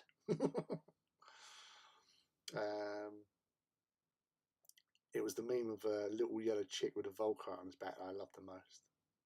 Little chicks are cute. I know I always look for artwork, but even if I don't follow it, it's the easiest way to get ideas. Yeah, it gives you basic sort of frame of reference to what to go from. Sounds like my kind of meme. Oh yes, if you guys haven't watched it, Lutin just did a great video. Oh, I haven't now. I was watching his Riser video the other day, so I'll have to get on to Crucible if he's covered that. That'd be interesting. But again, he's obviously yeah. There's only so much you can get out of the book on like the Legio that I want to know most about, and Astroman. I was that close to doing Astroman at one stage, but it's because of their trait. Makes no sense. I didn't. And I thought, I don't want to be getting upset and wound up with myself over a trait of a Legio. It doesn't matter, but to me, it seems pointless. So I just gave up and just put dead ones on bases. Oh, did he? Oh, excellent. I've got to catch up with some of the videos. You know, he's a good old chap. He's Lutin. I speak to him on Twitter quite regularly. We are planning a meetup at some point as well. So yeah, I said like once he's sorted out his Titans, because he's still painting them. Obviously, I have a slight advantage in that. So yeah, so that might be something interesting that happens later in the year, maybe.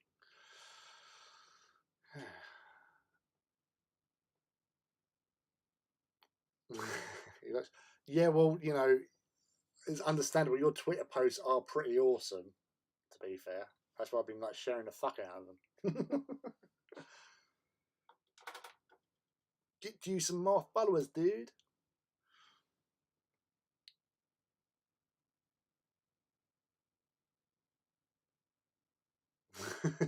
But yeah, yeah, it just seemed a very weird way about going about things, and you know, traits are meant to sort of give you something more than basically, yeah, you might survive a smidge more, but you can't move or shoot. It's like, you know, a bonus to repair rolls or something like that would have been just like better, you know, or even if it was like a limited, like for the first turn on repair rolls, you get an extra dice, or would have been better. And you know, I don't know. It's crazy. I've been feeling a bit rough trying to find some Titanicus games. Any events and meetups coming up soon, Midlands area for me.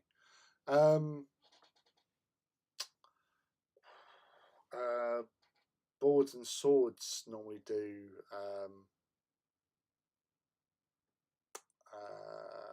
sort of semi-regular gaming. I'm trying to think of, there's another one I heard recently.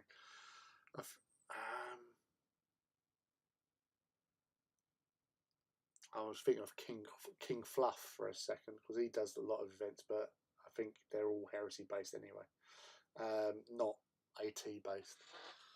But yeah, Boards and Swords definitely do a good sort of yeah. No, that was probably one of the reasons why I liked them, was that the mag shells, because they seemed like fun.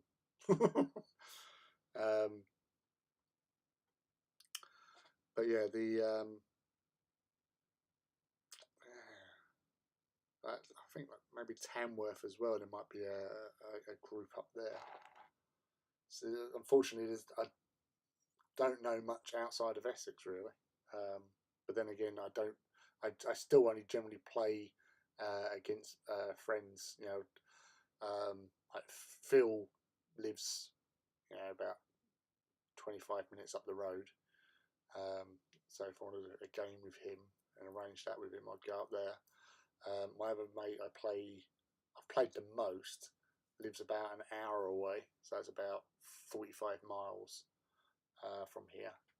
But it's 45 miles from where I live, but it's only about 7 miles from where I work.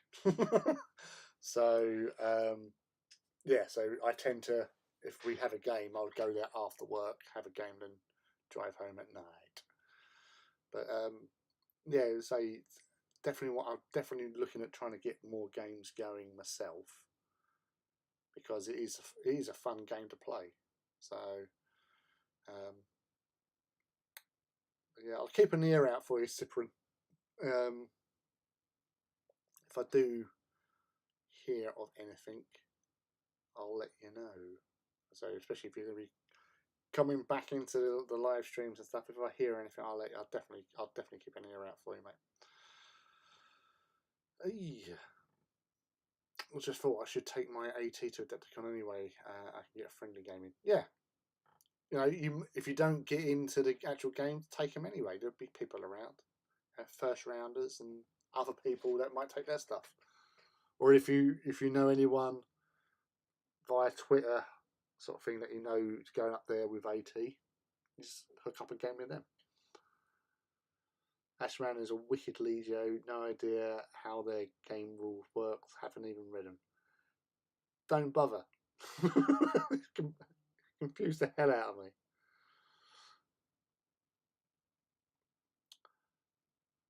Ah, right. Cheers, dude. Yeah, I just saw your notification come through on the Discord. Yeah, no, it's the look, say I only know boards and swords because my mate Nigel plays there. He lives up that way, Derby, so a little bit further north than Brum.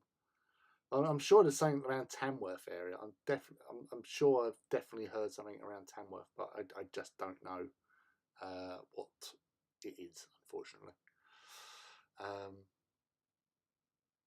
Yeah, looking to stuff. Got to get my stuff painted first, I think, and that's the start. Yes, kind of important. You don't want to turn into a game with unpainted models.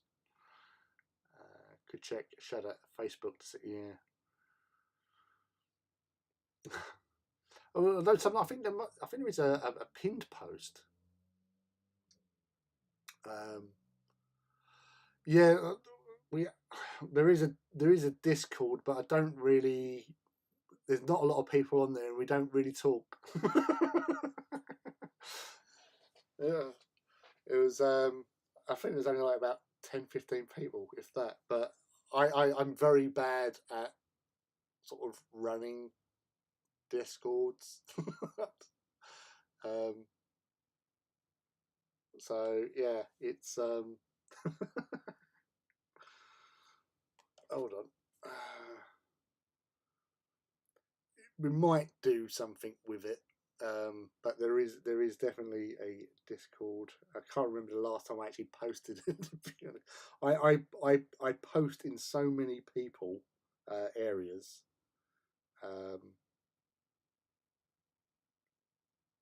In Discords and chats and stuff, that I forget to post other places. I've been like, even with my Facebook page for Forge of Mars, I've been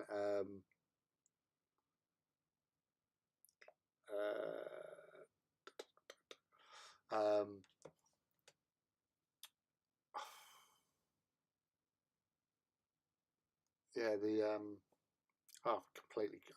I think it must be better. Yeah, it is 1 o'clock. Yeah, I'm losing all ability to actually think. You'll fix that, Felix. Thank God. Yeah, he's in it.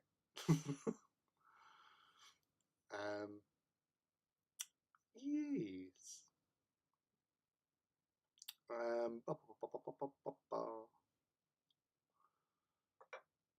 Yeah, there's a lot of discords.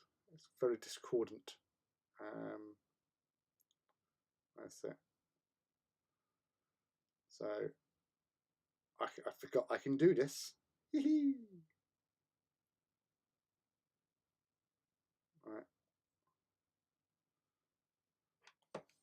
There. Well, there's the link. So, if we're going to try and make something of this Discord, but yeah, it's all right. It's okay. It's good.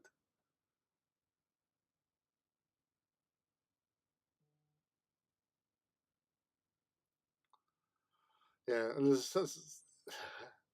welcome, Dwemer.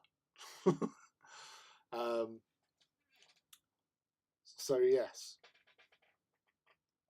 we have the technology.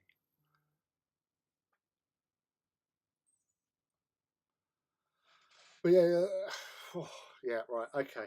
I'm rambling like a badger. Sorry, badger. I'm rambling like a madman. I just saw his name popped up. Oh dear. So, and you can hear many things popping up there now. People are talking. Yay!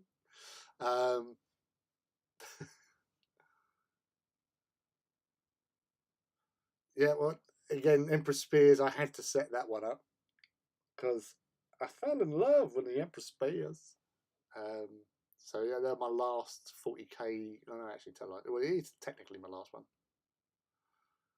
So the last ones I was working on in between